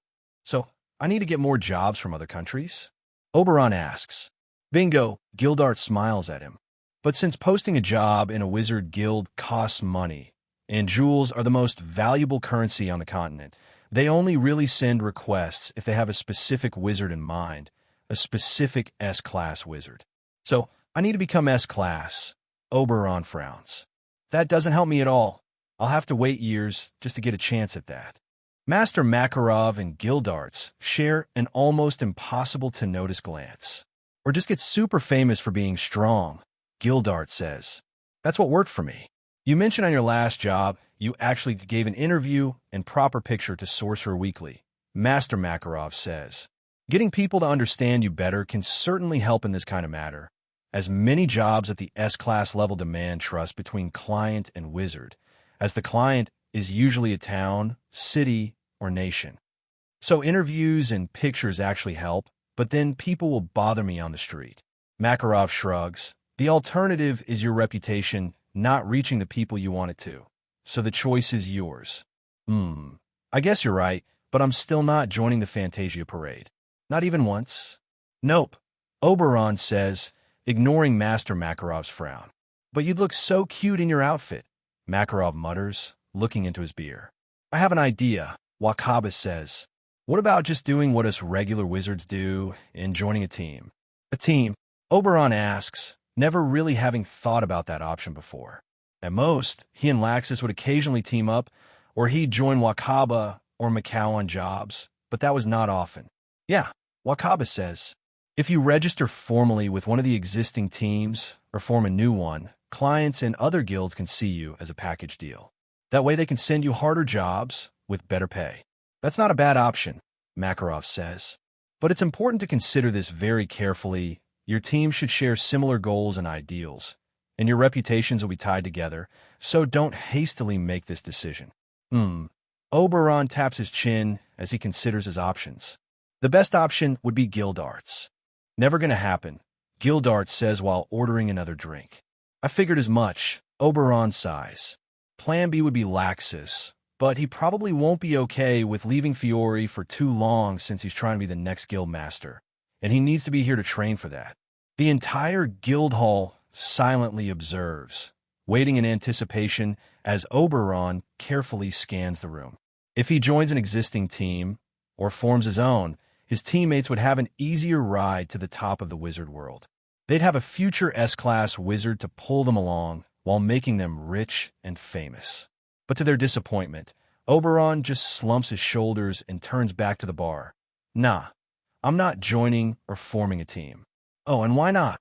Oberon leans onto the bar, still playing with the pebbles. They're all pretty weak, and I grow faster so they can't keep up.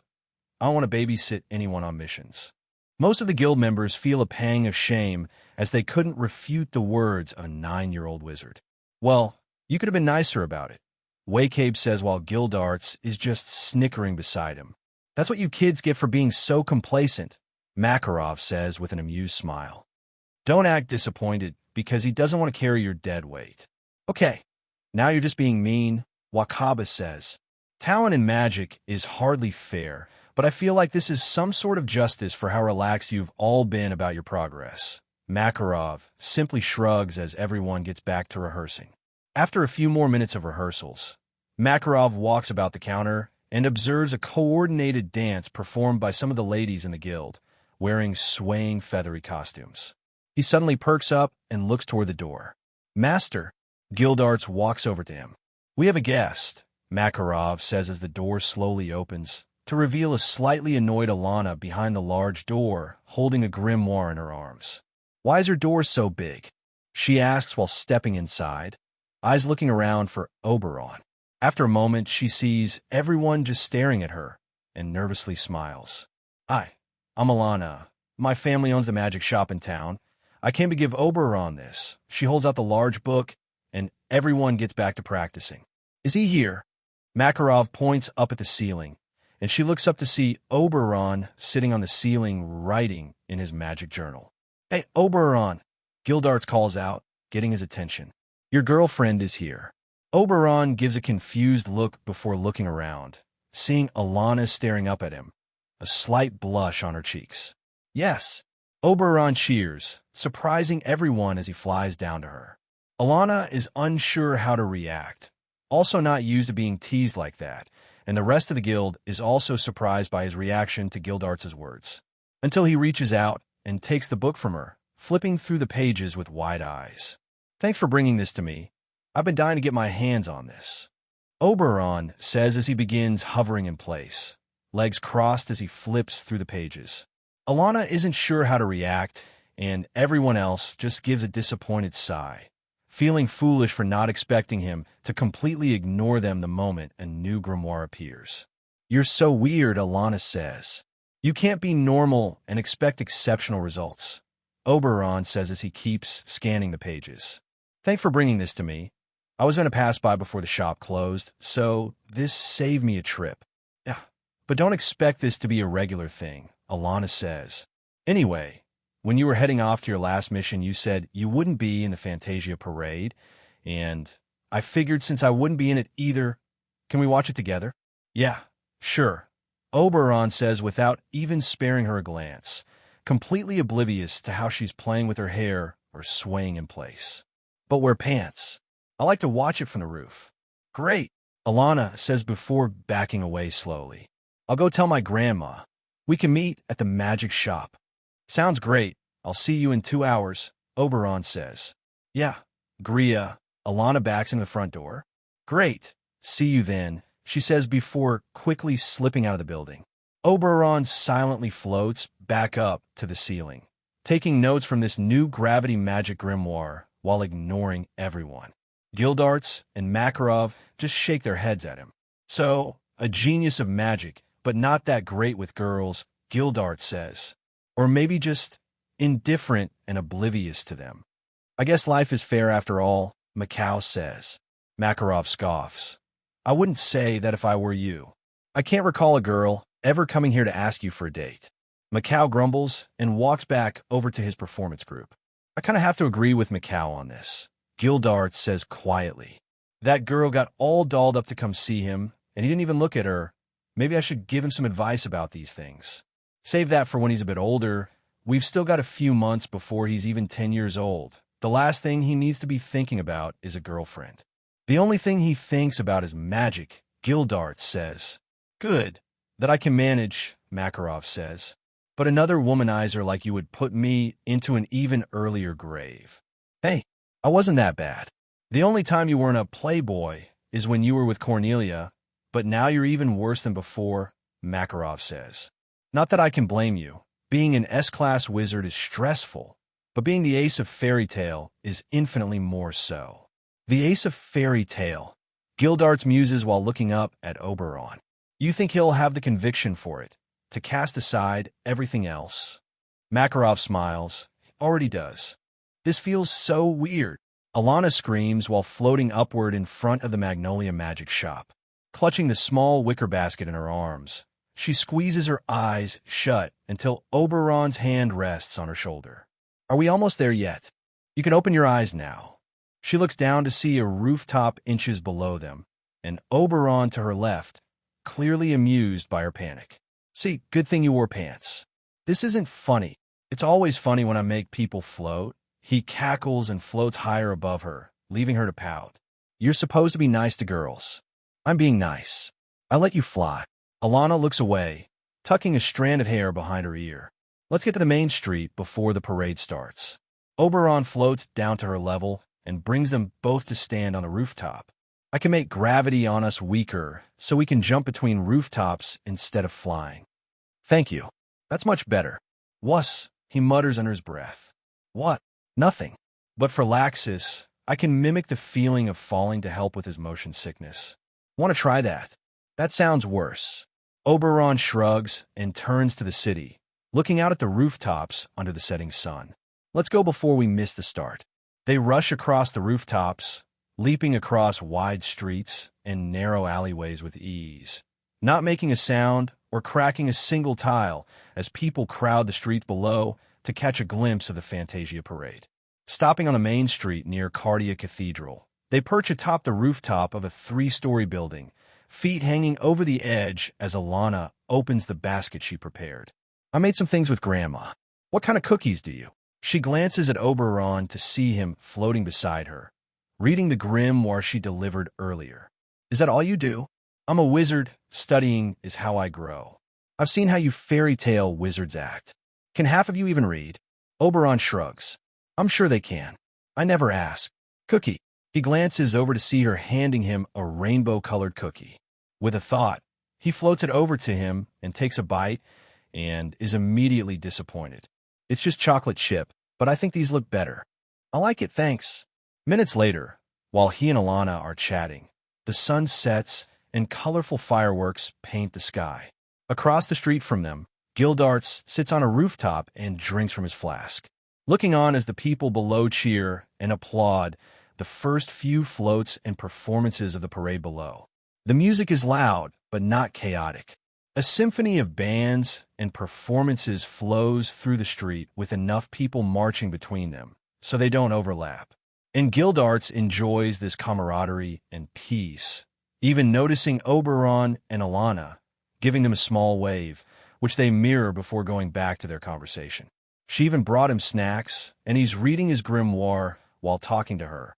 I need to talk with him about this. Gildarts relaxes on the roof and enjoys his drink, observing the crowd below and the parade floats, until a cacophony of explosions rolls through the sky. Intense magics shatter the air and explode in colorful motes of light and dancing flames. A bolt of yellow lightning arcs about, bouncing from one spectacle to the next before forming a fairy tale symbol in the sky and shattering into golden sparks that dissipate before reaching the buildings below. Down the street, a wave of confetti flows as if it has a mind of its own, carried by wind magic before rushing upward to reveal Fairy Tale's parade floats behind it. The confetti burns away in the sky after swirling in a controlled vortex as the music builds, pulling all attention to the wizards dancing in matching costumes and dazzling the crowd with their magics. Gildarts chuckles, spotting Macau dancing atop the first float with Inno, the blue flames around them moving in perfect sync to enhance the spectacle, wide smiles plastered across their faces. Guess it wasn't so hopeless after all, he thinks while taking another sip of his flask. He then looks across the street and sees Oberon floating beside Alana, who is now a few feet above the roof, holding his left hand. His grimoire floats beside him as he watches his guild mates perform in the street below.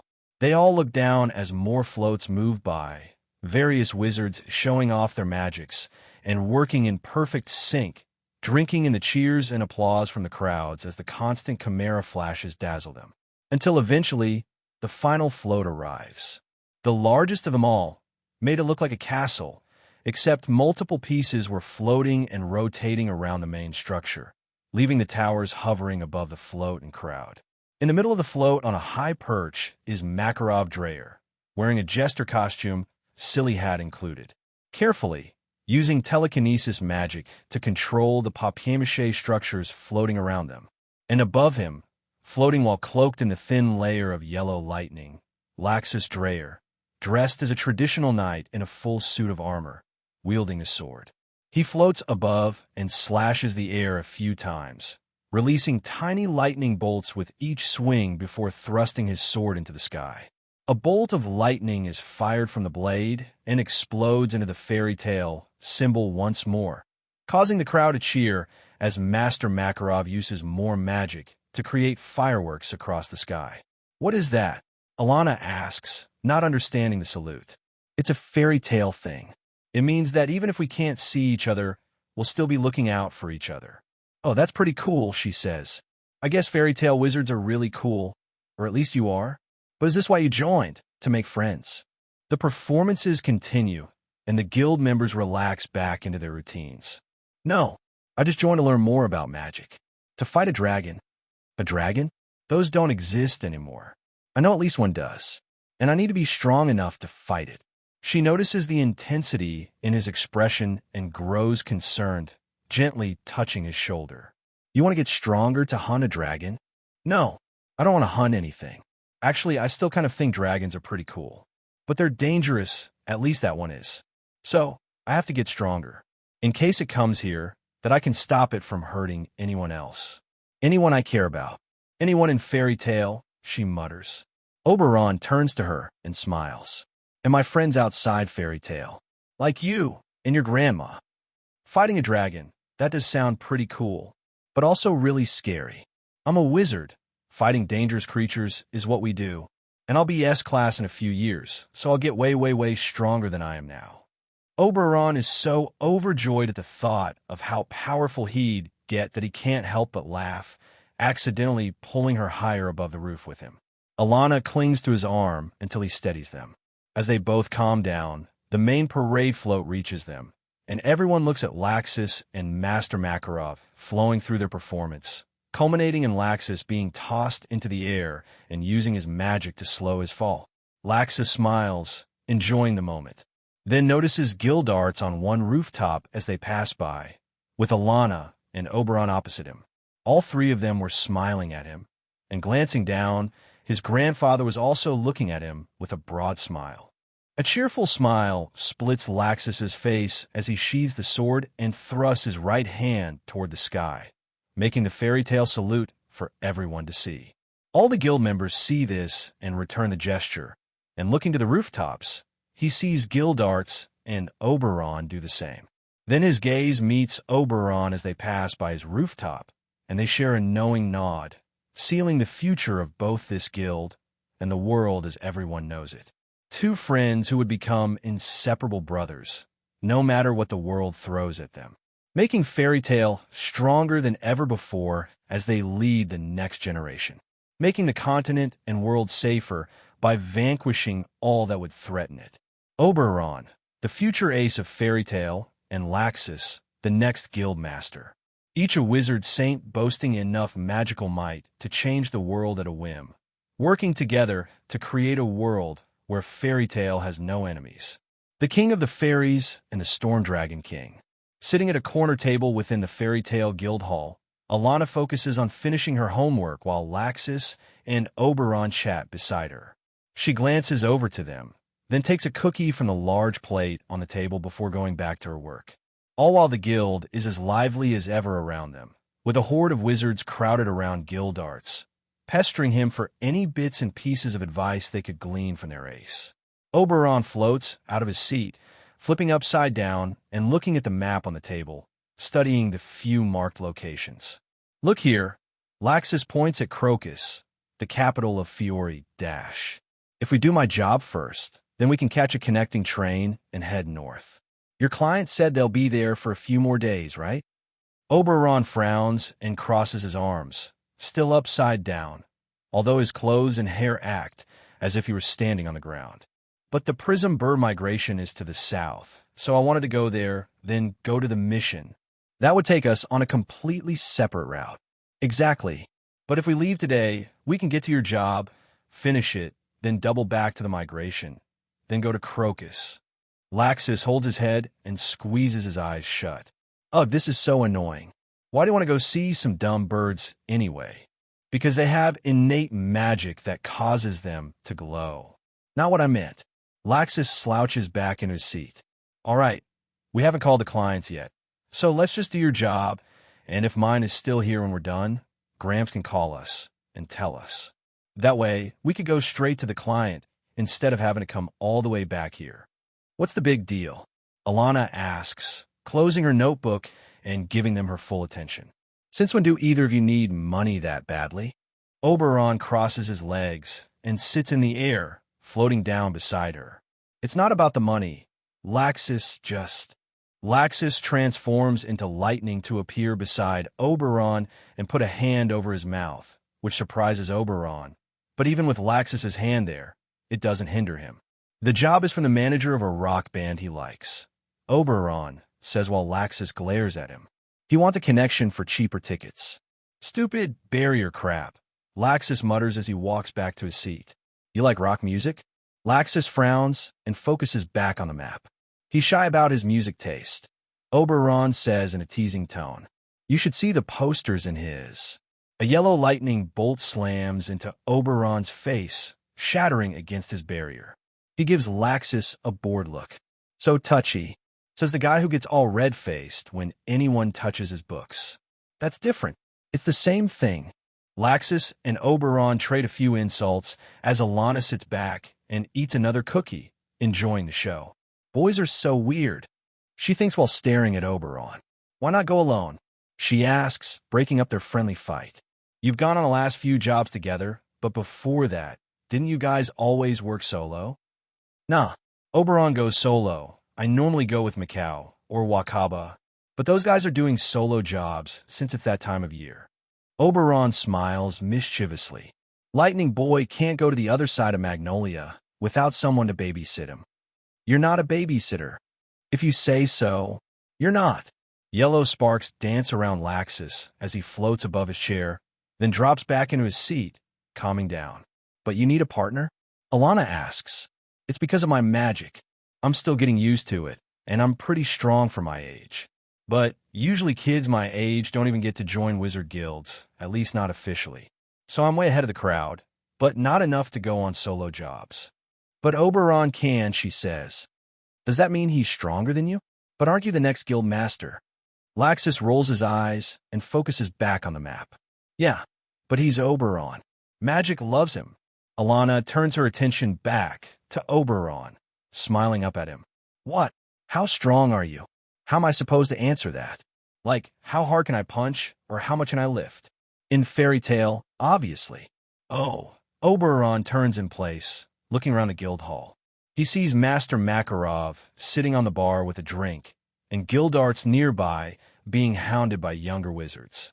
Master Makarov and Guildarts are stronger than me. And what? Who else? Just them. Alana is perplexed for a moment, then looks around the guild hall. Wow, so Fairy Tale is just a bunch of losers, huh? Laxus snaps at her. What the hell gives you that idea? She leans away, startled.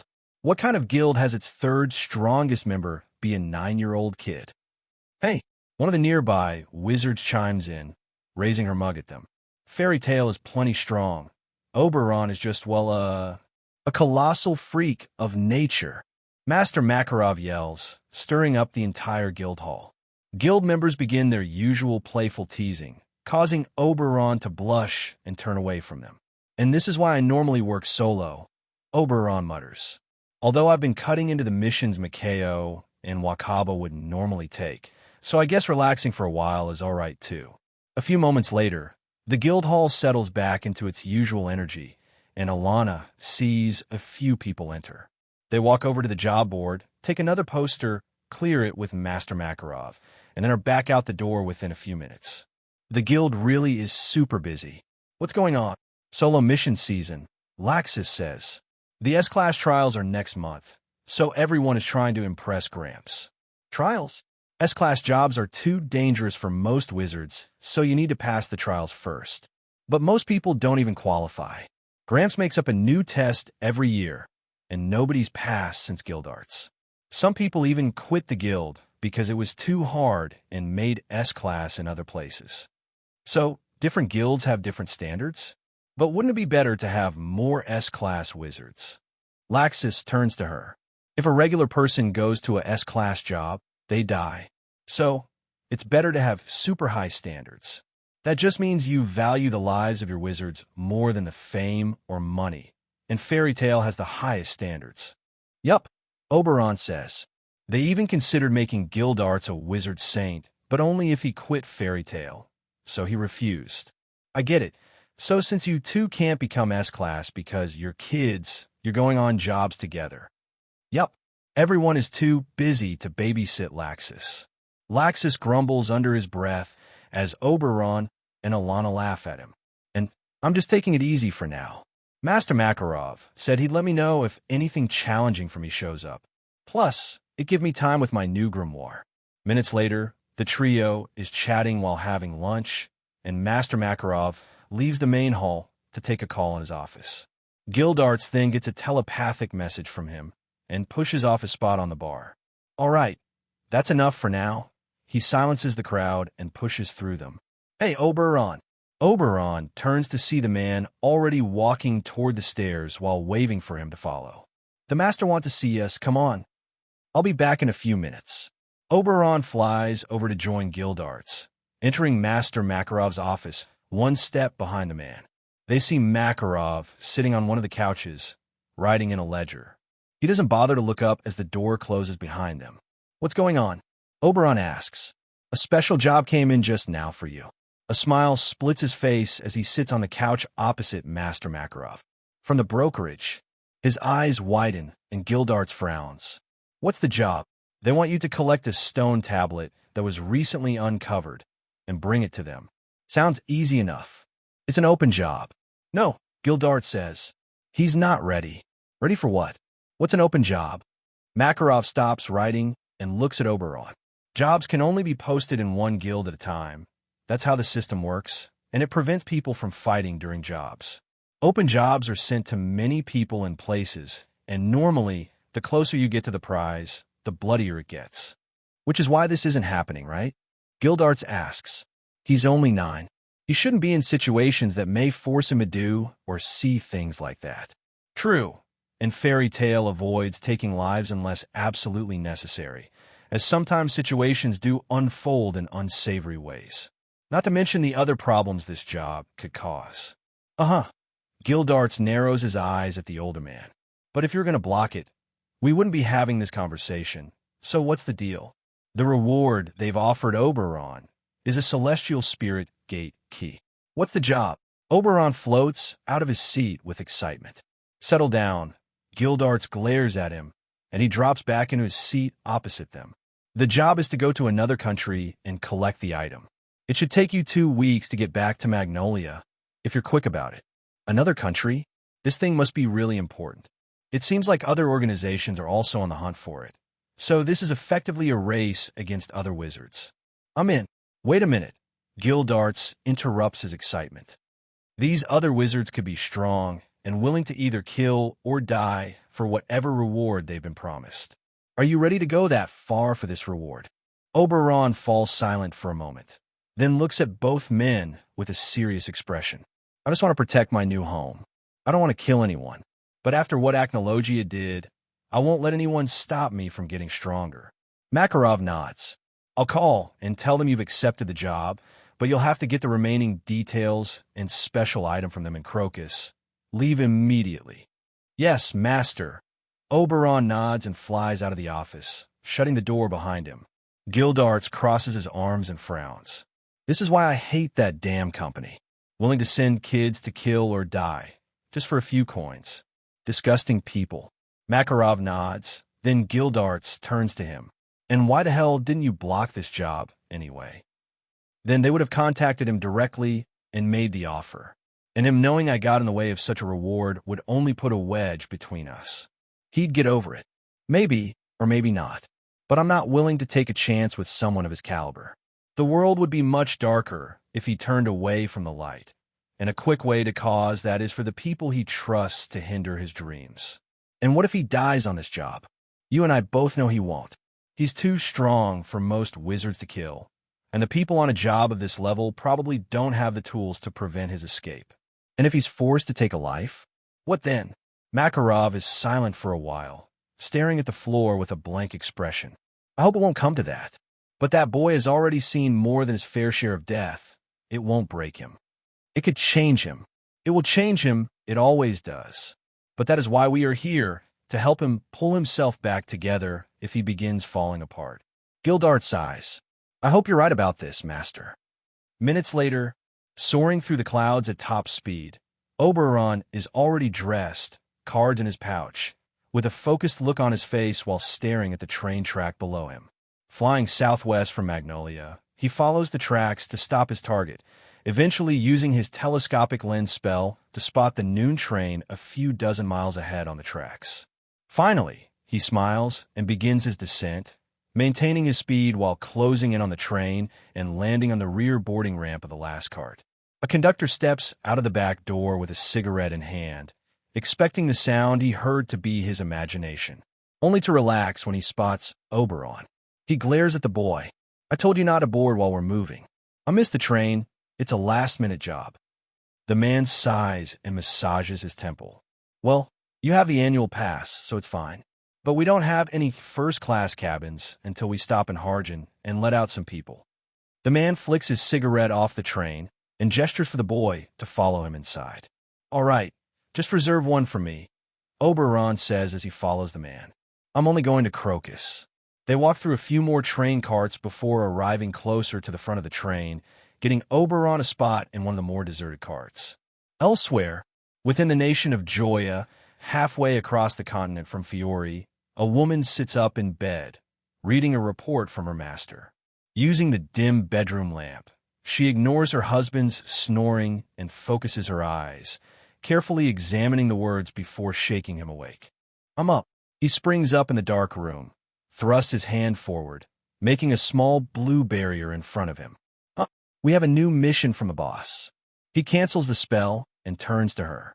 "Couldn't this wait until morning?" "No. The courier just brought this document to me. One of the tablets may have been uncovered. We need to go get it. One of those, are the other treasure hunter guilds going after it?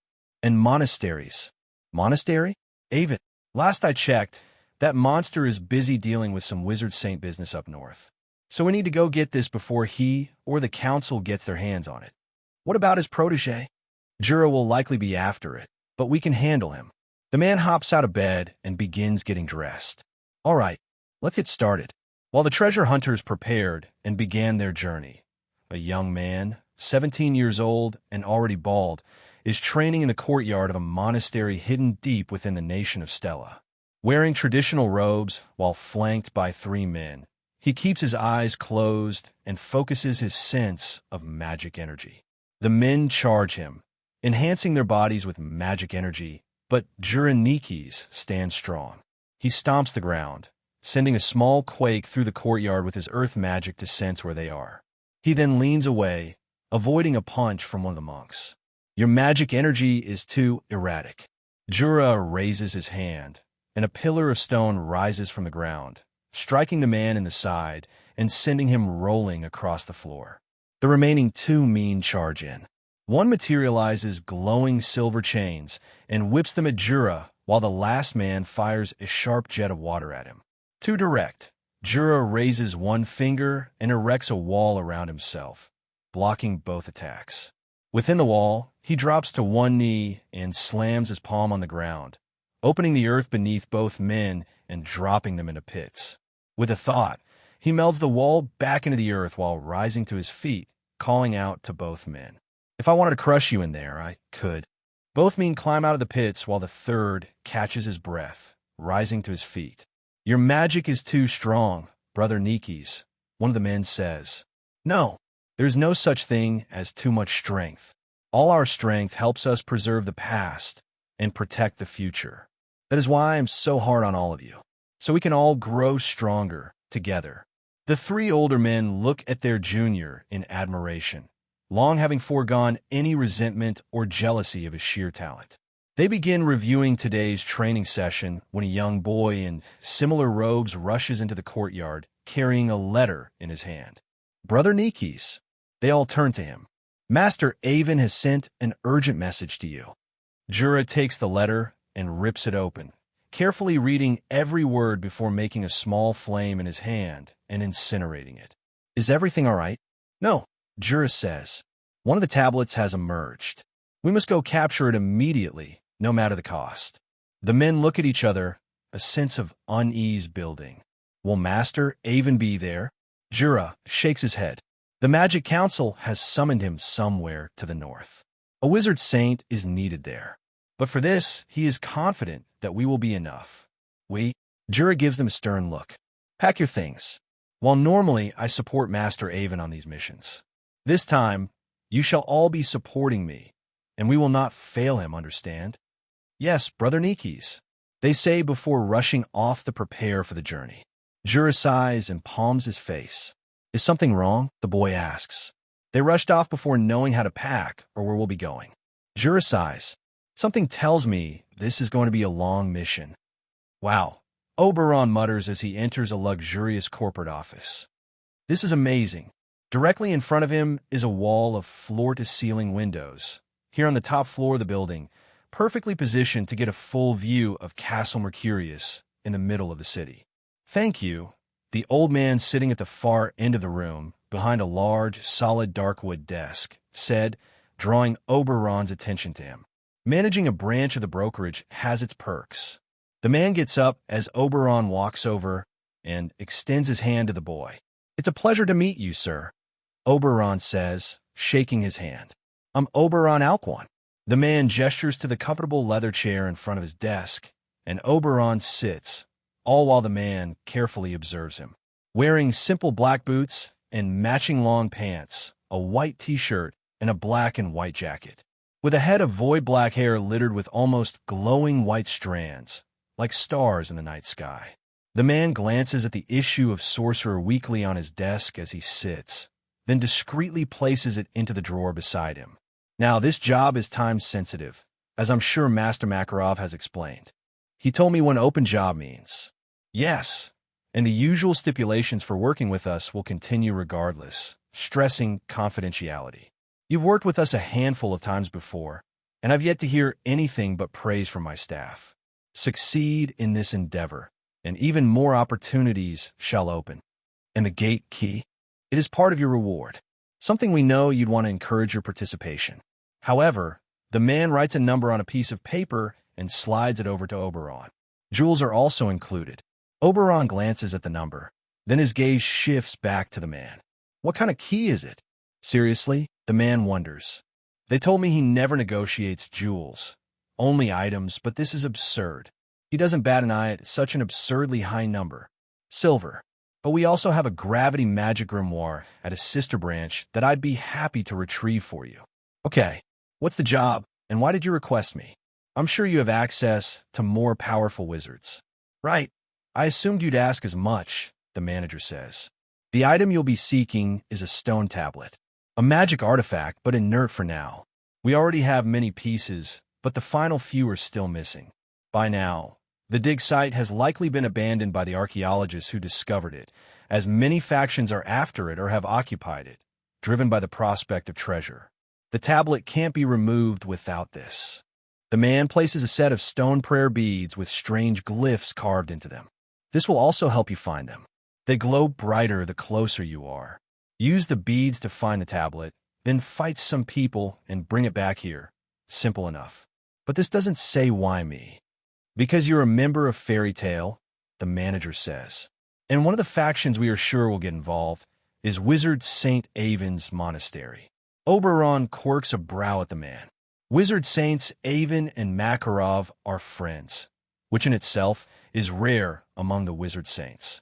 Aside from Makarov Dreyer, the only other Wizard Saint with a guild is Wizard St. Jose's Phantom Lord. But we have reasons not to trust him again. Using anyone else would have a Wizard Saint pressuring them and us to hand over the tablet, and we can't let that happen. I see. Since I'm from Fairy Tale, if he shows up, he'll just let me go because he's friends with my master. Anyone else, he might just crush, so they would have quit the moment you mentioned this. Plus, if they did complete the job, he could pressure their guild into saying who the client is, which would destroy their guild by violating their guild charter. But Fairy Tale has a Wizard Saint, so we can tell him to stop bothering us, and that'll be the end of it. You could have hired a lot of people for this if you didn't use the official guild system. But you used it to get protection from him, with Master Makarov as your shield. And everyone knows Makarov Dreyer values his guild above all else. He will protect our confidentiality, even from a fellow Wizard Saint. And because of our connection to the crown, Avon can't simply bully us without absolute proof. Okay, I get it. So, where am I going? Minstrel. We have a private boat in Moorgate waiting for you. They will take you to Minstrel, where you will get directions to the general area of the artifact. Everything beyond that is up to you. He hands Oberon the beads. And about the other people hunting this. Do they have these beads too? Some do, but you don't get any bonus for fighting, only for the item being returned to this building. Whatever means you use is none of our concern. We have a magic mobile waiting out front for you. Great.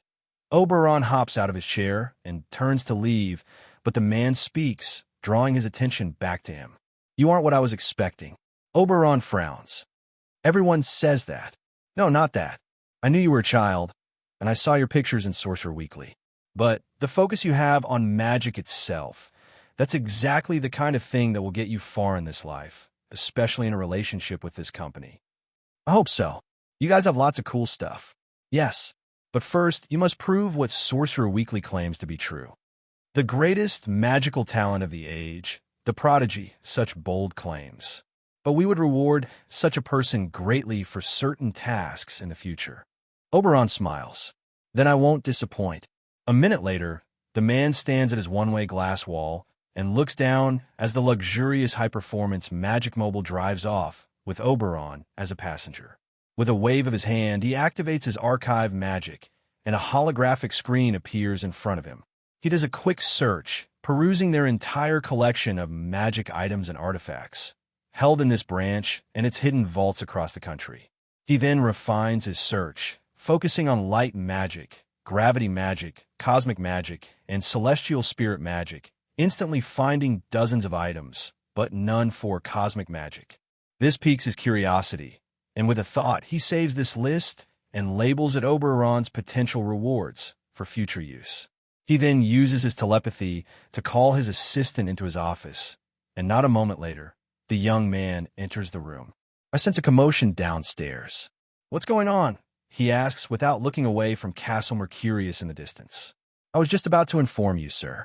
We have news regarding Wizard St. Avon." He turns around to face his assistant. He's been confirmed to be exploring an ancient ruined city to the north. He won't be involved in Minstrel. Really? That's surprising. A stroke of luck, perhaps. There's still the problem of his apprentice. We got word that Juranikis has been spotted sourcing transport to Minstrel, with 3 monks accompanying him. Iron Rock Jura. Dangerous.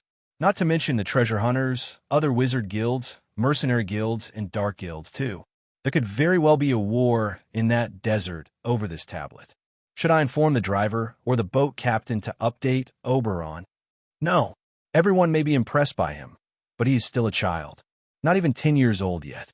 This could scare him off, and he's our only chance at getting the tablet without a wizard saint leaning on us to hand them over. It's impossible for him to know about those, sir. Anything is possible in this vast, magical world, the manager says. Keep Oberon in the dark about this Jura situation. Encountering Avon is safe because the man is so much stronger, but Jura isn't someone we know enough about. I see. So, there may be a fight if they meet. Gildarts, then Jura. 2 wizards praised for exceptional power, but I don't recall anyone calling them the greatest of the age. So let's see how Oberon does against one of the previous monsters. Understand. Also, the manager waves his hand in front of the screen and transfers the new list to his assistant's mind. Contact the other branches, give me anything related to those magics, and bring the relevant items from our bunkers here. The man holds his head for a moment as the information processes, then blinks away the headache. Shouldn't we wait until he's completed the task, sir? The man smiles and shakes his head. You don't get to where I am if you've ever put money on the wrong horse, so just have some faith in the cosmic wonder. Deep beneath the waves of the blue open ocean, Oberon flies about within a safe gravity magic air bubble. Looking up at the midday, sun high above him, barely reaching him at this depth, he spots the hull of his ship before refocusing on his new friends. Flipping to his right, he moves closer and extends his right hand outward, releasing spheres of glowing yellow light into the water, illuminating the dozens of massive grayish-blue whales swimming around him. They barely notice the light and continue swimming, unbothered. Even as Oberon seamlessly moves between them, above them, under them, and eventually stops beside his new friend and swims alongside him. A baby whale, already 33 feet 10 m long, but nothing compared to his monolithic mother swimming beside him. She was already 70 m 210 feet long and 4 stories high. The baby whale opens its mouth, and the water around it shakes. Its innate sound magic sending tremors through the water that could shake a human to death and do much the same to most predators. In its infancy, it releases these while getting used to them itself, which, judging by her mimicking his action, its mother finds adorable. Oberon smiles as all the whales do the same thing, and he's completely unbothered by it. His gravity barrier was now so absolute that he couldn't even hear the ear-bursting sounds they made, much less feel the body-shattering vibrations they released. After a few seconds, the baby slows, and the other whales do the same to match his pace. Oberon sees his chance, and once more gets closer, weakening his gravity barrier enough to get close and press it against the whale.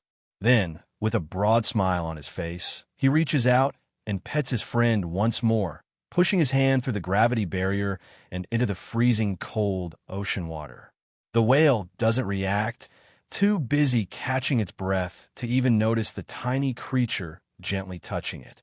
Oberon studies the strange, slimy sensation of the whale's skin, gently pushing his hand against it and feeling layers upon layers of muscle beneath the thin sheet of blubber on its back. Oberon smiles and rolls away, pulling his hand back into the gravity barrier and using the barrier to clean away the slime as his hand enters.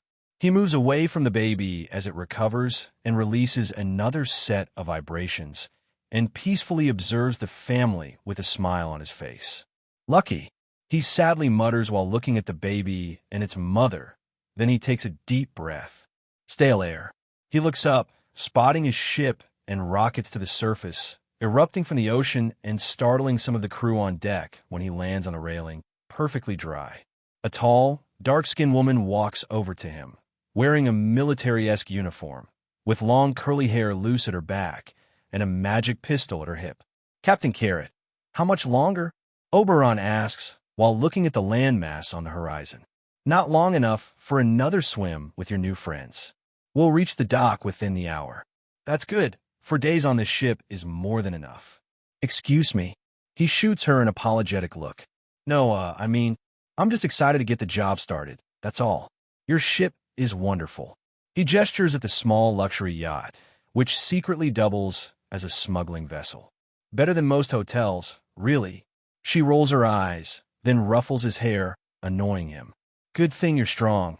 Maybe when you're older that'll be enough to get the girls to like you, because you certainly ain't charming. Oberon hastily pats his hair back into place while muttering, I can be charming. I'm super charming.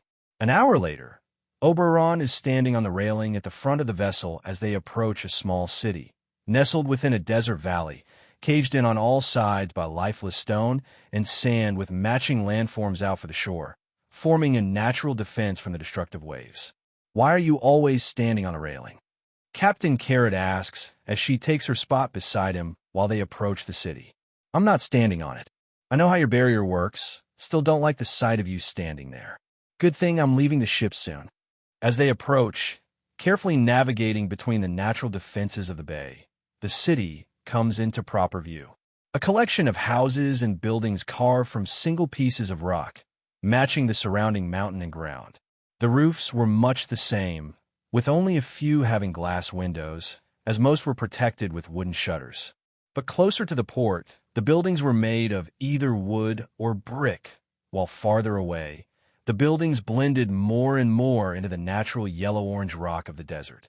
Wow, weird buildings, Oberon mutters as he notices most of the buildings were 3 to 5 stories tall, and the scale of them individually was similar to the fairy tale guild hall, but the quality was poorer. This port doesn't get much trade. Minstrel only really exports, and not from the west coast. This is just a fishing village, mostly. He turns to her, and she gestures back to the middle of the forward deck where her crew is removing small crates from a magic bag that was hidden in a tiny compartment. Each crate was larger than Oberon, while the bag was only the size of a backpack. Where'd you get that? It's a family heirloom. This is a family trade after all. No idea where you'd get one these days. Damn. They turn back to the city as the harbor master signals them to a secluded spot at the edge of the docks. Make sure you don't forget anything on my boat. We'll restock and be here for 3 weeks. Then I'm gone. With or without you, got it? Yeah, I'll be back before that. I get paid either way. What you do is your business. Thanks for having confidence in me, jerk. Oberon leaps off the boat before she can respond and lands on the dock. The harbor master is shocked by this, but Captain Carrot quickly waves him over to her as the boarding ramp is connected to the docks. The man sees her and smiles, ready for his wallet to get fatter from her usual business. Walking across the wooden harbor and into the sandy rock city, Oberon immediately stood out. Every local in this area of Minstrel has tanned skin and is wearing either cloth wraps on their head or face to protect them from the scorching heat and blistering sand grains picked up by the intense wind. While he casually strolls through the long main street leading from the harbor to the main gate of the city and the desert beyond, with his casual combat attire and Caucasian skin exposed to the wind and heat. Some of them even appeared concerned, assuming he was the child of someone who stopped to restock before going to the Southern Isles and was wandering about alone. But the moment he took out a magic card and withdrew a map, they knew to keep their distance. Looking at the map and the notes beside it, he walks down the main street carefully, reading the foreign language on each sign, or more accurately, matching the symbol with his notes until he eventually finds the place he's looking for. Oh, come on. Oberon has to stop himself from screaming as, once again, the meeting place is a bar. Why the heck can't my clients get it through their heads that I'm 9? Looking around to make sure nobody is watching him too closely, he spots more than a dozen locals curiously casting glances at him while he stands in front of the bar. Whatever, he mutters before pushing open the saloon-style doors and entering, holding his breath and expecting someone to come kick him out. But within the half-occupied bar, nobody pays him any mind, at least until the bartender whistles, pulling his attention to the tall, rotund man cleaning the counter. He expects the man to kick him out when everyone turns to look at him, but the man signals him over to the bar, and everyone goes back to what they were doing. Oberon approaches with visible hesitation, but the man looks him up and down before nodding. King of Fairies. Yes, that's me. Symbol, the man asks with a thick accent. Oberon shows his guild mark on his inner right forearm, and the man nods. Ah, good. I am guide. You're my guide. All right. So, when do we leave? 4 days. The man holds out his finger, which Oberon is thankful for because his accent made it difficult to decipher. What? No. Why not today? The man shakes his head, then thinks very carefully to find words in Oberon's language. Sandstorms. Big. Bad omen. Too deadly. Impossible. I can protect us. No. I die. My family is sad. For days. Enjoy town until. Between the language barrier and the obvious delay in his job, Oberon feels a headache forming. Do you know where it is? Oberon asks. The man nods. All right. Oberon takes out his map and places it on the counter. I'll go alone. You can stay safe. Your job is done. Deal. The man looks at Oberon as if the boy had grown a second head. Sandstorms already killed people going there. We'll kill you too. I'll be fine, and you'll stay safe. He takes out a pencil and places it on the map. The man looks between the map and the boy, then, with much hesitation, draws a circle on the map. Thank you. No. The man places a hand on the map before Oberon could take it, then points at part of it. Canyon, go around. Oberon makes a note on the map. The man points to another part. Sand river. Fast, hot death. Go upstream to bridge here. Oberon makes another note. Good. 10 days walk. Animals, no go in a sandstorm. Thank you. Oberon takes the map and carefully stores it in the card before leaving the bar. He steps out of the bar and takes one last glance at the main street before making a beeline to exit the city. Walking out of the city walls, Oberon leaves the narrow pathway leading into the wider desert of Minstrel. He looks up at the sun as it rises to its peak, then out into the brownish-yellow dunes ahead. Taking out one of his cards, he activates it, retrieving a jacket with a hood and pulling it on, shielding him from the harsh sun before looking at his map and compass one more time. In the distance, he could see massive clouds of sand moving across the desert, starting a mere dozen miles away from the city walls. He looks down at the map and calculates his route. 4 days to this thing. He taps an icon shaped like a giant doorway on the map, then continues tracing the route. Then I head southwest to the canyon. Go underground and follow the route here until I find this thing. He studies the icon of a knight on the map. This entire thing should take 10 days. He puts away the map, secures the compass on his wrist, and then smiles at the sandstorm. Yeah, 10 days if I were walking. He begins floating, takes one look back at the city, and pulls his hood down. He then focuses and alters his gravity, causing him to effectively fall forward and up, so he flies toward the sandstorm and climbs high into the sky.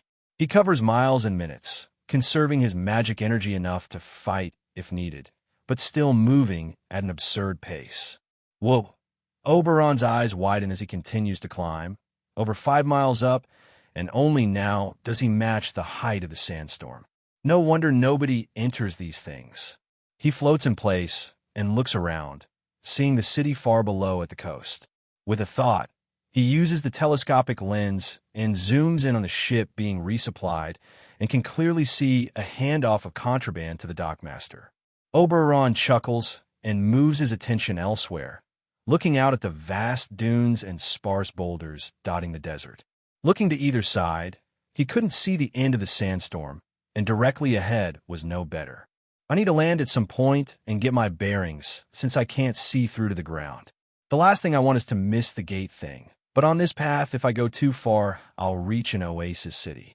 He deactivates the spell and rockets forward, above the sandstorm. Holding out his left arm, he keeps his eyes glued to the compass, ensuring he doesn't stray off course since there's nothing this high up to orient himself against. As he's flying, looking down and trying to peer through the sandstorm below. What is that? Oberon thinks as he sees something moving through the sand below him, toward the top of the sandstorm.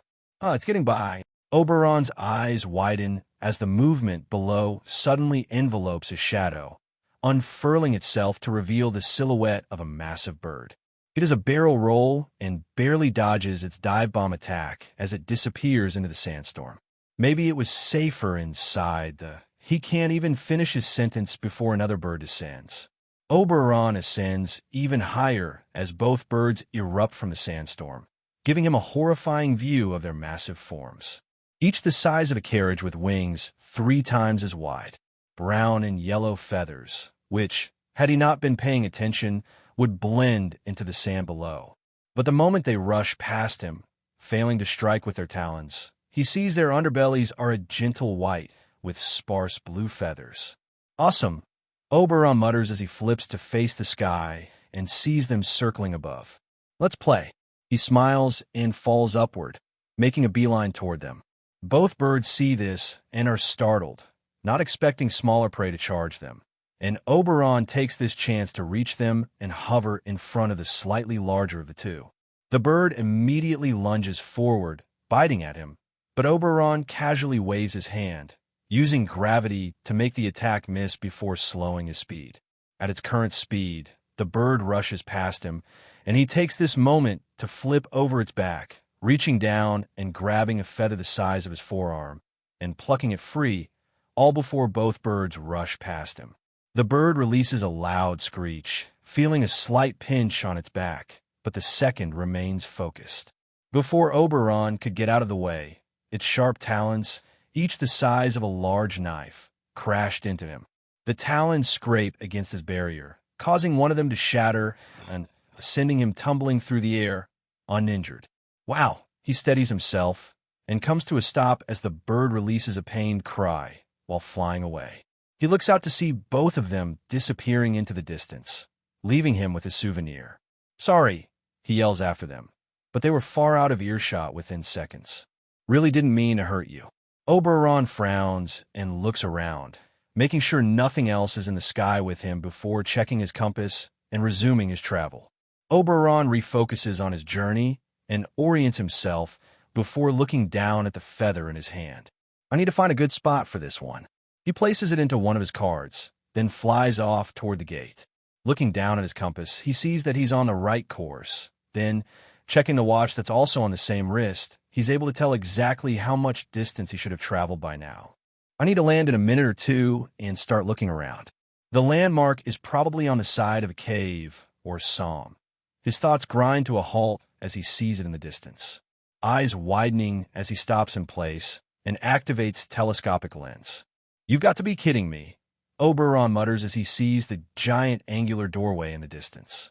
Many miles wide and tall enough that a third of it peers over the sandstorm. 3 gray stone pillars seemingly carved from one solid piece of rock to form rectangular limbs for the massive doorway. Each face hundreds of meters thick as it rises above the sandstorm, a monolith in the vast desert. So this place really did have giants once. Oberon rushes toward the structure in glee, ascending to the top of it. He arrives atop it and sees sand in the cracked and chipped stone beneath him before landing. This is insane. He takes out his camera from a storage card and spends minutes taking pictures before withdrawing his map. He places his compass on the map once more and orients himself for the next leg of his journey, setting his sights on the horizon to the southwest. The canyon should be surrounded by high walls, so that will help. But I should still slow down when I get a bit closer. He stores his map and secures the compass before rushing off. Minutes later, Oberon sees the silhouette of a large mountainous structure below and descends, finding a canyon protected from the raging sands on all sides by towering natural walls. He sees the floor of the canyon dotted with large rocks between the seemingly loose sand. Descending below the height of the walls, he's protected from the sand that's been constantly crashing against him, and spots two people sitting on one of the large boulders. A few dozen meters below, Oberon sees the two men huddled together, appearing malnourished and dehydrated, with too many bags for two people to have. "Hey, are you all right?" Oberon yells as he descends to the sand in front of them. One of the men jolts awake, holding his tattered robe and face wraps, allowing Oberon to see splattered blood across his clothes as he nudges the other man. The second slowly comes to his senses, seeing Oberon on the sand. "No," the man screams, but before he could start his warning, two Finns, each slightly taller than Oberon, begin circling the boy from within the sand. "Get off the sand. They'll pull you in." Oberon turns his head to look at them, admiring the brownish-green coloration. Then the sand beneath his feet suddenly drops. It forms a pit below him, 2 stories deep, and both desert fish rush out of the walls into the base of the pit. But Oberon remains locked in his spot above it, even as the ground drops out from under him. Both fish get nothing but dry sand for their troubles, as they slowly use their natural magic to return the sand to its natural state. Oberon sees the rising sand and wisely floats over to the men to stand on the rock. "Wow, those things are weird. Fish without water. Water. Do you have water?" One of the men asks, trying and failing to get to his feet before Oberon gestures for him to stay seated. "Yeah, here you go." Oberon withdraws 2 of his ration packs from his storage card, giving the men dried food, full water skins, and a few more essentials. They ravenously drink the water, allowing it to rejuvenate them for a moment before turning their attention to the dried rations. "So how'd you get here?" One of the men begins before the other taps his shoulder, silencing him. He glares at his friend before gesturing to the food and water. "We're in no shape to continue, and this boy is obviously strong." "From Fiore." "Yeah, how could you tell?" "Accent," the other man says. "You're a wizard here for the tablet, too? I guess there isn't any other reason to be out here." "No, and we're done. As soon as we have the energy and this sandstorm passes, we're gone. You can have the damn tablet. It's not worth 6 friends. You lost 6 people." One of the men nods. "Sandfish, snakes at that giant gate, the damned birds." His friend pats him on the shoulder. "Huh, didn't know about the snakes. Guess it didn't matter since I just flew all the way." He stops talking as the men glare at him. "Sorry about your friends." "The Mazaja brothers thank you," they say in unison. "Well, I'm Oberon Alquan, and I'm happy to help you. If you're here on the way back, I can give you a lift to the city." Then the men share a concerned look, and then they turn to Oberon. "We have information about the excavation," one of them says. "There are people ahead, 2 teams. One has been there for a few days, and we don't know anything about them. The other is blocking the only way in or out.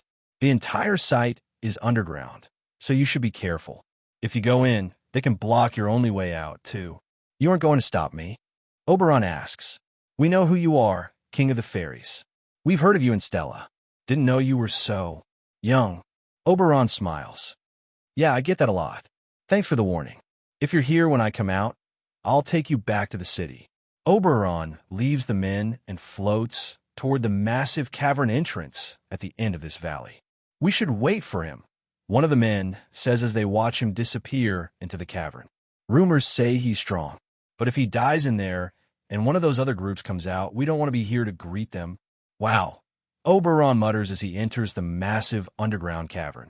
He'd expected the inside to be dark and dry, but was now wide-eyed and amazed at the glowing moss growing in large patches across the walls and ceiling. The cavern was only a few streets wide, but as it descends deeper into the earth, the height grows, enough for the Guildhall to easily be hosted 3 times over. Oberon takes out his camera to document this fascinating discovery as he descends, only to come upon a massive cavern deeper in. His jaw drops at the sight of the statue carved from the natural wall. A knight standing 100 feet tall, with his sword staked in the ground at his feet, standing guard. The statue was sparsely covered with the glowing moss, and Oberon couldn't help but take a few pictures before storing the camera away. He then checked his map, noticing that the picture of the knight on the map was the same as the statue. This must be the place. He looks around, seeing only one route, which leads deeper into the cavern.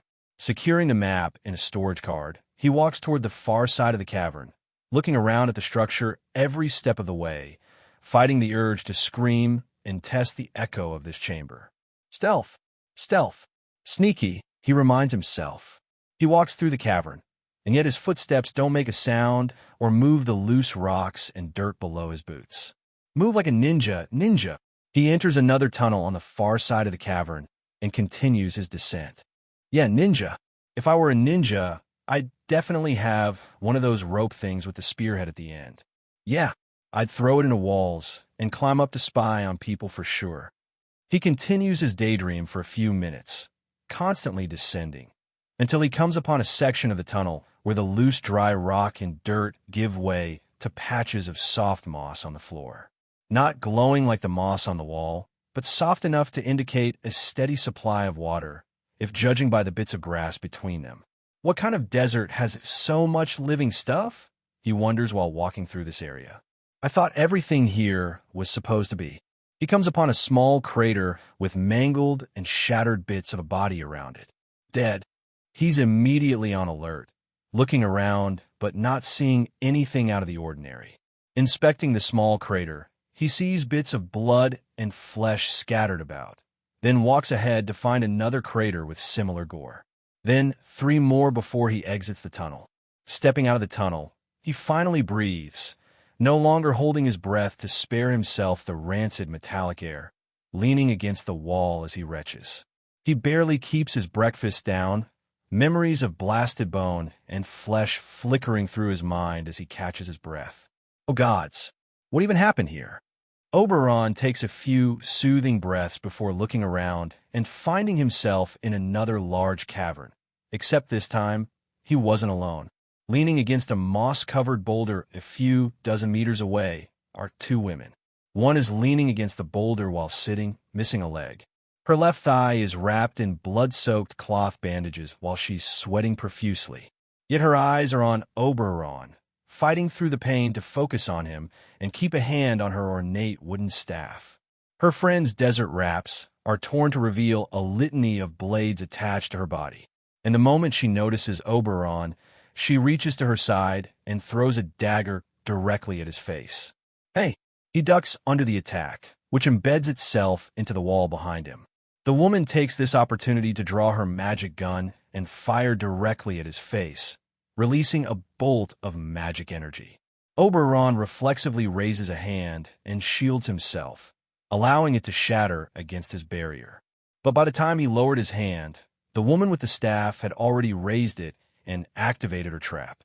He was standing in a cube of glowing orange runes, half the size of a carriage and layered in text he couldn't read.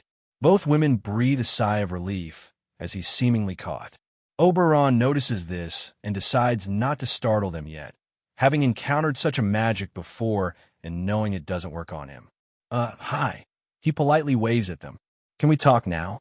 The women look at him in confusion, then at each other, then back at him. Oh, this really is annoying. Oberon points at himself. Fiore. The woman with the gun nods in acknowledgement and gestures to them before speaking with an accent he'd never heard before. Enka. Enka? I don't even know what the language from that country is called, much less how to speak it.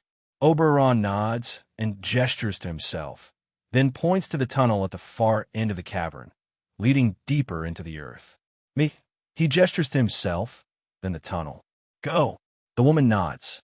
You. He gestures to them, then the tunnel leading to the surface. Go. The women freeze for a moment, then the less hurt of the two gestures to her gun before returning to treating her friend. Oberon waits a few minutes, allowing her to finish treating her friend enough to get back to the surface. He considered giving them medicine or supplies, but was sure the duo he left above would leave some behind, and he didn't want to scare the women anymore and cause them to hurt themselves. As the woman is carrying her friend on her back, the staff user blacks out, annoying Oberon. There goes the only person who can drop these damned runes. As if sensing his annoyance, the conscious woman looks between him and her friend on her back, giving him an apologetic look. No, it's okay. You don't have to worry about me. He casually steps through the high-level barrier, startling the woman enough for her to stumble back and begin falling over. However, where she expects pain of them both hitting the ground in a heap, both women float in place. They then return to their previous positions, while Oberon politely waves at her. Oberon, he gestures to himself, then shows off his guild mark. Fairy tale, Fiore. The woman nods, but doesn't take her eyes off him as their gravity returns to normal. Oberon then turns and walks deeper into the cavern. Watching his back as he disappears into the cavern, the woman relaxes slightly after knowing they are once again alone. Oberon enters the final tunnel section and moves with quickened steps. If I finish this fast enough, I can grab those four and fly back to the city. Maybe even save that lady from bleeding out if we're lucky, he thinks while entering the last and most spacious cavern. He's frozen for a moment, amazed by the lush greenery in this underground cavern. There are puddles of water on the floor and thick moss on the ground. Along the entire height of the cave, the green extends upward to the ceiling that's glowing brightly enough that he can mistake it for daylight. The stalactites above are covered with the glowing moss that grows out and connects like ropes between some of the points. He doesn't hesitate to take a picture before making his way down into the valley of the cavern, where he sees a pillar containing a stone tablet the size of his torso. The information has been good so far, but I should double-check if this is the real thing. He takes out the bead from a storage card, and they and the pillar glow in unison before he puts them away. Good enough for me. However, as he's about to step forward, a voice stops him. Don't move, a masculine voice says in yet another unfamiliar accent. Oberon freezes, looking around but not seeing anyone, until a man appears in front of the pillar, dispelling his invisibility magic. He wears a set of brown robes and pants with white trim, a simple pair of black boots, and carries a long sword at his side. Ion, how did you get here? The man interrupts him. Oh, I walked. The man narrows his eyes at Oberon. Past the lacrimal landmines, the WH. A loud explosion echoes through the tunnels, reaching Oberon and the man as both women are splattered by a landmine above. Those, the man says. Oberon glares at the man, hands balled into fists at his sides. Normally, I don't mind talking about magic. Actually, I really like it. But you aren't interested in talking, are you? Actually, I don't mind, the man says, stepping back and leaning against the pillar. My magic is a barrier magic.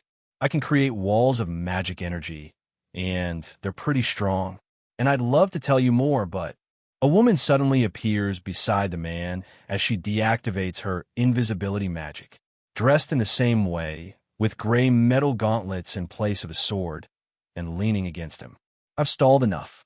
The woman raises her hand in a gesture that has her palm rising up, and below his feet, loose sand burrows through the rock and pushes a lacrimal landmine directly between Oberon's feet, crushing and detonating at the moment it's above ground. The explosion shakes the cavern, but the shockwave is stopped by the man's purple barrier before it reaches them, harmlessly washing over the dome. Dust and debris form a small plume as she leans over and kisses her husband. That was our last mine. I should go up top and rearrange the others in case we have more guests. We could have talked this out. Oberon's voice pierces their relaxed mood, then the sight of him completely unbothered and unmoved by the explosion perplexes them. Even as the ground below him was blasted away, he remained in place as if standing on the air. Sand magic and barrier magic, annoying. Before either adult could process what they were seeing, Oberon raises his right hand and fired a light shot directly at the man's head. And here, within an underground cave system, Oberon's first death battle begins. Oberon's light shot was obvious to both seasoned mercenaries, and their response was well practiced. The woman thrusts her hand forward, raising tendrils of sand from the ground and launching them at Oberon, while the man snapped his fingers, erecting a square purple barrier in front of them. Oberon's light shot shattered against it as the tendrils of sand rushed him. Then, to their surprise, he jumped. He leaps through the air and toward the ceiling with surprising speed, gesturing toward the woman and making a pulling motion. Her gravity flips and amplifies, pulling her toward the ceiling and away from her husband before the man could make sense of this development. "No sand up here," Oberon yells as he pulls her directly toward him, rearing back his right fist to attack. She flips and orients herself in the air, mirroring him with her gauntlet and crashing their fists together. Because he's able to create leverage in the air, Oberon's strike nearly dislocates her wrist, causing her to wince as she's sent careening toward the ground below. Her husband raises his hand to make a barrier and catch her, but before she could reach his barrier, Oberon pulls her back toward him while floating in the middle of the cavern. To the man's horror, the boy pulls his wife in and delivers a kick to her thigh, fracturing the bone, before flipping above her, grabbing her by the shoulder, and launching her into the ceiling. The impact knocks the wind out of her, and Oberon immediately gestures to pull her in again.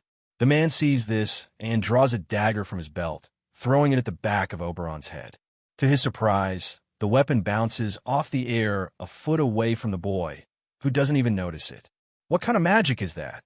The man wonders while drawing his blade, ready to do whatever it takes to bring their enemy down. The woman notices this while falling toward Oberon, gritting her teeth and ignoring the pain in her leg, accepting the danger of this child. As she gets closer, she rears her hand back, then thrusts forward. Scorching Sandblast. A bright brown magic circle forms in her palm, converting magic energy into hot sand and firing it in a condensed stream at Oberon. Oberon instantly understands what she's doing, floating to the side, narrowly avoiding the attack, and landing an uppercut to her chin. She begins another journey to the ceiling, but he grabs her by the right ankle, breaking it with his grip, and flings her toward the far wall.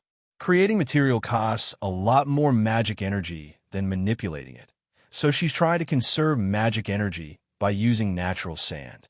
And the man can't fight in midair. I'll keep that in mind.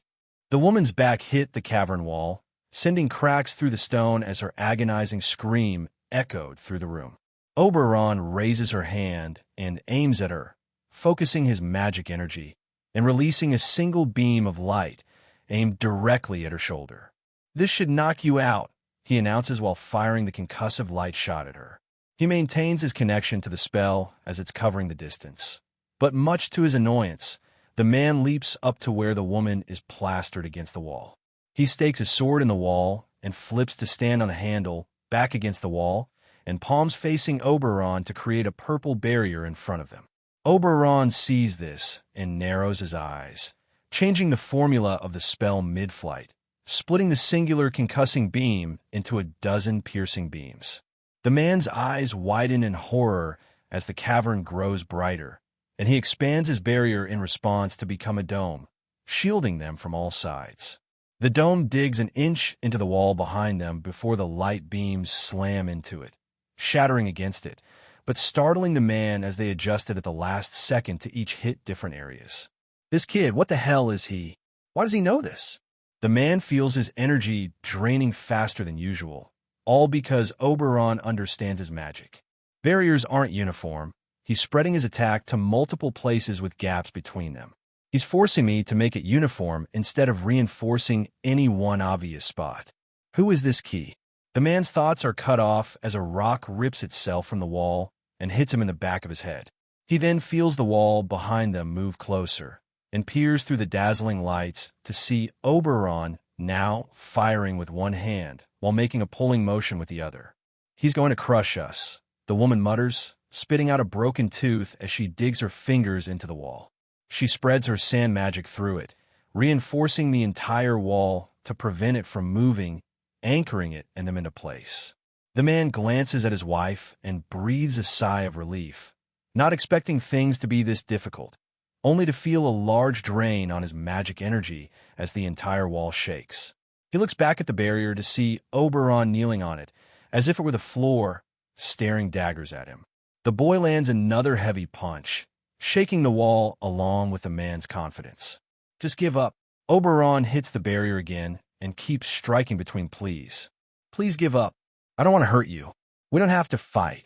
The man's barrier is hammered until Oberon knocks it deeper into the wall, almost crushing the couple between the stone and barrier before the woman's preparations are complete.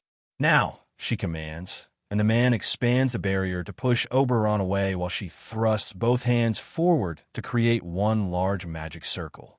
Dozens of scorching sand tendrils, each as wide as a car, erupt from the wall and rush Oberon. He flies away, avoiding them as best he can, but unable to sense magic energy, some of them slam into him, shattering against his barrier. The woman redoubles her efforts, releasing a harrowing scream as she sends a dozen more tendrils after him, costing so much energy that her husband has to help her stand. Catch your breath, he says. No time, he's strong. The man waves his hand and alters the barrier, keeping it embedded in the wall, but mixed with his invisibility magic expertise, shifting its appearance to hide them. His stealth magic is annoying, she says. Stealth magic? The man looks at Oberon, fighting the tendrils, then realizes what she means. I can't sense him.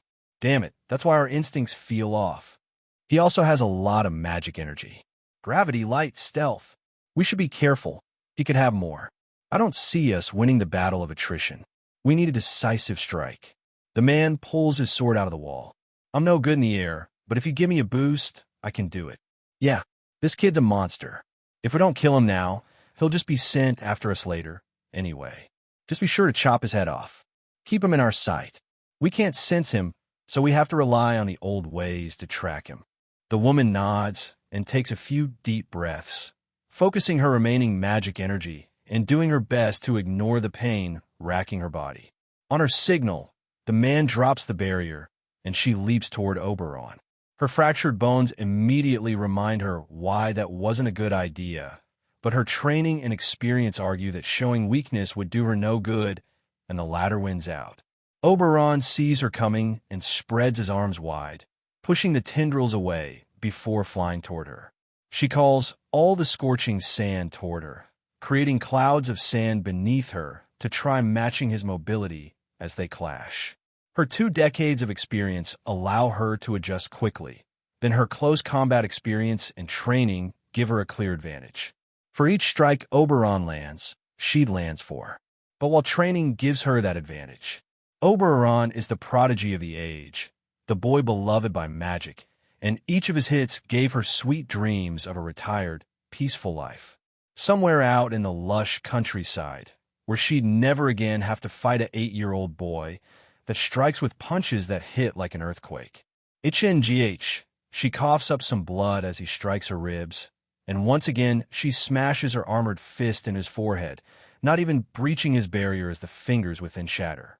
She winces as he takes this chance to grab her face and throw her toward the ceiling, but the woman materializes sand on her body to slip out of his grasp and begins falling to the floor.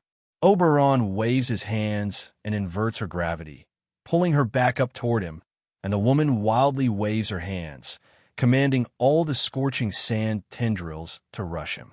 Oberon notices the tendrils in his peripheral vision and cancels his gravity magic, giving the woman a sense of ease as she creates a soft bed of sand behind her to cushion her fall. As she does, the tendrils all swarm Oberon and crash into him, not allowing any room to escape. The woman smiles as she falls back to the safety of the ground. Got why? Her gloating becomes a shallow gasp as a piercing light shot strikes her left shoulder, piercing her armored left hand and forearm, which she raised to defend at the last second. Oberon remains locked in place, pointing down at the woman with the beam of light, leaving his finger and piercing the ground through, all while her sand smashes into his barrier, revealing its shape. Defensively, he expanded it, creating a sphere around himself. As the sand plastered it, the woman falls to the ground.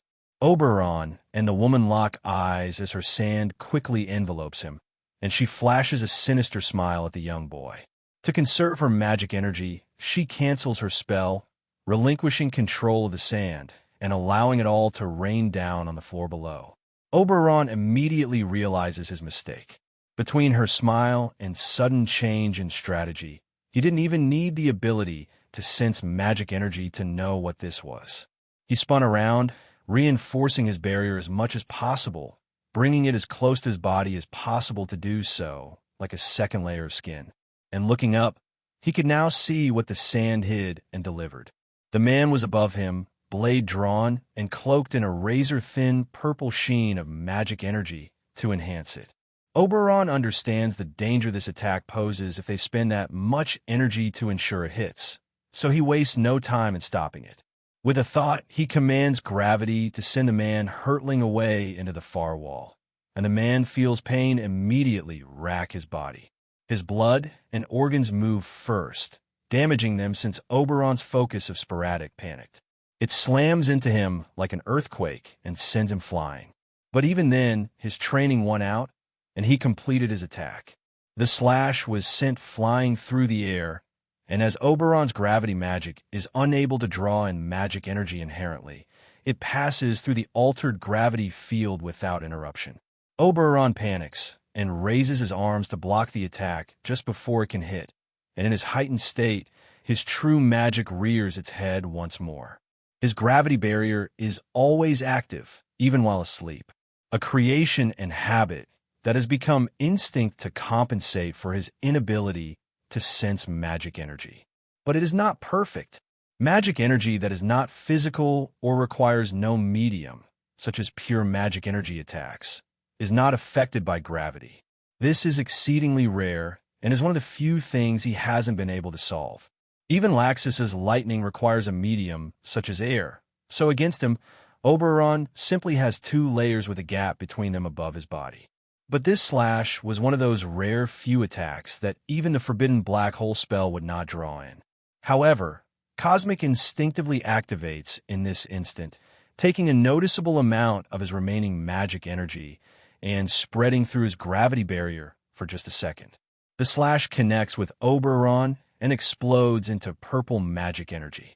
The explosion knocks him into the opposite wall, while the man slams against the other. However, Oberon is knocked into the wall with such force he creates a hole in the wall, sending bits of debris tumbling down, while the man flips in midair and skates down his wall to land deftly on the floor. Taking a moment to catch his breath, the man then pops his shoulder back into place and inspects his hands. What are they feeding kids these days? He mutters while looking down at his bloody hands.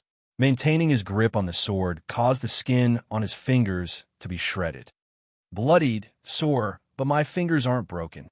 We need to go, the woman says as she forces herself to stand, creating a staff of sand to ease the pressure on her right leg as his left hand hangs limply at her side. Its muscles was exposed and skin torn apart, pieces of broken bone protruding through flesh plain as day. If another group gets here, they'll kill us. The man walks over to her while looking at the tablet stuck in the pillar. Getting that thing out of there takes too much magic energy. We'll head to the nearest city, then come back and ambush whoever walks out with it. He makes it over to her, allowing her to lean on him for support. Yeah, if we go back without TH. Both adults fall silent, freezing in place as they hear rocks falling to the ground behind them. No way, the man mutters as they both slowly turn around. Nobody's ever survived that. They turn around to see Oberon pulling himself out of the wall and dropping to the floor, landing and stumbling forward before steadying himself. Well, there's a first time for everything. He looks up at them with a cold expression on his face, but they were far more focused on the gash across his chest and forearms, which was healing at a visible rate. You taught me something new, so we can stop now, Oberon says. You should go find a doctor. The man and woman share a knowing look, then turn to Oberon. She steadies herself with her staff and gestures for the surrounding sand to begin moving, while the man points his blade at Oberon. It's not that simple, the man says. But you're strong, so at least tell me the name of who I'm killing.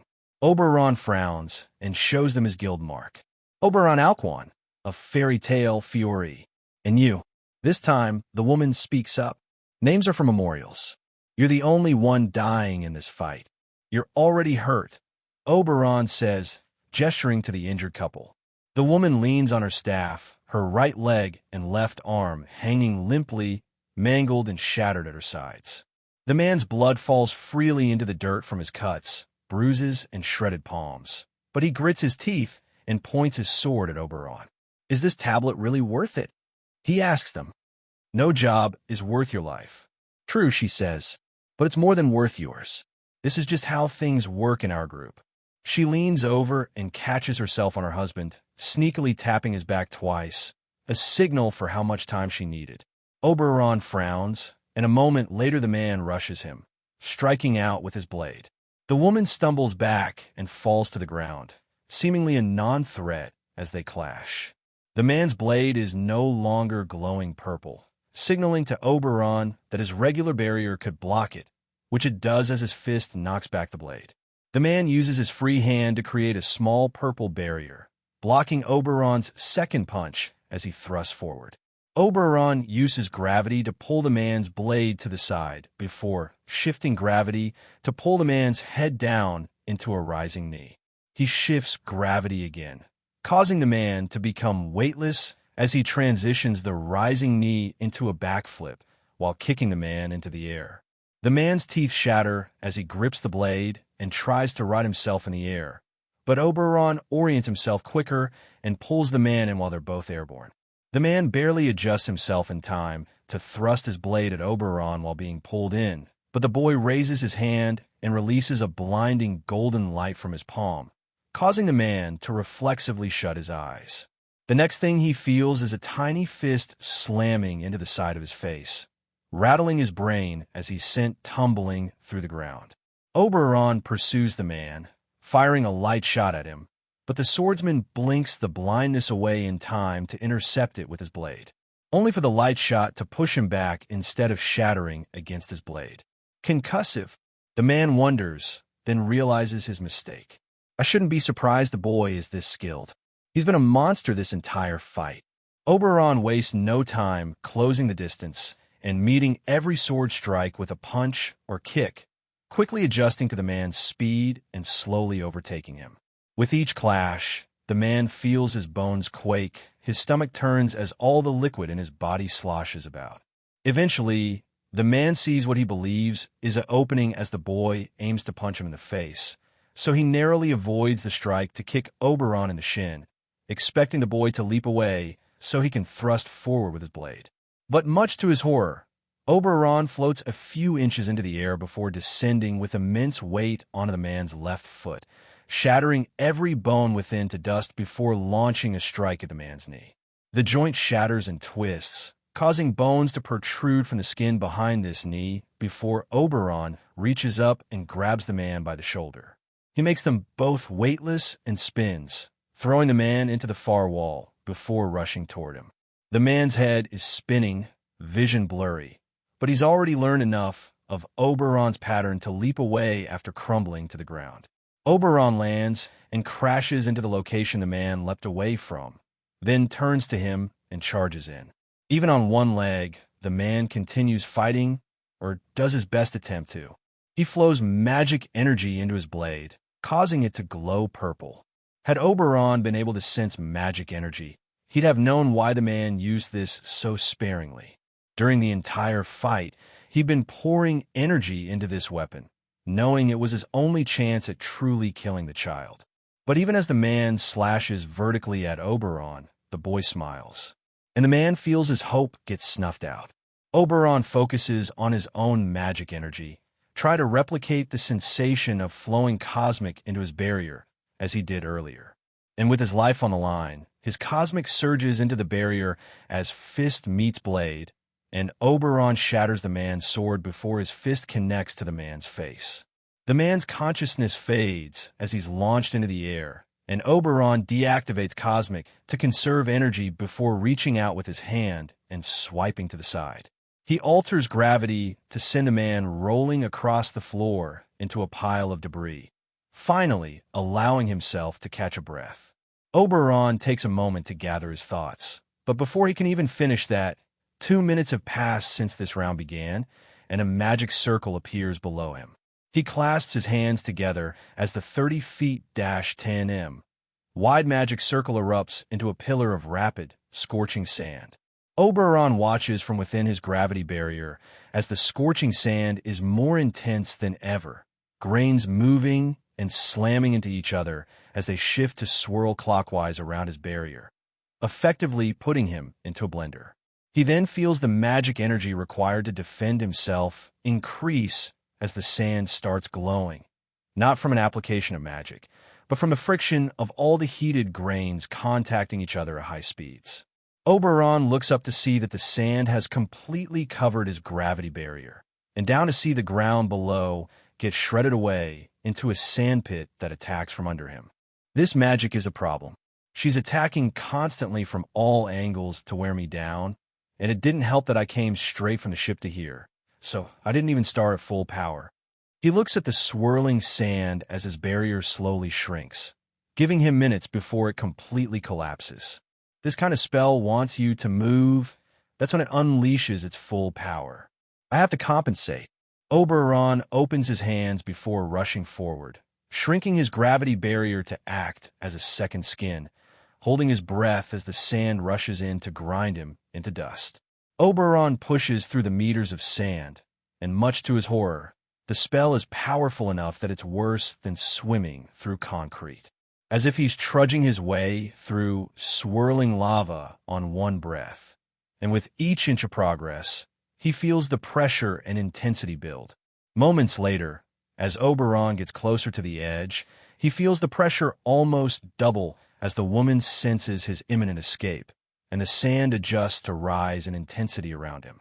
Oberon feels his gravity barrier get punctured for the first time as molten sand eats away at the left side of his face.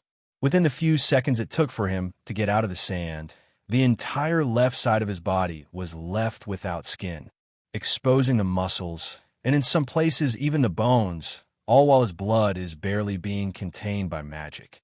This is the horrifying visage that the couple sees glaring daggers at them while forcing its way out of the sand. He steps out and collapses to his one good knee, feeling the air like hot metal being poured onto his exposed nerves as the sand rages behind him. Oberon winces, the pain so intense his mind cannot even vocalize a scream. Then his focus returns when he hears talking ahead of him. "That's impossible," the woman says, and Oberon looks up to see her sitting on the floor, drenched in blood and sweat, as her husband sits beside her. "You should be dead. What the hell are you?" "Tired," Oberon says as he raises a hand and points at her. Their eyes widen as he fires a light shot directly at her face, aiming for the first real kill shot of the fight. The man pushes her aside, saving her from the attack, and the woman takes the opportunity to begin casting another spell. A magic circle appears in her hand, using the last of her magic energy, and Oberon fires another shot at her head. As she's laying on the ground, her husband is too injured to move her, so he adjusts his position to block her, leaving his back to face Oberon, as while he pours everything into his purple barrier. He instantly feels Oberon's light shot shatter against his back as his wife is almost done casting her last gambit. But as he's looking down at her focused gaze, her eyes become fearful, then regretful. The man is confused for a moment, until he feels 2 small feet land on his back. One on his back and the other on his shoulder, and a glowing golden light leaves his shadow, blotting out his wife as she looks up at him. A moment later, a powerful light shot pierces his back, exits his chest, and shoots through the woman's face. It leaves a perfect hole in her skull before the blood, flesh, and brain matter fall into it to fill the hole, and the man barely whimpers before looking at his own injury. He sees a matching hole where his heart should be, then feels Oberon's feet step off his back before he falls to the side, staring at the corpse of his love as the life fades from his eyes.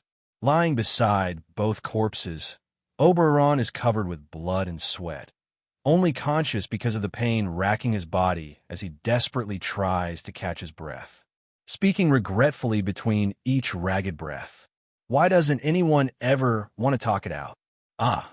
Oberon winces as a burning sensation flows through his body. Sitting on a medical table in a pair of shorts, his left leg to his waist is already wrapped tightly in medicated bandages as his treatment continues. The doctor, a middle-aged woman with a single streak of gray in her brown hair, carefully plucks grains of sand from the shredded left side of her patient, constantly spraying him with more numbing medication whenever he winces, already having burnt through half her supply due to his rapid healing. The very same rapid healing that caused his muscles and skin to regrow around grains of poisoned sand and dust, running his body temperature up into an absurd fever by the time they arrive back at the town. Now Oberon sits on her table as she carefully plucks away bits of sand and infected flesh from whatever poison was coating it. The entire left side of his body was still bare, muscle and flesh exposed. His left arm was now in a splint, pieces of bone sealed in layers of wraps as the limb remained at his side. Even now, with his incredible healing abilities, his entire body aches. His face was much the same, showing exposed bone and blackened flesh along the left side, and the woman could almost see his ribs through the shredded meat on the left side of his chest. Working her way up his body, she'd already dealt with the most contaminated areas, and was meticulously combing through his body and plucking out every grain while wrapping him in bandages. Ah! Oberon screams as she tears a few grains out of exposed muscle. He then grits his teeth as she sprays more numbing agent before applying medication. Glancing at her last few bottles of the numbing agent, she frowns while wondering for what felt like the millionth time what could have happened in the desert to cause this. But above even that, she was morbidly curious about exactly what this boy was to survive such monstrous injuries. Oberon squeezes his eyes shut, trying and failing to ignore the medicine burning away at him while she works, and is thankful when his communication lacrima beeps. He glances at the table beside him, where his bag was, and floats the spherical lacrima over to him before tapping it with his right hand. "Oh, you answered quickly," Makarov says as he appears in the lacrima. "What the hell happened to you?" "I got Oberon winces. Into a bit of fight, but I got the job done. Now it's just to turn it in and get paid." "I see. I was just calling to check in on you. I figured you would have gotten a minstrel sometime today or tomorrow. We got here this morning. After I'm done getting patched up, we'll be leaving all before sunset." "Good. And your injuries? Those look serious." The doctor takes this chance to speak up. "Your boy should be dead. I'm not sure how he's even alive. I'm tougher than I look." She doesn't look away from her work while speaking. "You will need months to heal. Bed rest for the first few weeks. The poison was strong. I didn't even feel it until we were halfway here. You also need to clean these wounds and change the bandages," she says. 5 months before fully healed. Oberon smiles at her. "I heal fast. I'll be fine in a few weeks." She looks up, glaring at him, then sighs and goes back to tending his injury. "No combat. No excessive movement. Relax for a while. That's the plan." "You heard her," Makarov says. "Finish the job, then come straight to the guild. Those books you ordered got here this morning, so that should keep you from crawling up the walls while you recover."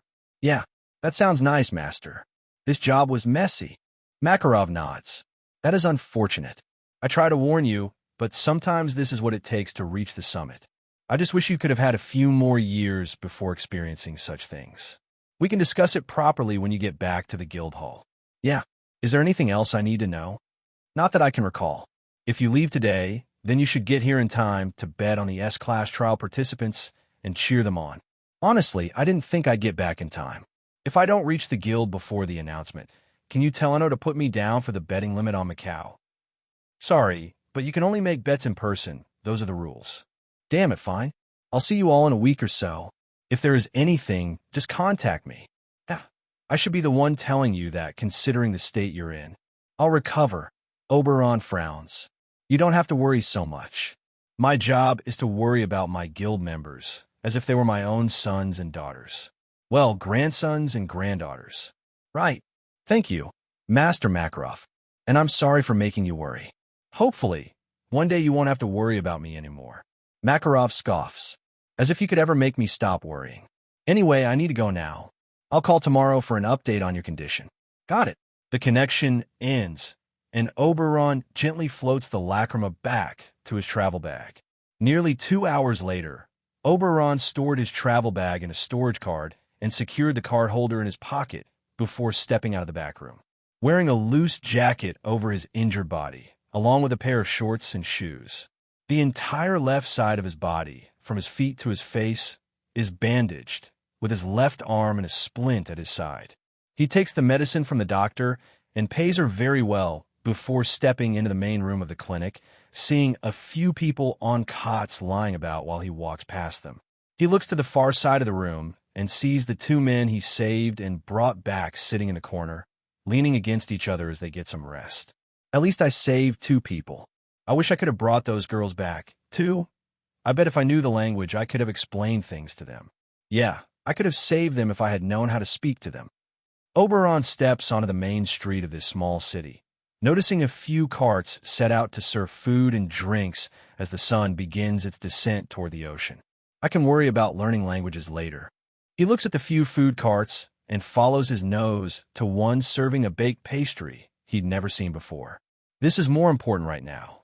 As Oberon walks over to the food cart and patiently waits in line, the street grows busier as the orange hues of sunset begin washing over the city. Meanwhile, he is completely oblivious to the men watching him from a nearby rooftop. Looking down on the main street, Jura and his 3 allies focus on Oberon, eyeing him with curiosity. I thought he'd be taller, older, subtle, the last man asks. Jura sighs. Harder to find, but I hear fairy tale wizards tend to stand out. And this one has hair like the night sky. That's easy enough to pick out in a crowd. What's the plan, Jura? One of the 3 men asks. Jura looks around, taking note of every building, the width of the street, and the distance between Oberon and the harbor. I need all of you to be extra diligent for this, Jura says. We'll be confronting him on the main street. That's the most open area for my magic. Otherwise, I risk destroying the buildings and homes. We have to be quick and efficient. I don't want anyone getting hurt, especially any of these people. We also can't allow him to fly to the harbor. We don't know what boat he arrived on, and his gravity magic will probably make him impossible to catch if he gets away. Then we have to confront him after he's caught. One of the men materializes an ornate blue rope from his palm. I can do that. You will, but be wary of his injuries. Approach from his right side. He was in the clinic for quite some time, and his injuries appear severe. We don't want to hurt anyone, including him. How do we go about this?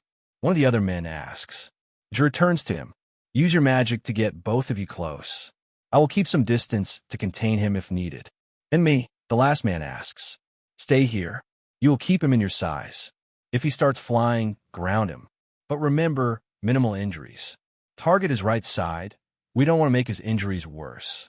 The 3 men nod, and Jura signals for them to move out. A moment later, he sees Oberon standing at the cart eating a pastry before ordering another, and Jura feels a pit in his stomach for what's about to happen. Yet for the first time in his life, he wasn't sure why he felt such hesitation. Is this because we're going to confront a child? He wonders. Guild wizard or not, the boy is still a child. But this feeling, something is off about this situation. Jura ignores his gut feeling and leaps across the rooftops and down into an alley, stepping onto the main street to take his position. Stepping out of the line and biting into his sickeningly sweet pastry, Oberon takes a moment to relax and enjoy this reward before the numbing agent wears off. I should get some of these for the ship, sir. Oberon Alquan, Jura yells, interrupting him and causing everyone on the main street to stop and give him their attention. Oberon takes another bite of his pastry, not daring to look at whoever called his name. Jura then speaks in the local language, which Oberon couldn't understand. Everyone, clear the street. People slowly scatter to the sidewalks and nearby buildings, and Oberon attempts to blend into the crowd.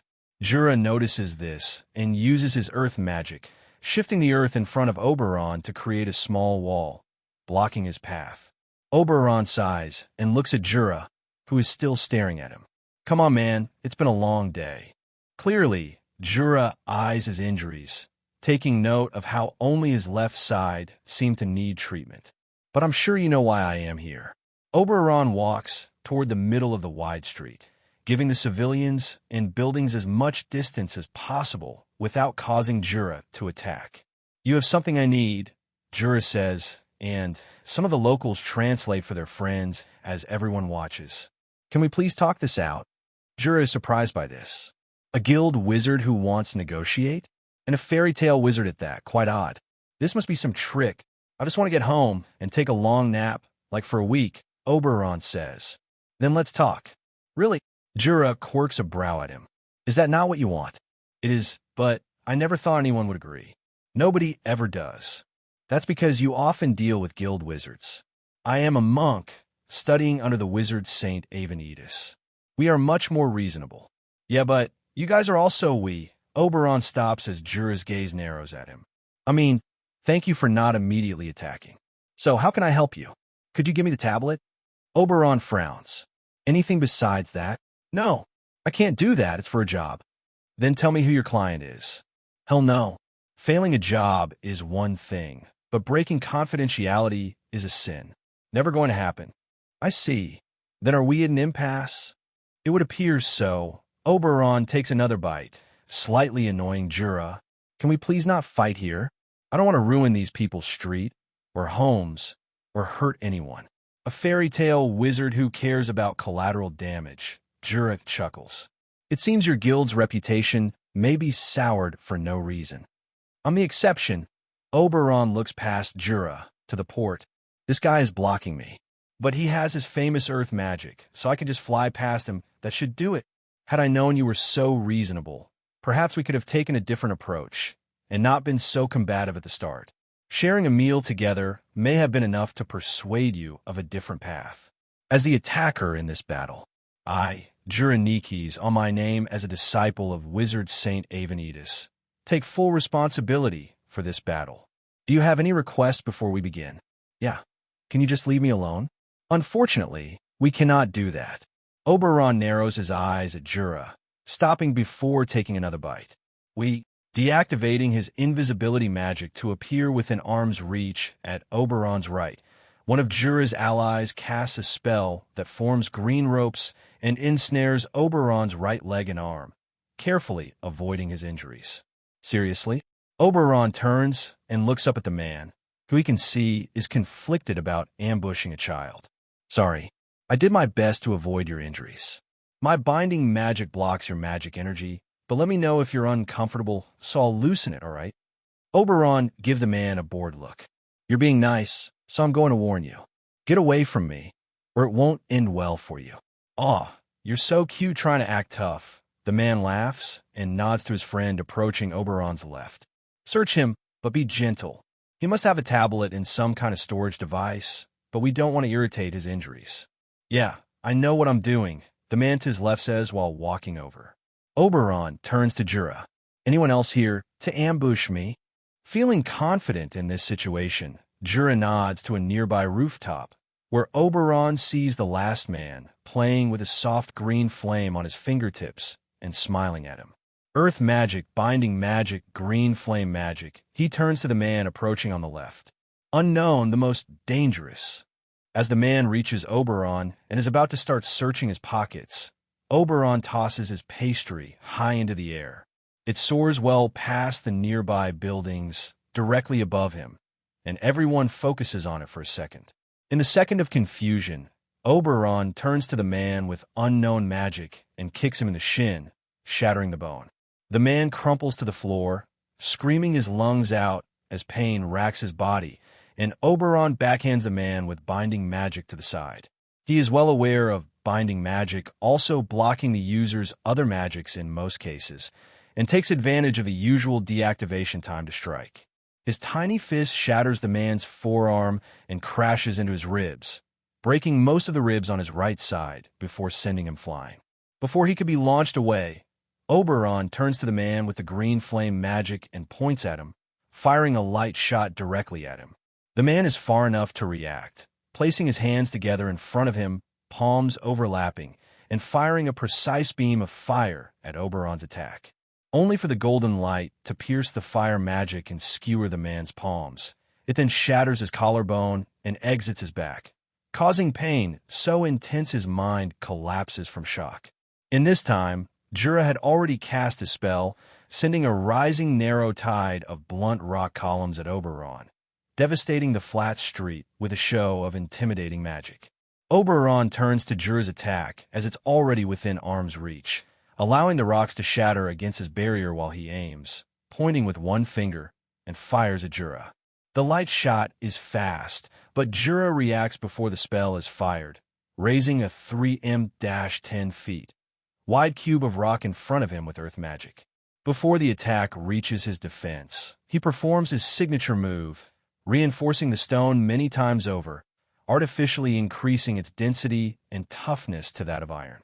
My iron rock, cube SH. Jura's eyes widen as the light shot erupt from the other side of the cube, barely thrown off course as he leans out of the way. It leaves a shallow cut on his cheek before disappearing behind him, and he casts a concerned glare at Oberon, only to realize he couldn't see the boy, which would normally be fine, but he also couldn't sense him. What's going on with? Once again, Jura is unable to complete his thoughts. But this time, instead of being attacked by a projectile, he's torn from the earth as gravity shifts from vertical to horizontal. He braces himself as the gravity becomes many times more intense, slamming him into and pulling him through the iron rock cube, shattering the structure against his body. It is only thanks to his countless hours of training that he was able to undo the reinforcement upon impact, mitigating much of what would have been critical, life-threatening damage. Jura erupts from the other side with many shattered bones and a broken nose, falling through the air toward Oberon. Through his blurry vision, he can just barely see Oberon's figure as he approaches, and the boy buries a tiny fist in his gut. Jura doubles over around Oberon's fist as the gravity is reversed, launching him at a ridiculous speed back into the iron rock cube. His body shatters what remains of it before he's sent skipping across the earth through the main street, all the way to the docks. Oberon looks at the four broken men and extends his hand, palm facing up. Before anyone can make sense of what just happened, his pastry falls into his hand, and he begins walking to the docks. Moments later, Jura wakes up, his entire body screaming in pain, head spinning as muffled, concerned yelling echoes around him. Then he turns to his right and sees Oberon walking past him, enjoying his sweet treat. The boy glances down at him, barely sparing him a glance before continuing to the boat, and Jura, like many people, has their life changed because of an encounter with Oberon. Realizing that dreams will only ever be a desire without a plan, and plans cannot happen without the power to support them. And now, without his mentor, he didn't have the power to match a young guild wizard. So he decides to change his path and enter another stage of his life, one that would lead to many adventures and friends, some of which will be experienced alongside one of his greatest friends, a fellow guild wizard, a S-class, an ace, a fellow wizard saint, Oberon Alquan, king of the fairies. Why do they always do this? Gildarts mutters to himself while looking at the cabinets behind Fairy Tale's Guildhall bar. I swear it's never in the same place, TW. He excitedly grabs a bottle of clear rum from the back of the cabinet and pops up over the counter. Found ya! He excitedly grabs 2 glasses, looking at the eerie and empty Guildhall around him.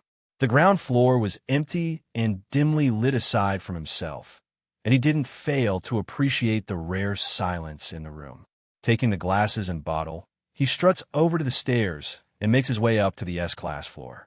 Only his footfalls and the creaking of wooden stairs echo through the room as he walks through the privacy barriers to hear Master Makarov speaking. He sees the man at the far end of the floor with a tray of sandwiches beside him, a stack of papers on the table, and a communication lacrima directly in front of him.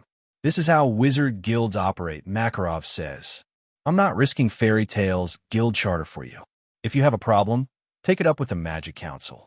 An old and rough voice responds through the lacrima. The fewer people know about this, the better. which is why I'm concerned about more of them popping up. Well, you have two, so it hardly matters. Without all of them, it can't be activated. It would be better if I got my hands on more, maybe one that can be destroyed. Gildarts takes a seat opposite Master Makarov and smiles, to which the old man shakes his head. Your crash magic can't destroy these tablets. Makarov communicates telepathically. Gildart shrugs and pours their drinks before getting a sandwich. Look, if more of them show up, then send us a job, and I'll put Oberon on the case considering what he did to your apprentice. Makarov barely suppresses his laugh, but Gildarts doesn't even try. A low grumble flows from the communication lacrima before the man speaks. At least that boy is under your care. God forbid he was found by one of those wizard guilds. I'll inform you if anything else appears. I think it's best we work together on this, since other entities are clearly interested in the tablets. I'll be sure to give you a fair price. Makarov shuts off the communication lacrima before his friend could respond. Gildarts passes a glass to Makarov, a large grin on his face. How long have you two known each other? Who remembers things like that? Makarov sips his drink. I think we met a few decades ago, before either of us was even considered for the role of Wizard Saint. He was stuffy back then, too. Damn, since ancient times. We aren't that old. Sure you're not. Anyway, did he take the whole Oberon and Jura thing personally? Oberon offered to talk it out first. So, aside from his apprentice being crushed by mine, Makarov says with a mischievous smile on his face.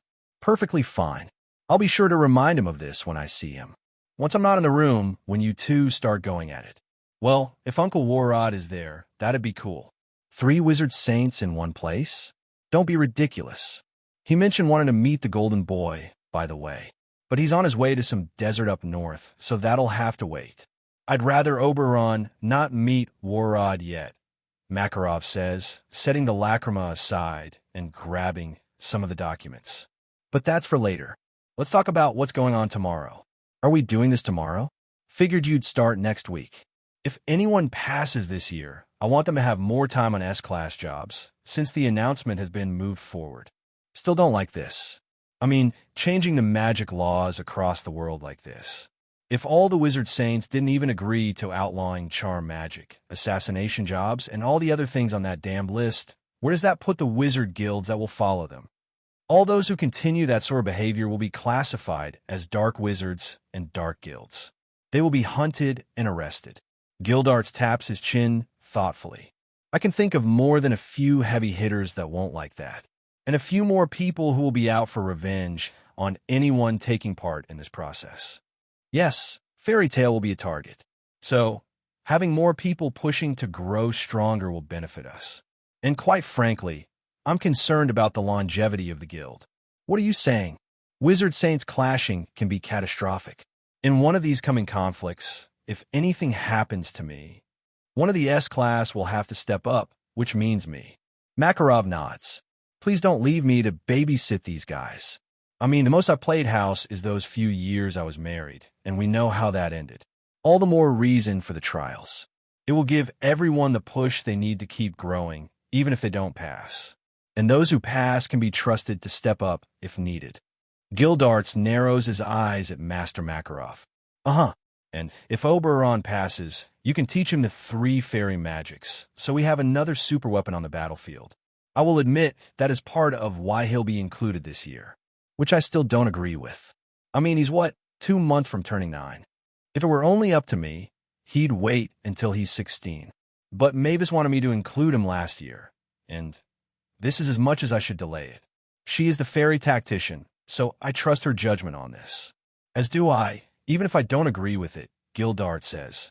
He probably could have one last year if I weren't the obstacle, which is why he won't be involved as much this year.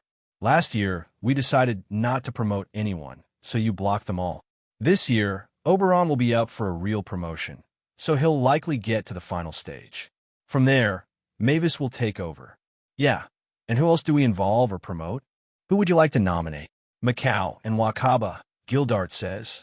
Not for promotion, but I think having them compete again will do them some good. Honestly, I don't think anyone but Oberon is worth promoting. Makarov sighs. Are my wizards really being shown up by an 8-year-old? Considering how much of a freak he is, how could they not? Still, the magic world is about to split in two, dark versus light. And Fairy Tale will certainly come under attack. I hope it doesn't take anything tragic for some of our members to realize this isn't a game we're playing. I'm sure they'll get the message when the announcement is made. Oberon will be back tomorrow, I'm guessing, right? He's in Crocus right now. Already collected his rewards. Ooh, I've never seen one of the 12 golden zodiac keys before. Which one did he get? He didn't say. Actually, he doesn't know. Says knowing will make it harder to resist using it before becoming S-class. Smart kid. He healed up. Not even close. That Sandblast of Magic did a serious number on him. Probably another week or two before he's in top condition. So how do we set up the trial to account for that? We don't. Makarov says. We'll just let Mavis handle this one. Guess that works. What about Laxus? Makarov frowns. Between how quickly Oberon's gotten stronger, all the attention everyone gives him, and now this. Jealousy is danger, so I'll think of some way to involve him too. And are you going to tell him the truth? Eventually, I don't know what to do with that.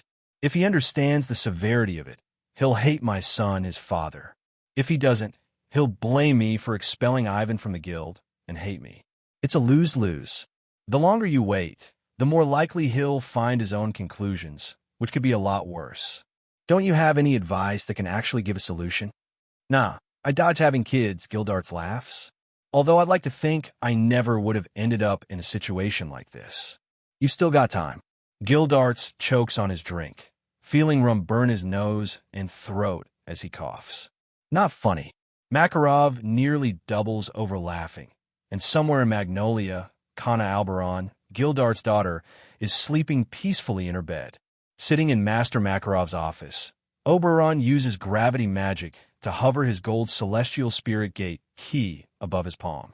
He's still sporting his bandages, keeping a jacket slung over his shoulder to cover up as best he can, but even at a glance, anyone could tell he's seriously hurt.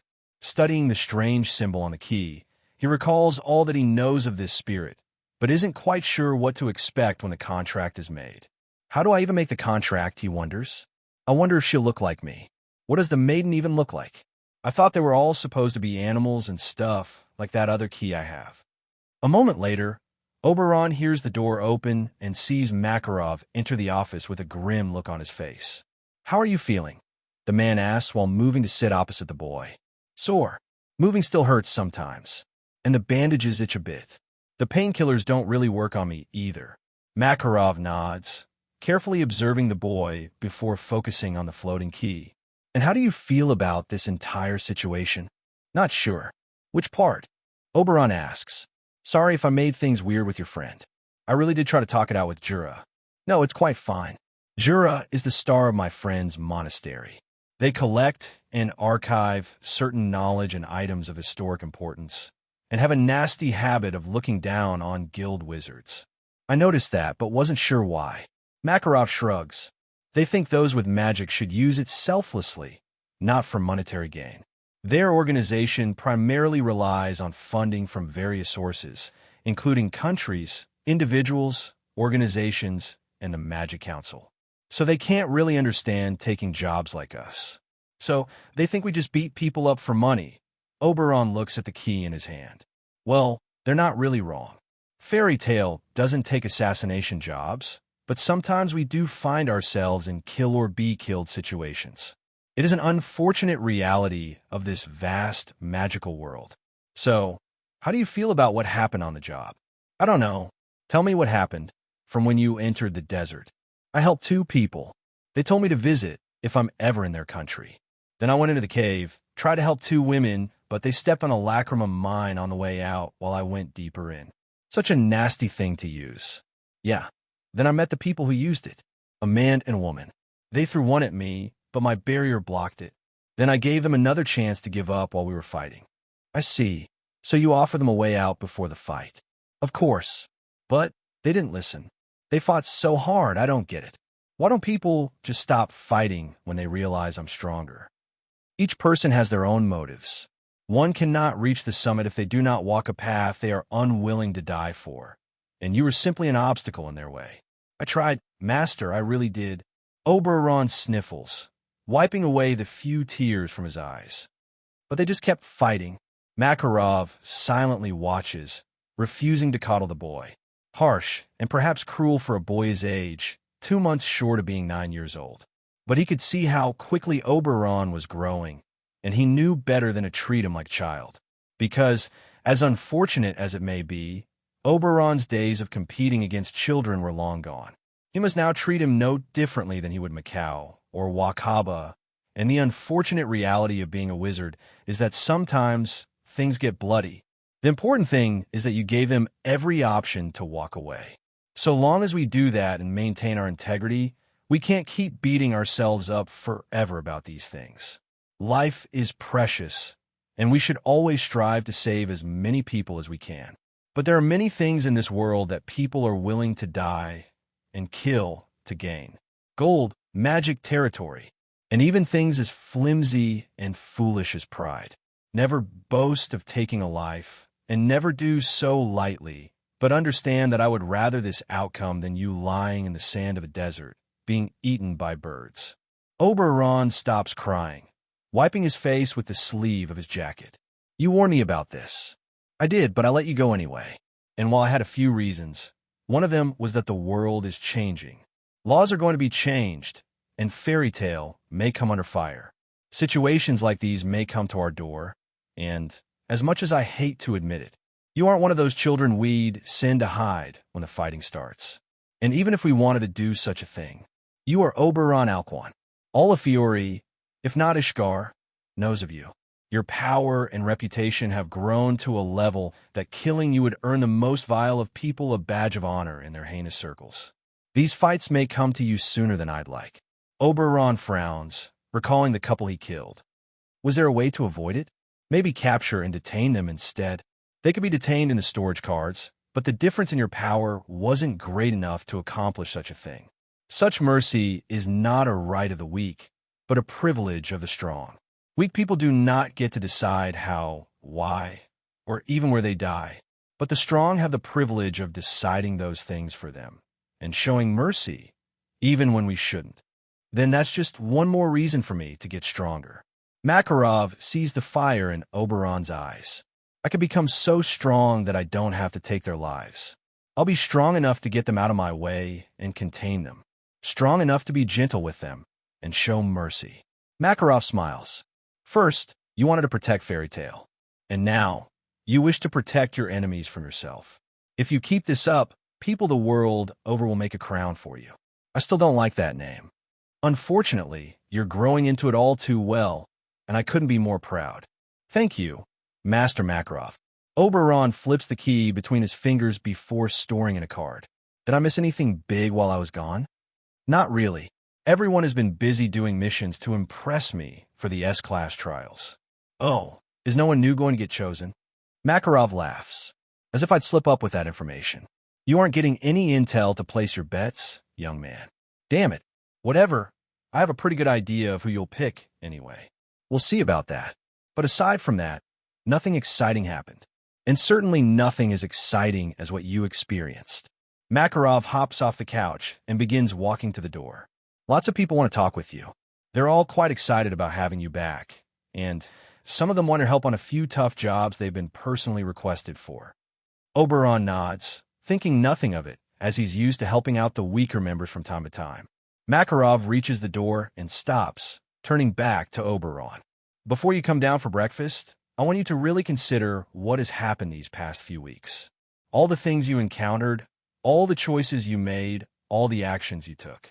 Consider how they make you feel about the world and yourself. Part of being a good guild wizard is understanding when a job is possible, but simply not worth taking. Not always because of the risks, but because of what it will do for the personal and moral boundaries you have for yourself. Reaching the top is possible, but if you become morally bankrupt along the way, you will truly be alone. What are you saying exactly? Money, knowledge, reputation, and a celestial spirit key, but after all you've been through, is it worth it? Makarov opens the door and says one last thing before closing it and leaving Oberon alone. That's a decision only you and the man you wish to become can make. Is she pretty? Alana asks as she, Oberon, and Laxus are at a table to the back of the guild hall, studying Virgo's key. How would I know? Oberon asks. Yeah, he's never met her. How do the contracts even work? Oberon shrugs, and immediately regrets it as pain flows through his injured arm and shoulder. Not sure. I'll just flood it with magic energy and hope for the best. Alana frowns. Doesn't that break things when you do it and aren't careful? What if you break the key? These keys are indestructible. It'll be fine, probably.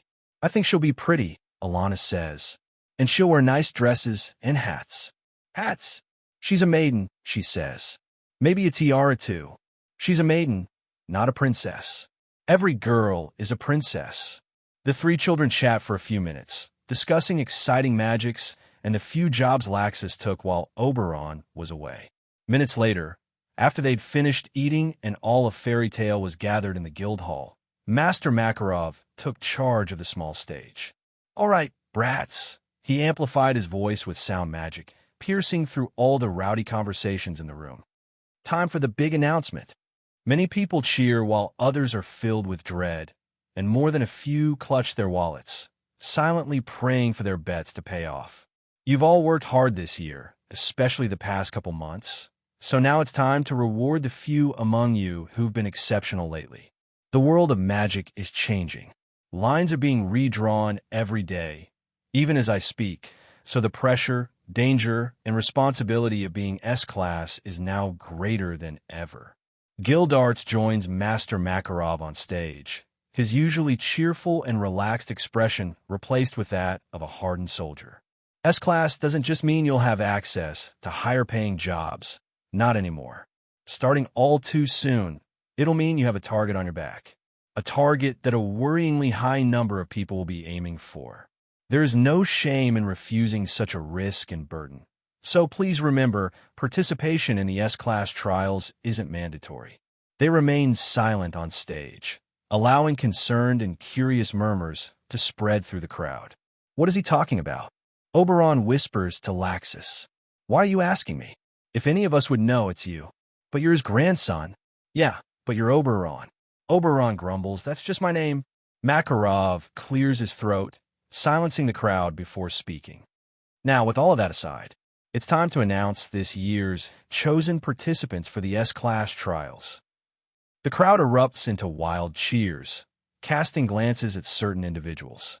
Macau and Wakaba each get a few pats on their backs and words of encouragement from friends, fully expecting them to be chosen again. Some silently pray that their name was chosen, while others, such as Redus, are dreading being selected for such a dangerous event. But even those who dread it have made up their minds to give it their all, if only to placate those who wish for the opportunity. Now, as I call your name, if you accept, join us on stage, Master Makarov says, pausing for a moment to build tension in the crowd.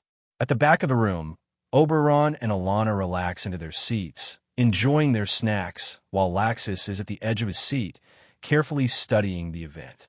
Macau, Master Makarov says, and Macau eagerly leaps onto the stage, earning cheers from the crowd. A few people look over at Eno behind the bar, who blushes when a man waves at her. Wakaba. The crowd cheers just as loudly, with some people holding their betting sheets and waving them for Eno to see, eager to collect some of their winnings depending on how the others go. As Master Makarov is calling the other competitors to the stage, Laxus analyzes the crowd, his gaze meeting Redus's for a moment. The man flinches, shaking his head and lowering his stance to hide from Master Makarov's sight. There are many people qualified for S-Class, maybe Redus, if he were more combat-focused. But he prefers using his picked magic for art. So would he refuse? No, he wouldn't refuse, but he definitely wouldn't give it his all. If I were guild master, I'd never promote him.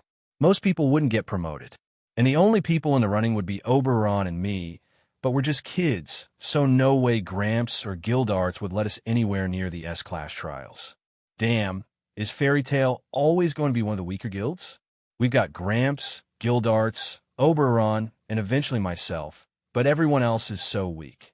Laxus frowns, imagining the future of Fairy Tale and how difficult it would be to become one of the top 10 wizard guilds on the continent. While he's pondering the future, Master Makarov calls a few more guild members onto the stage. They stand in a line behind him in guild arts for everyone to see, and a few reporters take pictures for Sorcerer Weekly, ready to deliver this exciting story to their editor. Now, I have selected those who I believe are worth it, or close to being worthy of S-Class. But only one can win and get promoted. So, regardless of the outcome, standing on this stage today is an honor and a goal to work toward. And reaching it means you're closer than you realize to the summit of magic itself. They all nodded in agreement, feeling inspired by his words to redouble their work efforts. However, in this vast and wondrous world, there are exceptions to every rule. Nothing is certain, and while our belief may be absolute, the rules rarely are. Being S-Class comes with a requirement for power, sensibility, responsibility, and handling pressure, which is hard to describe. And while every person on this stage is capable or close to capable of dealing with all of this, magic is not fair, nor is life. And just as they're not fair, sometimes they play favorites. And in this case, magic has a clear favorite, a combination of innate talent and obsessive work ethic that, regardless of age, cannot be overlooked. Wakaba and Macau share knowing looks with the other competitors on stage, feeling a sinking feeling in their stomachs, sensing where this is going. So as your guild master, it is my duty to invite Oberon Alwaken to this year's S-Class trials. Macau and the other competitors feel their hopes crumble as the guild hall falls silent, except for Oberon choking on his snacks at the far side. "What?" he asks between coughs as Alana pats his back. "You have been chosen," Gildart says. "Will you compete?" All eyes and chimeras fall on Oberon as he awkwardly stares back at them. He turns to Laxus, seeing his friend frozen in shock, then to the crowd, noting a mix of awe, amazement, shock, anger, and many other expressions he couldn't quite place. And lastly, Oberon looks down at himself, frowning at the sight of his bandaged body before looking at the stage.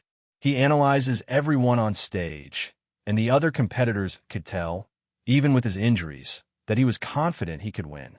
And his smile sealed their fate. "Yes," he says excitedly while flying over to the stage. Damn near everyone in the crowd groans, with nobody having placed bets on Oberon for the simple fact that they didn't believe Master Makarov would allow an 8-year-old boy to compete in the S-Class trials.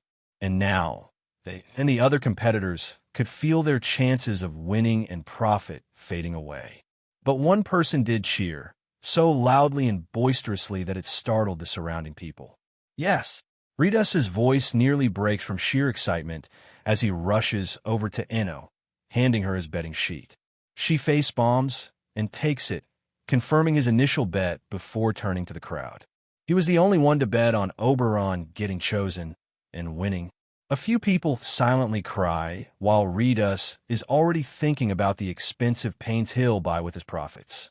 Makarov chuckles as hopes and dreams die all around him, and Oberon floats beside his saddened competition. One last thing. This year will be slightly different. Normally, only Guild Arts and I run the S-Class trials, but now I believe it's time to extend that slightly.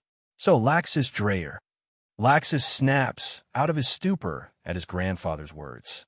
"I will need your help for the trial this year. Are you willing to help me?" A smile nearly splits Laxus's face before he transforms into a bolt of yellow lightning and appears on stage beside his grandfather, pulling the man into a tight hug. "Good," Makarov says as they part. "Now, you all have until midnight to get to our ship in Port Harjan. Good luck." There is tense silence in the hall for a moment as the competitors all look at each other. Then they all rush to the doors, beginning their S-Class trials. Standing in the humble captain's quarters of Fairy Tale ship, Laxus and Master Makarov study a map of Tenrajima's tunnel systems, marked with a few special icons spread across the larger areas. "So what do you think?" Laxus taps his chin for a moment. "I don't know, Gramps. Doesn't this seem too easy?" Makarov laughs and ruffles Laxus's hair. "The island will compensate for that. Tenrajima is always the final leg of the S-Class trials. It's just that nobody has gotten that far since Guild Arts." The animals and magic beasts, they're large and powerful thanks to all the ether nano in the air. Actually, the atmosphere makes it somewhat hazardous for regular humans to visit there. Excessive ether nano acts as poison for those who can't process it into magic energy. But that also makes the animals that can process it much stronger. But what if the magic beasts enter the tunnels here? Laxus points to areas where a few chambers connect and merge. They'll have to fight the creatures and each other. Makarov shrugs. That's what it takes to be S-class. After that, they'll also have to do the final trial. It's meant to be hard. What's the final trial? Laxus asks. Do they have to fight a big monster? No. They simply have to find a special location that's sacred to fairy tale, but it won't be that easy even if they spread out. Really? That's it. that's all. Laxus looks down at the map for a while, considering the people competing this year. So, Oberon is going to win, right? Probably. He is a bit weird compared to the others. So, when can I get to compete in the trials? It's not quite so simple, Makarov says, turning around and walking out of the room. Laxus falls into step behind him, walking out onto the main deck of their humble ship, enjoying the afternoon breeze. Why not? Makarov walks to the railing and hops up to sit on the edge, patting the spot beside him. Laxus joins his grandfather in watching all the large ships sail out of Port Harjan. I'm plenty strong, probably as strong as Macau by now, without using Dragon Slayer magic. Exactly my point, Makarov says. You must be powerful enough to defend yourself from the evil people and things in this world, not just strong enough to complete an S-class job. But for Oberon, it'd be different. He is someone who can't tolerate being stifled on his journey to the top. He's already so far ahead of the others that he'd get bored, and boredom for wizards like him can lead to temptation. There are other factors as well, but this is the best way to keep him on the good side. When you're guild master, these are the things you'll have to consider. When I'm guild master, Laxus mutters thoughtfully. Is that why I'm here, as practice? And I wanted to spend more time with my precious grandson. After all, I consider all of Fairy Tale my family, but you're my special grandson. Laxus leans against Makarov, and the man pulls him in for a small hug. Part of why you're here is because of Oberon. Oberon, yes. He's beginning the next part of his journey, and I can see the bond between both of you is strong.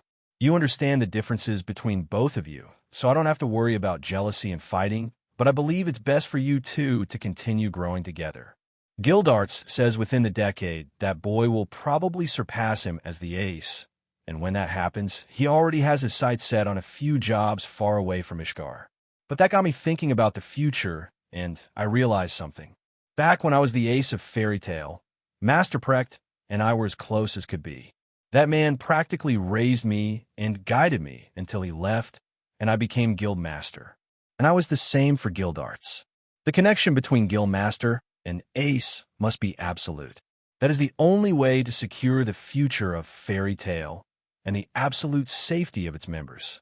So now that Oberon has begun his real journey to surpassing Gildarts, I believe it's time for you to start the real guild master training. Wow, that sounds like a lot. It is, but I know you can handle it. Makarov pulls the boy in closer as they gaze out at the horizon. Because you're a Dreyer, you're my grandson, you can handle anything. Yeah, I'll make Fairy Tale the #1 guild in Fiore. No, I'll make us the best guild on the continent, then the entire world. Makarov laughs and ruffles the boy's hair. That's the spirit. And when I get promoted to S-class, I'll go join Dad and help him out with that job. Makarov's laughter immediately stops, causing Laxus to cast a concerned look at him. Grandpa. Makarov clears his throat and lowers his voice, taking a somber tone with the boy. About Ivan, your father, Laxus. Laxus looks up at him with a sad expression, already one step from crying, recognizing the tone of his grandfather's voice as that of bad news. And the sight breaks Makarov's heart all over again. I can't tell him, not yet, Makarov thinks as he sighs. Ivan didn't take on a simple S-class job. What do you mean? He took on a super-secret S-class job. Makarov lied. Really? Yes. Makarov looks around, then lowers his voice to a whisper. Fairy Tale took on one of those 100-year quests I told you about. because Ivan's magic was perfect for it. Wow, I thought even guild arts doesn't go on those. Guild arts is still stronger, but sometimes there are jobs that require specialized magic, and your father happened to be perfect for this one. That's awesome. Sure. Makarov looks around, as if truly protecting the secrecy of a 100-year quest. Sorry, Grandpa. I just got excited. I know. But you do know that being S-class doesn't clear you for this type of job, right? So even after becoming S-class, I won't be able to go help Dad for a while. Laxus thinks about it for a moment, then gets a great idea. What if I go with Oberon? The two of us should be enough by then, right? Unfortunately, it's not up to me. The client was very secretive, so it's really a matter of how many people they're willing to trust with their secrets. But Ivan knew the risks this job came with, and that he'd be gone for a very long time. It's just that he believed this was something he had to do. Laxus smiles. I'm sure Dad had his reasons. He wouldn't leave me for years if it wasn't to save a country from a giant monster or something. Laxus looks out at the water and spots a pod of dolphins swimming through the bay, leaping out of the water as they go. He excitedly points to them, cheering them on. But Makarov can only look at his innocent and kind grandson and the scar his father left on his face due to that heinous act. Ivan, this Laxus deserves a good father, but right now, you don't deserve to even be in the same city as him. So please, change your ways. Otherwise, you'll never see him again, and I don't know what I'd do if you try to drag him into any more experiments like that. Then I won't stop Guild Arts from doing what he initially wanted to do to you. Did you take your medicine? Makarov asks. Yeah, but it's not working. I already feel sick, and we haven't left the dock yet. How long is this ride anyway? Considering the clear skies we have, shouldn't take us more than a day to reach Tenrajima. But around the island there are no winds or currents, so once we get there, it'll be a steadier ride. That really doesn't help me. I get sick no matter what. Such a weird trait for dragon slayers. Maybe I can learn something about it from God Serena, if I ever see him again. As they're talking, Laxus hears footsteps behind them, and turns around to see Oberon landing on the deck. I'm guessing nobody else is here yet. Well, considering how they can't fly, no, Makarov says. There are bunks below deck if you want to rest. There won't be any more instructions until we're close to the island. Perfect. Oberon turns and walks over to the door, ready to explore the ship, then sleep. Wake me up if the next test is starting. While sailing under the scorching sun toward Tenrajima Island, Master Makarov's boisterous laughter echoes out of the captain's quarters and across the deck. Some of the wizards competing in the S-Class trials are startled, looking up from their huddle for a moment before returning to their whispering. Their strategic alliance meeting continues, hosting all the competitors of this S-Class trial, with the sole exception of Oberon. Macau remained silent during the meeting, merely nodding along. Unlike the others, he's seen Oberon fight firsthand on real jobs and trained with him 1 year ago for the last S-Class trial, so there was not an ember of hope for victory in his heart. The S-Class trial can only have one winner, and looking around, he didn't believe the other competitors, himself included, could even get past Oberon's obnoxious barrier if the boy truly puts his back into the battle. Their only advantages were the fact that they outnumbered him, but he expected Master Makarov to expect these tactics and plan duels instead of free-for-all brawls. And Oberon's pre-existing injuries, torn flesh and muscle concealed beneath layers of bandages. Injuries that would have most people spending months in bed, yet Oberon was below deck studying magic as if it were just another day. The strategic discussion fades away as Macau recalls the first time he saw Oberon heal on a job together, and he doubts those injuries would be there by the time they dock. Another round of laughter pulls their attention to the captain's quarters, as if mocking their efforts against the inevitable, and Macau resigns himself to giving it his all in the next S-Class trials. In the captain's quarters, Master Makarov laughs while holding a baseball-sized communication lacrima in his hand. Sitting at the desk in this room, Laxus clutches an empty bucket, hollow cheeks, and sunken eyes marking his exhaustion and dehydration. The joys of being a dragon slayer at sea overnight. He looks up to see his grandfather smiling at the communication lacrima, before an angry, Gruff voice snaps back from the other side. This is serious. Makarov, the man says, although the lacrima only showed his office. I need that tablet. It's too dangerous to have them with the public. That doesn't mean I'm going to risk my guild charter by revealing confidential information. If you told me why they were so dangerous, maybe I'd reconsider. You know, I can't do that, the man grumbles out. Then, as far as I'm concerned, you're just upset that my Oberon beat your Jura. How is the baldy taking it? TCH, apparently your boy said something that got into Jura's head that he should join a wizard guild to get stronger and better fulfill our mission. Makarov sighs. Well, Fairy Tale doesn't usually accept losers, but I'll make an exception, since you're begging. From one wizard saint to Anno. He's going to lay me a scale. Makarov bites his tongue, wincing in pain. You gave him to Uba? That old bat. It was his choice. The fact that I'm friends with both of you made Lamia Scale and Fairy Tale the best options. But Lamia Scale already has deep connections with certain historians and archaeological societies on the 4 continents. They better suit our mission. Makarov grumbles under his breath. Whatever, Fairy Tale could dig up boring old rocks if we wanted to. Just as good as Uba. Makarov. The man's voice becomes calm and serious. The tablets aren't something I can set aside so easily. I believe something big is stirring. Can we talk about this in person, in a more official capacity? Important enough for a meeting between 2 wizard saints, huh? All right, I'm going to Tenrajima for the S-Class trials. We should be back at the guild within 2 days. You can show up after that. S-Class trials? Would that boy, Oberon, be competing? I already got enough lectures from my Uncle Warod about letting an 8-year-old become S-Class, so save it. The man laughs. No, I'm glad he's competing, and I for one hope he wins. Why would you want that? Sorcerer Weekly picked up the story about his battle with Jura. They'll be publishing it in next week's issue. That could damage Jura's reputation now that he's a guild wizard. But if the person who defeated him is a true prodigy, nobody would bat an eye at his defeat. I'm almost tempted to remove him from the trials just to stop that. But fortunately for you, I'm always a fair and just guild master.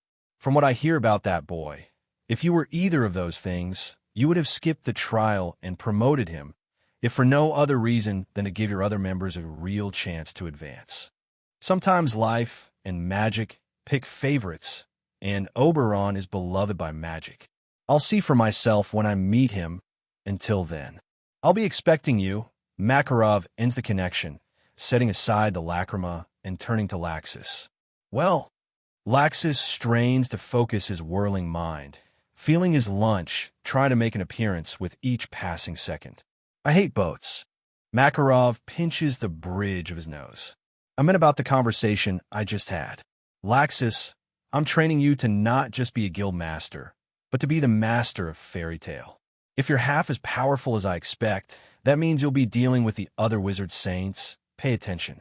Now, what did you learn just now? Laxus gives his grandfather a dazed and confused look before dumping his lunch back into the bucket, groaning as he wipes his mouth. I hate boats. Makarov rolls his eyes. Dragons, legendary primordial beings of pure magic. But dragon slayers, the mages designed to kill such creatures defeated by any wobbly ground. Boat. I know. And unfortunately for you, this is likely a permanent feature of being a dragon slayer. For what I hear through the grapevine, God Serena hates trains. He prefers to use his magic and fly everywhere, even between continents. Before Laxus could respond, everyone on the ship feels a calming warmth spread through them. They instinctively turn toward the southeast, even Laxus and Makarov, looking at the wall as if they could see through it to the sacred island on the horizon. Below deck, standing in front of the mirror, Oberon wears only a pair of shorts while carefully floating the mirror in front of him. Ignoring his messy hair and tired eyes, focused on the left half of his body, which was almost entirely exposed muscles and leaking blood. His skin had only now begun healing as he had become familiar with the poison that coated the sand and adjusted the flow of his internal magic energy to overcome such things from this point onward. He winces, wishing the painkillers weren't also nullified by his healing while controlling the fresh bandages with gravity magic to dress his wounds. How is this place hotter than the desert? Oberon mutters while carefully using gravity magic to clear the sweat from around his injuries. He hovers above the ground to wrap his left foot, then moves up his leg all the way to his shoulder and face. Rapid and painful commands have his wounds dressed in minutes, electing to simply get it over with rather than drag out the process again. After yesterday's fiasco with Master Makarov and the others helping him, everyone decided it was best he took care of this himself. Oberon adds a layer of gravity magic on his body to keep the bandages in place during any upcoming challenges, then forms his new cosmic barrier like a second skin, coating his body. His previous barrier only included gravity magic when applied subconsciously, causing energy-based attacks to penetrate it if he wasn't aware of them. However, after his battle in the desert, he figured out how to meld his cosmic into the barrier formula, creating an automatic defense that blocks even light magic surprise attacks from reaching him. The cost of this is too great for most to pay. Even for Oberon, with his absurd reserve of magic energy, he can only maintain this for a few hours at a time. His gravity barrier can remain indefinitely thanks to his constant and passively refilling magic container, achieved through mastery of the meditation exercise he learned after joining Fairy Tail 1 year ago. This passive effect also causes him to automatically heal at a visible rate, but much slower than if he simply focused on the wound or injury. Both of these effects could remain active both subconsciously and indefinitely, even while asleep. But until he masters the cosmic barrier, neither of these can be used passively, leaving his active time a mere few hours. Far superior to the time a regular wizard can last in combat, as most lengthy fights end within minutes. But Oberon is never satisfied with being normal. As he finishes dressing his wounds, ready to use this S-Class trial to test out his new cosmic barrier and get some training done, Oberon senses a strange, yet calming presence behind him and turns to the southeast. The calming effect instantly fades, replaced by worry and dread, as Oberon knows he's unable to sense magic energy to any extent, and the only memory he has of sensing anything beyond his biological senses was the primal fear of acnologia. Oberon bursts through the door to the upper deck, feeling the scorching afternoon heat on his exposed wounds while hovering above the deck. Did anyone else feel Titch? The words die in his throat when he sees everyone at the front of the ship, staring at the massive island in the distance. Wow! He hovers over to the other competitors, ignoring Laxus and Master Makarov, who are standing atop the captain's quarters area, dressed in casual beach clothes. Welcome to Tenryujima Island, Fairy Tail's sacred and secret land. Oberon floats higher above the ship to get a proper view, standing on the top of the mainmast and drinking in the sight. Tenryujima is a dozen times the size of Magnolia, filled with jagged cliff sides and large wood and stone structures, appearing as if absurdly large mangroves and vines grew and were partially petrified around the island. However, the island is split into multiple levels. The second level from the ocean is its own plateau within the first, hundreds of meters higher on its own set of sheer cliffs, sporting a large lush forest with evergreen trees. The third and final level is similarly concentric, with waterfalls flowing down to the lower levels from it. However, there's a massive tree growing out of it, with roots thicker than Cardia Cathedral spreading down and throughout the entire island, permeating the stone and land of each level. These massive roots feed the gargantuan tree, rising miles high into the sky. The trunk is two large roots in a helix pattern connecting at the top, blooming into an oddly organized canopy of evergreen leaves just as wide as the entire island. As the ship sails closer on the eerily still seas, they all silently appreciate the sight, feeling a sense of serenity and reverence until they see a small wooden dock in the distance. Oberon hops off the mast and joins the others near Master Makarov, looking up at the man and Laxus with renewed excitement for the upcoming trials. This island is super weird, Oberon says. Awesome but weird. Makarov smiles. Tenrujima Island was bought by Fairy Tale after our first master won the Fourth Trade War for Fiore. She was a brilliant tactician, the fairy tactician, and this is where she was born. On the other side of the island, up on the middle level, you'll find the abandoned ruins of her small village. Back then, this island was desolate and abandoned, so she got it at a low price from the crown.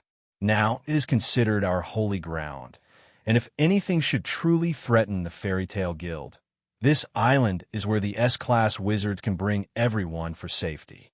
The ether nano in the air is too intense for regular humans or animals, acting like a toxin for most because of the concentration. That's one layer of the defense. The second is the barrier magic that protects this area, a variation of the fairy sphere magic. It keeps the entire island and the surrounding ocean territory hidden from the world. No matter how advanced, nobody can find this island unless invited. And only those with the specified authority or the rank of S-class within Fairy Tale can perform such an action. The barrier makes the ocean currents and wind stop within it, hence the year-round heat and lack of waves or fish. Even now, the barrier guides this ship since otherwise we'd have to row. It also makes the island itself invisible to those who aren't welcome and does a few other things. But any further information is restricted to the S-class wizards. So if you win the trial, then you'd have access to it. The final part of every promotion trial takes place here, every time. It is the most difficult part of the trial, and only one of you can complete it. They all share uneasy looks, then settle back into their uneasy alliance. But Oberon is unbothered and oblivious while floating above his competition. How did the barrier connect to me? Makarov raises a brow. What do you mean? I'm immune to invasive magic, but I could feel it reaching me. Is that part of the barrier too? Makarov gestures to the Fairy Tale emblem on his own chest. Our guild emblem is special. It connects us on a level beyond magic, in spirit and heart, to each other and to Tenrujima. That's how the barrier knows who to grant access to. But as I said, any more information is S-class restricted. Oberon nods, oblivious to how disheartening his words are as he says, "All right, I'll ask later." He hears a few people below him grumbling and gives them an apologetic look. Makarov chuckles before ordering everyone to get ready for the trial while the ship approaches the docks. Oberon finishes dressing his wounds and pulls on his usual clothes, aside from the jacket, and meets everyone down on the wooden docks. While he's only wearing his boots, shorts, a t-shirt, and his belt, which hosts his two card holders at his side, everyone else seems ready for intense camping, carrying large bags with bedrolls and even climbing equipment. Finally, Laxus says as his motion sickness disappears, enjoying the feeling of solid footing below him, "I really hate boats." "Yeah, you are pretty useless at sea." Oberon laughs at his friend. Master Makarov claps to get everyone's attention, silencing the small conversations forming. "Everyone, with me," he commands before turning and walking further inland. They fall in a step behind him while Laxus walks at his side, leading them deeper into the rocky terrain. The dull moss-covered rocks are painfully ordinary, but their eyes can't help but drift upward, past the house-sized roots winding above, around, and sometimes below them along the trail, to the ridiculous tree towering over the entire island. "I bet there's a cool sword up there," Oberon mutters. Mikhail shakes his head. "Why would there be a sword in the tree?" "Because that's exactly where I'd hide a cool sword." "You can explore the island later," Makarov says. "I'm going to explain the first part of your trial now." They all focus as he leads them through a narrow opening through a field of boulders, encroaching on the forest further inland. Tenrujima Island is home to many magic beasts. Some are ordinary, others are particularly powerful or dangerous. The high levels of ether nano in the air boost their growth and reproductive rate, so don't let your guard down. Most of the things on this island are carnivores since they naturally avoid harming the Tenrujima tree. Many of them have resistance to magic or even magics of their own, so look out for that as well. Along with that, surviving on the island itself is the main part of your trial. However, we won't be camping. We'll be leaving 1 hour after sundown. The longer you take on the first trial, the less time you have for the second. The second trial ends at sundown, regardless of circumstances. And trust me, you don't want to be in the forest when the dangerous creatures come out at night. Each layer of the island grows more dangerous as you get higher and more inland, except for the massive cave system running all through the island. Those are always deadly. Each of you will pick one cave entrance and venture through it, overcoming whatever is on the path. Some of these caves will have nothing.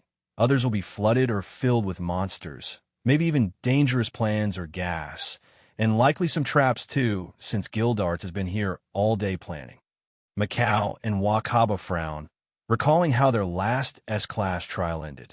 Makarov leads them around a corner to a wall of tunnel entrances, each leading deep into the cliffside of the second level of the island. Some of these will also force you into large chambers where you'll be trapped by a barrier.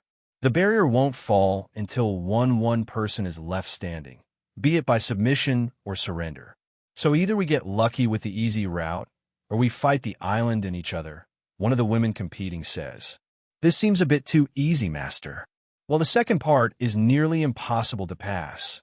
Makarov shrugs as he sits on a nearby rock, while Laxus prepares a box of chopsticks. Besides, if you're really unlucky, you'll bump into Gildarts within the caves. Everyone, including Oberon, groans at that. I should have known, the woman says. The island has wonderful herbal hot springs that help you heal, so don't be afraid to rough him up. He gives them a devious smile while they all glare at him, not in the mood for his sarcasm. Can I try out those hot springs after? Oberon asks. But this place is already so warm. Are there regular ones too? Yes, there are. Now, everyone draw a number, Makarov says, gesturing to Laxus's box of sticks. Part of life is being lucky, and you won't survive as a S-Class without luck, no matter how much magic loves you. So starting now, let luck decide your path. Walking through the dark caverns beneath Tenrajima, Macau holds a purple flame in his hand, head on a swivel as the clicks and crunching around him grow louder. He flows more magic energy into the flame, desperately fighting the darkness of the pathway while constantly glancing at the ground, avoiding roots and loose rocks along the journey. I thought these caves were supposed to have those bugs. Why the heck is it so dark? Macau feels something touch the back of his neck and leaps forward, startled out of his steady control and pushing more magic energy into his flame. The entire chamber is engulfed in purple radiance, revealing hand-sized beetles coating the walls, ceiling, and floor around him. Each is covered in a black and green carapace, and screeches as his light dazes them. Macau screams, and the beetles rush him. Get away! In his panic, he spreads the flames across the floor, only to feel beetles fall from the ceiling onto his head and back, biting into his flesh and trying to crawl into his clothes. Ah! His scream echoes through the chambers as a purple magic circle forms below him. From it, purple flames engulf his entire body before spreading outward, incinerating everything in the chamber. In a different chamber, along a far less troublesome route, Wakaba puffs on his pipe and enjoys the calming stroll through Tenrajima. This pathway is well lit with harmless glowing bugs, and he can't help but giggle as one lands on his nose, tickling him. He gently brushes it aside, still keeping his guard up and expecting trouble. Maybe I got a peaceful path. He walks farther in and comes across an area where the walls have water pouring out of them, flowing across the floor and seeping into a hole on the other side of the path. Wakaba narrows his eyes at this and uses his smoke magic to create a hardened layer of smoke atop the floor. He then carefully walks over it before dispelling his magic and kicking a large rock onto the flowing water. The floor crumbles away, crashing into an underwater river, and he can't help but step to the edge and look into it. He sees massive eels brimming with electricity. The water is too dark and deep for any more than their silhouettes to appear as electricity dances across and between them. How the hell am I supposed to survive that? He wonders while continuing his journey. Well, Master Makarov did say some paths would have underwater sections, ugh. I hope nobody has to deal with those eels. But I'm sure the old man has a system in place to prevent anyone from dying, probably. Minutes later, Wakaba refills the tobacco in his pipe and wipes the sweat from his brow while entering a much larger chamber closer to the surface. Those bugs breed like crazy because of the heat here, but I need to get off this island before I melt, he says while looking around the chamber. He sees the moss-covered floor and walls, along with a hole in the ceiling for light to pour through. It was blocked by a barrier that hosted the fairy tale emblem. There was also another pathway ahead, much larger, with a natural light at the end of it. But that too was blocked with a similar barrier, but this one had his name on it. Wakaba frowns while looking around, only to find a similar cave entrance above the one he had exited from. However, this one was pitch black, with a growing purple light inside. Purple, huh? It could only mean one idiot. Wakaba takes stock of everything at his disposal, including the pond at the far side of the chamber. I can get into the water if he uses anything major. Tire him out that way. From the looks of it, he's probably had a fight, while I just had a walk here. His thoughts are interrupted as a screaming and flailing Macau falls out of the tunnel, landing face first on the mossy stone floor. The barrier makes a bell-toll sound and adds Macau's name to the list, signaling that a victor must be decided before it opens. Macau, Wakaba rushes over to his friend, thoughts of victory and strategy tossed aside at the sight of Macau's injuries. His clothes were torn, and his body covered with deep bite marks and small burns. I hate it here, Macau says as he rolls over, greedily taking an air to calm himself. Stupid damn bugs. Wakaba inspects Macau's body and breathes a sigh of relief as they're only small cuts and bruises along with the burns. You'll be fine, but you should probably head to the base camp for some medicine. Those things could be poisonous. Yeah, I'll go when this part of the trial is over. Macau sits up and looks around, spotting the barrier. Damn. Yeah, sorry, old friend. Looks like only one of us can get through. Well, at least let me catch my breath first, Macau says, taking out his flask while Wakaba helps him stand. What the hell was on your path anyway? Wakaba shrugs as his friend sips the rum, already feeling it dull the pain. Just some traps. Those underground waterways are filled with all kinds of magic beasts. Don't fall into them. Well, I can see daylight through the barrier, so I doubt we'll have to be in these caves again. Macau offers his friend a drink, but Wakaba refuses. Suit yourself.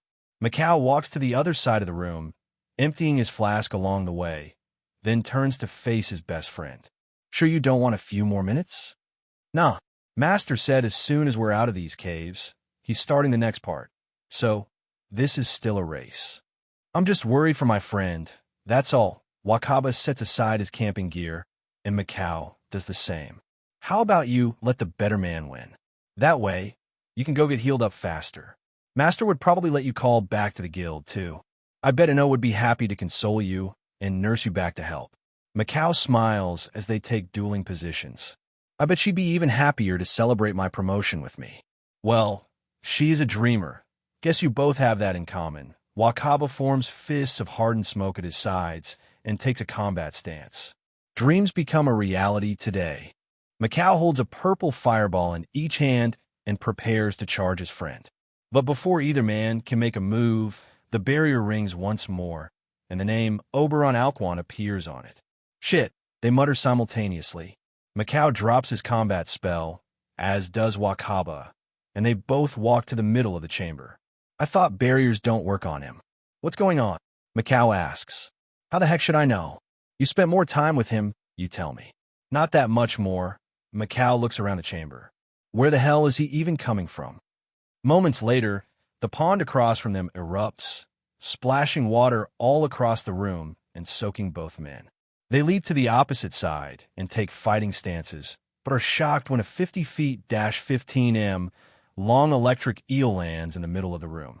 Crackling blue lightning dances across its body, and Macau instantly evaporates the water around them, preventing it from flowing through the water and electrocuting them. The eel flops about for a moment, suffocating in the air, and they can't help but notice that some of the teeth in the many rows of its mouth are broken and bleeding. The blue electricity dancing across its pale, yellow skin subsides seconds later, and another splash pulls their attention to the pond. Oberon rockets out of it, holding a sphere of golden light in his right hand, completely dry, and lands near the creature. "See, I told you not to bite me," he says to it while using gravity magic to hold it still, inspecting the mouth while it snaps at him. "Looks like 3 of your teeth broke. I'll have to take them out so you don't get an infection." Macau and Wakaba share concerned glances as he's oblivious to them on the other side of the eel. He pins down its head, keeping its mouth open, and uses gravity magic alongside a light construct pair of pliers to quickly remove 3 teeth from the creature. It relaxes for a moment as the pain subsides, and before it can remember the fact that it's suffocating, Oberon waves his hand and uses gravity magic to toss it back into the pond, laughing as it splashes water everywhere. Master Makarov wasn't kidding when he said there are awesome magic creatures on the island. He mutters to himself while inspecting the teeth. "I wonder what kind of souvenirs the ones at night will have. But I'll just settle for pictures. I don't want to bother them too much." Oberon takes out a storage card and places the teeth within it, only now looking around at the chamber and seeing the barrier. He reads the name and looks confused while turning around, not seeing anyone else in the chamber with him. The barrier must be wrong then, because I'm not detectable to invasive magics any. He feels something crash into his healthy right side and turns to see Wakaba and Macau deactivate their invisibility to strike him. Their fists crumble against his cosmic barrier, breaking their fingers as he gives them an obnoxiously cheerful smile. "Hey guys," he says as they leap away, clutching their injured hands. "This island is pretty awesome. What did your routes have?" "It was fine until you got here," Wakaba says. Macau scoffs, says the guy who didn't get almost eaten alive by bugs. Luck of the draw. Oberon looks around to see the entrances they used to reach here. "I see. I'll have to go check out those bugs after the trial. And I'm guessing the barrier won't stop until only one of us is left standing, or the other 2 give up." They both push through the main and reactivate their magics. Oberon sighs. "Why does nobody ever just give up? I don't like hurting people, especially my friends." "You aren't the only one fighting for your future." Wakaba forms larger smoke fists beside them, while Macau concentrates his purple flames between his palms. "Just because you're strong doesn't mean we're going to just give up." Macau grits his teeth and aims Oberon, pouring all of his magic energy into this attack. The instant Oberon's name appeared on the barrier, it stole any hope of leaving this chamber from both men. So instead of aiming for the promotion, they instinctively agreed on a new goal, on measuring the distance between themselves and Oberon, on learning exactly what it takes to become S-class, so they'd better understand why they failed, and what they'd have to sacrifice to reach the heights of Fairy Tale's next ace. Oberon doesn't move, doesn't even raise a particular defensive spell, or try to interrupt them. His face marred with genuine excitement and curiosity regarding his friend's magics. Too young and powerful to realize the wall between him and everyone else, to realize that while he sees them as his friends, as wielders of magics, he wishes to study and talk to them about the nature of this world. They all already look up to him as a mountain they cannot climb, an obelisk they cannot break through, a reminder of everything they can never become. So his doe-eyed curiosity and cheerful smile as their magic circles merge only fuel their desires to reach him further.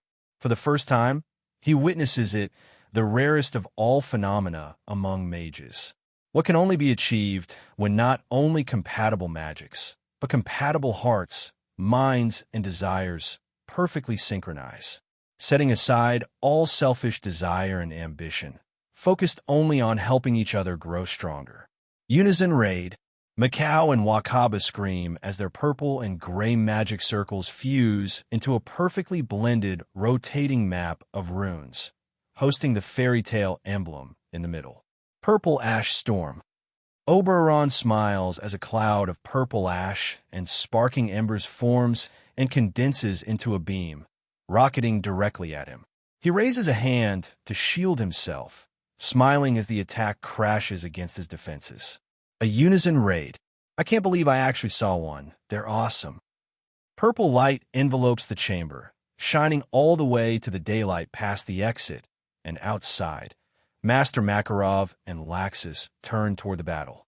sensing it within the cave system, feeling the earth rumble as two wizards put everything they have into their chance of promotion. Wow, that feels so much stronger. Makarov smiles.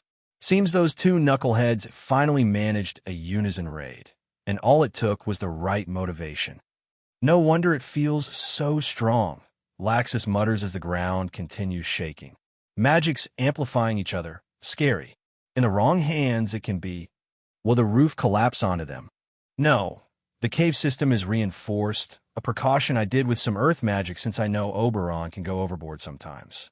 Besides, if it collapsed, he'd save them. Within the cave, Oberon coughs as he waves away the purple smoke, glancing back at the carriage-sized molten hole punched through the wall behind him, making another exit from the tunnel and into the forest. He sees a few trees on fire and uses gravity magic to lift water from the pond and force it through the hole they made, causing a cloud of steam to emerge as the disaster is avoided.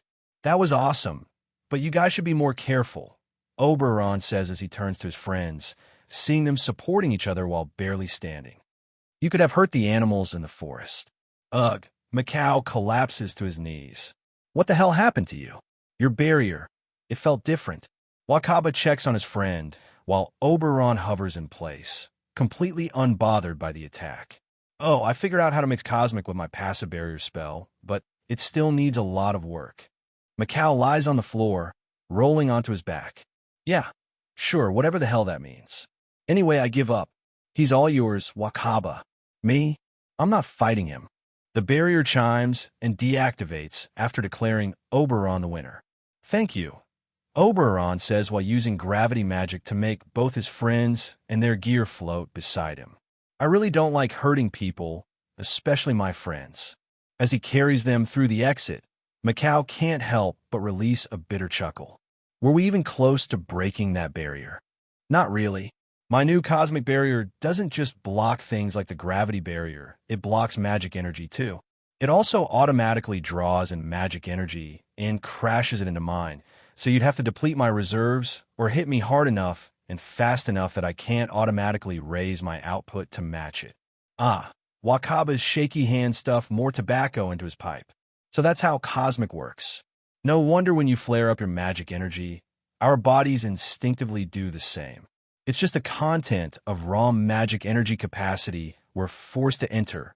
That's annoying. It's unfair, Macau says. We'll be fine if you weren't, well, you know. Honestly, I'd rather be able to learn teleportation and cool stuff like that. But I guess this is useful too. Oberon mutters as they exit the cave and see Makarov and Laxus sitting on a log in the clearing. How were the eels? Master Makarov asks while Oberon sets down the exhausted men. Laxus rushes over to treat them, with Wakaba holding out his pipe to the young boy. Laxus snaps his fingers, and a spark of yellow lightning leaps from his hand onto the tobacco, igniting the herbs. You should quit that. It's been a stressful day, Wakaba says as the boy looks over their injuries. And beside him, Wakaba begins rifling through his bag for his backup flask. Oberon and Master Makarov chuckle at the size while Laxus tends to the men. The eels were pretty cool, Oberon says. I wish I could talk to animals, though. That way they'd listen when I say not to bite the barrier. Any broken teeth? I remove them, just like you said. Good. A tooth infection means death to most animals. It is our duty to protect them as best we can. If you pass the trials, you can learn other magics. I recommend sleep magic as a top priority. It will be a bit difficult for you because of how invasive magics work for you. But that way, you can avoid wild animals always hurting themselves against you. Well, it'll probably be easier since they won't have magic energy of their own to disrupt the process as much, Oberon says. So, did anyone else come out yet? Nope, you three are super early. Well, they are. I expected you to be out quickly.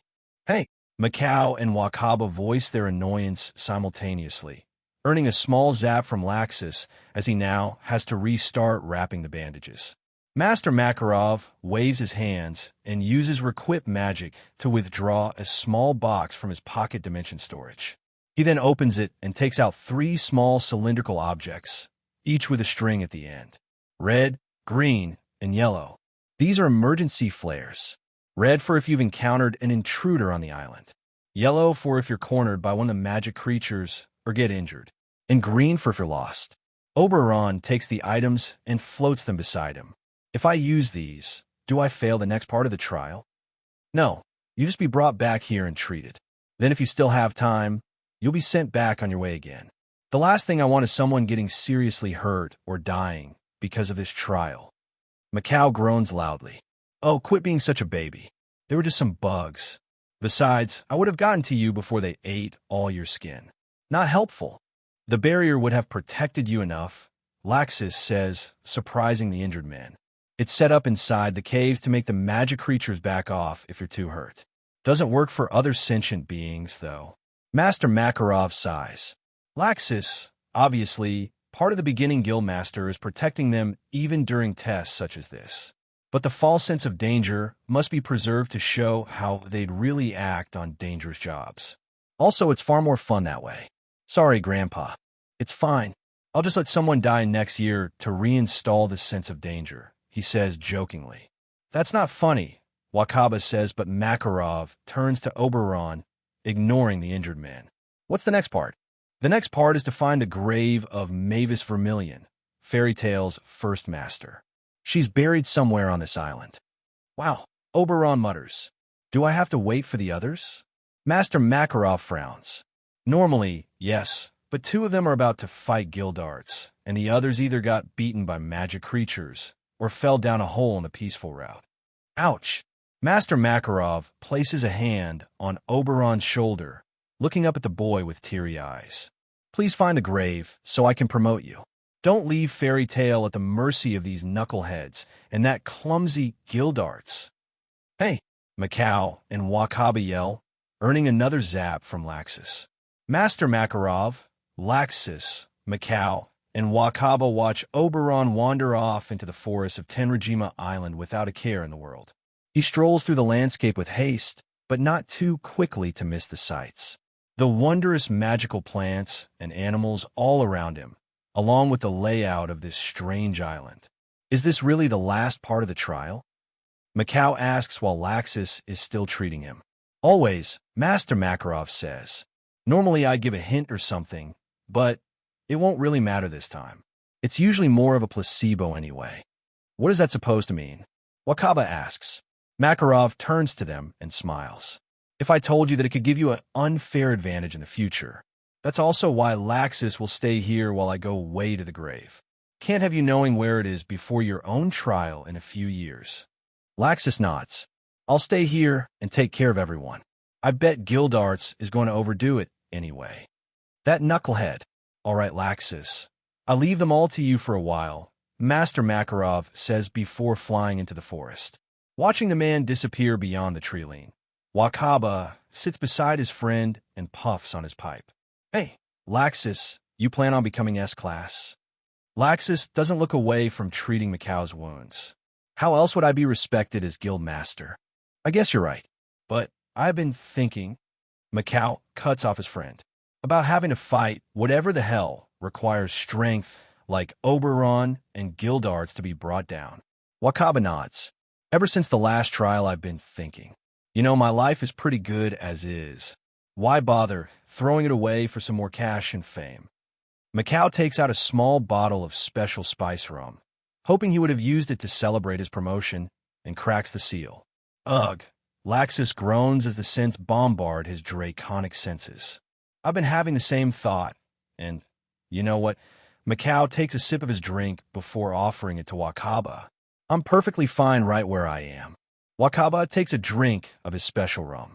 I mean, there are S-Class jobs that don't require fighting, but those are rare as is, and we aren't the breaking curses type. So it's best we hold down the fort while Guildarts and Oberon are doing the big jobs. Laxus laughs as the men settle into a peaceful silence. Yeah, you would have died anyway, so this is better. They both cast curious glances at him. To be S-Class, you have to be insane. That's what Grandpa says at least. You guys are kind of ordinary. Guildarts is freakishly strong, and Oberon is worse.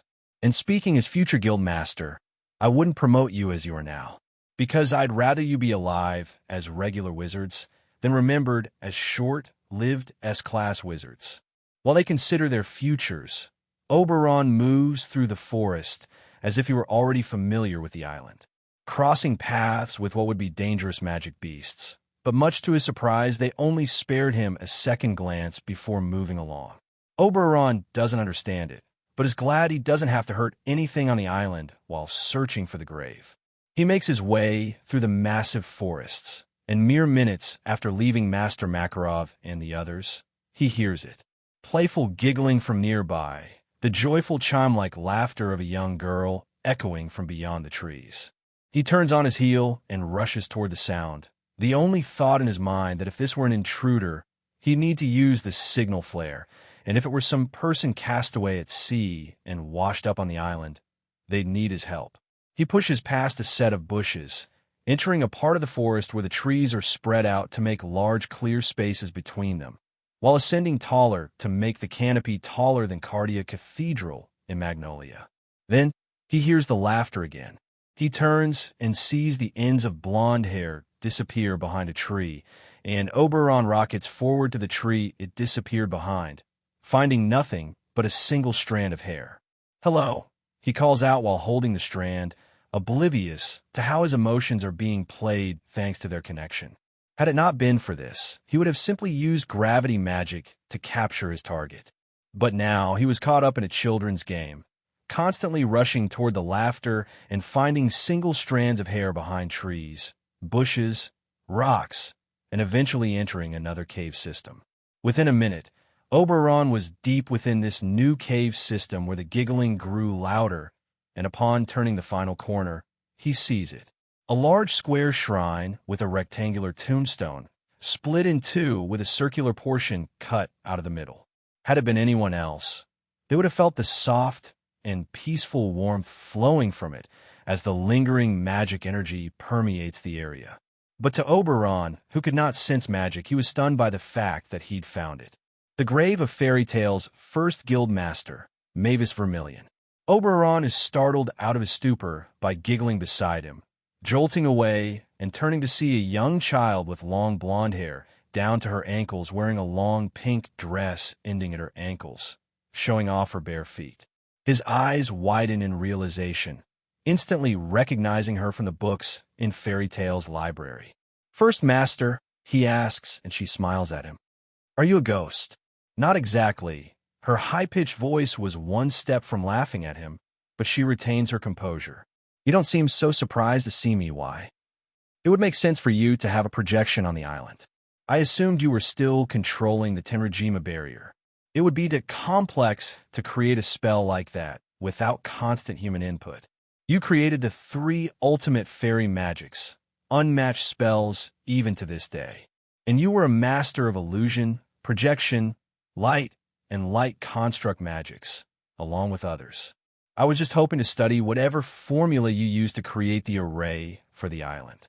I didn't expect a fragmented copy of your mind to be controlling it, but the absurd ether nano here would be enough to fuel that. December 5th, X769, 8 a.m. I hope you don't mind the cold. I'm afraid it will only get worse. Oberon hears as he enters the small home, dusting the snow off his clothes. It actually reminds me of home, Oberon says as he looks around. He sees the old woman already moving to sit beside the fireplace. He hears people moving in the other room, but he pays it no mind. "Would you like some tea?" the woman asks as she sits on one of the chairs by the fire. No, I'm fine, but thank you." Oberon hangs up his coat to reveal his long-sleeved blue t-shirt and matching pants below. As he's about to take his boots off, the woman waves, signaling him to leave them on if he'd like, which he does. "So, is there anything you can tell me about him?" Oberon asks, ruffling his hair to get the show away. "He passed through just over a week ago," the woman says as Oberon sits opposite her. "He took some meat and firewood, then moved up to the cave at the top of the mountain." "Did he hurt anyone?" Oberon asks. "No, he was nice enough. Didn't know he was so dangerous until we got word from the Rune Knights. They sent some of their people up there, but only a few came back down, which is when they must have called you." Oberon relaxes in his seat, enjoying the warmth of the fire. "So, is the path to the cave clear?" "Yes. but the blizzard is only getting worse. It's best to wait a few days before you go up there. I'll be fine, Oberon says. Is there anything else you can tell me? The woman thinks for a moment before she nods. He was carrying a box, not sure what was in it, but when he passed through here and bought supplies, he never let go of it. I see. And the cave, does it lead anywhere? No, but from it, you can see the eastern border of Fiore. The view would be excellent, if not for this blizzard. We must be waiting for someone to pick him up, or heading to the border to get out of Fiore. Oberon says. If I wait for the blizzard to pass, he'll be long gone. Well, if you need anything, be sure to let us know, she says as Oberon gets up. Thanks for everything. If 2 days pass and you don't see me, tell them I'm probably dead, Oberon says as he begins walking to the door. As he puts his coat on and is about to open the door, he turns back to the woman. You know, usually people are surprised that a kid is taking this kind of job. The woman laughs for a moment before smiling at him. Age isn't always an indicator of power in this world. After all, I used to be a guild wizard too, but even after all these decades, it takes everything I have just to start this fire. She gestures to the fireplace as a match flame dances across her fingers. Oh, I can't wait to learn that, Oberon says before stepping back into the heavy snowfall. Oberon takes a deep breath, feeling somewhat comforted by the cold air, memories of his village atop the snow-capped mountains flooding back. Then he pushes them all away. It's still morning. If I wrap this up before lunch, I can get back to Magnolia by tonight, he says while walking toward the edge of the village. He quickly gets to the clearly marked trail leading up the mountain, pulling his coat tighter as he begins his trek. After a few minutes of walking, the snow reaches his knees, causing him to use his gravity magic to walk atop the fresh snow. Well, at least it's not a desert, Oberon mutters. There must be some kind of magic to deal with extreme temperatures. That'll be a good investment. Or maybe some kind of magic clothes like a belt. Yeah, a belt that keeps me warm or cool, depending on what I need. After almost an hour of walking, just as Oberon's face was beginning to go numb from all the harsh winds, he sees a flickering firelight through the snow. That must be the cave. He quickly makes his way over to the cave and carefully peeks around the entrance. The cave itself was small, but he could see there were multiple levels, with the highest level hosting the small fire and a man's shadow being cast along the wall. If he's distracted by the fire, maybe I can. Are you coming in? The man's voice fills the cave as the shadow turns toward the entrance. Or do you plan to freeze out there? Oberon takes a deep breath, then enters the cave and carefully makes his way up to where the man is sitting by the fire. The man was wearing heavy winter clothes and had a great sword resting beside him. He glances at Oberon for a moment, then scoffs and goes back to looking at the fire. I heard your voice, knew you were young, but a kid, really? Since when do you have a problem with killing kids? Oberon asks. Yeah, I've done that before, but those were always for a job. Nothing more, the man says. Oberon carefully eyes the man. This isn't what I expected. I get that a lot. What did they tell you? That I'm some bloodthirsty monster? Something like that. The man looks over at Oberon before leaning back against the wall. Hair like a void, filled with stars. You must be Oberon. So fairy tale sent a wizard after me, huh? You know me? Your master has a big mouth. He got drunk a few days ago at a guild master's conference and couldn't stop bragging about you.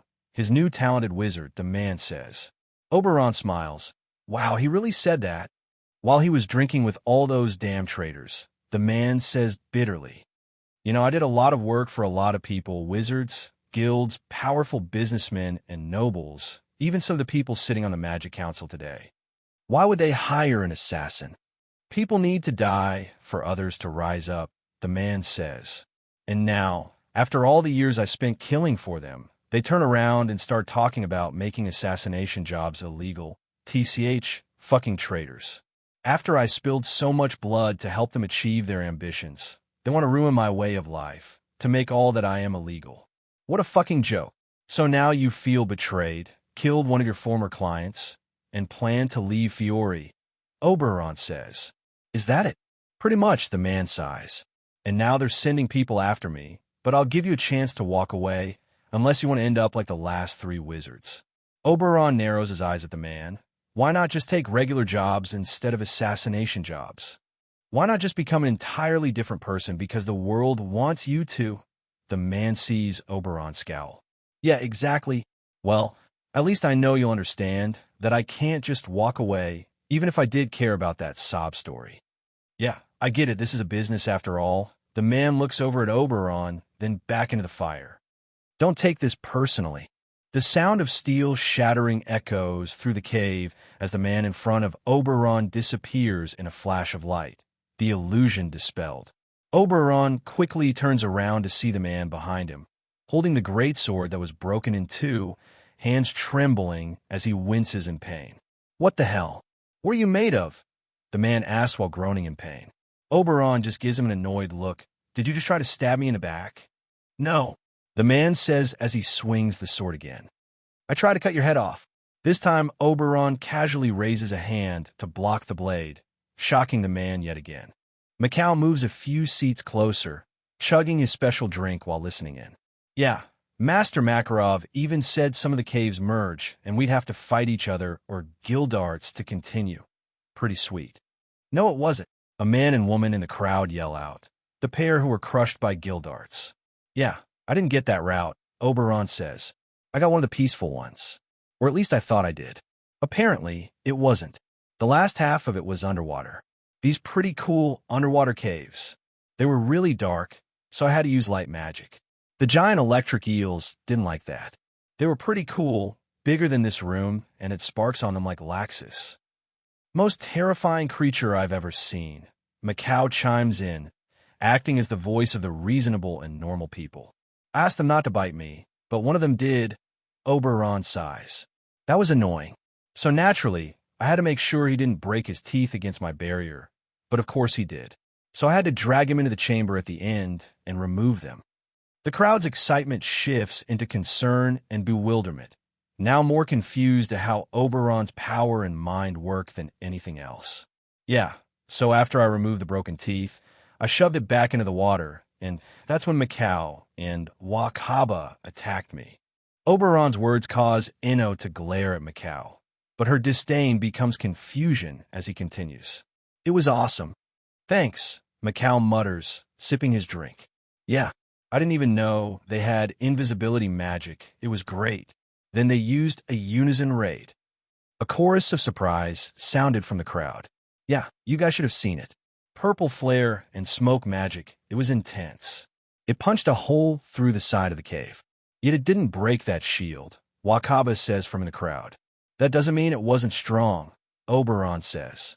That thing had like 2 or 3 times the power I thought you guys had. It really is an awesome ability. Even all the books I read only had a few mentions of it because of how rare it is. You guys are really great wizards. Macau smiles, feeling his spirits rise. Yeah, well, we did qualify for the S-Class trials for a reason. Yup, you guys will do great in the next one, Oberon says. But after that fight, I just had to go find the grave of Mavis Vermilion, and that was pretty easy. Then we all soaked in the herbal hot springs for a while and came back here. Wow, you make it sound so easy, Ino says. Which is a dangerous habit, Gildart says. At any point in the story, a regular wizard would have died. But we're all used to him being a little weirdo by now. You want to talk, Mr. I break everything I touch, Ino says. You aren't officially S-Class yet. Master Makarov says from the second floor. They all look up to see him standing on the railing while Laxus sits beside him, holding a wrapped gift box in his arms. The man was wearing his white and gold wizard saint's robes, full formal attire, and Gildart stands respectfully at the sight. Macau and the others take the hint and do the same, and Master Makarov leaps down to the bar, bringing Laxus via telekinesis magic with him. Oberon Alquan, you've officially qualified to be promoted to S-Class. However, while in many wizard guilds this is merely a matter of what jobs one can accept and one's earning potential, you are a member of Fairy Tale. Because of this, all our S-Class wizards are placed on the Ishgar emergency request list. We can be called upon for various jobs by the Magic Council. And when called, while we can refuse, doing so would mean innocent lives are put in danger or lost in the time it takes to find a replacement. To be S-Class in Fairy Tale is to accept this responsibility. accepts the risks and responsibility that come with it. And above all else, to protect the guild, to protect this family we have chosen, to defend Fairy Tale from those who threaten it, and to help your guild mates to the best of your ability.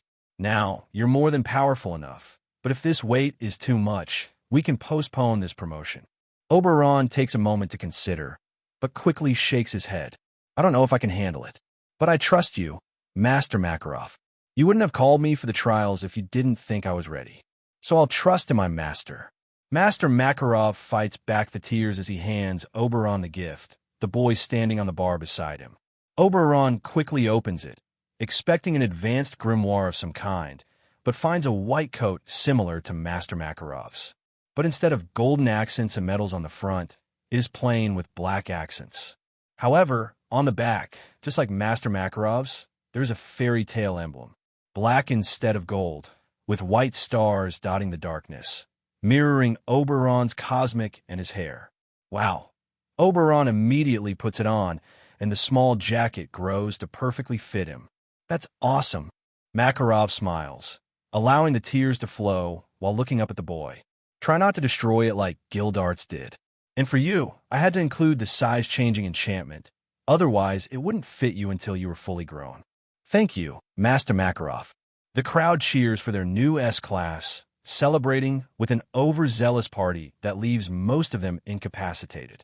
And before they can even wake up with intense hangovers, Oberon is already gone. Doing a quick interview with Sorcerer Weekly, who had already expected him to win the S-Class trials, then off to Tenrajima to practice his new magics.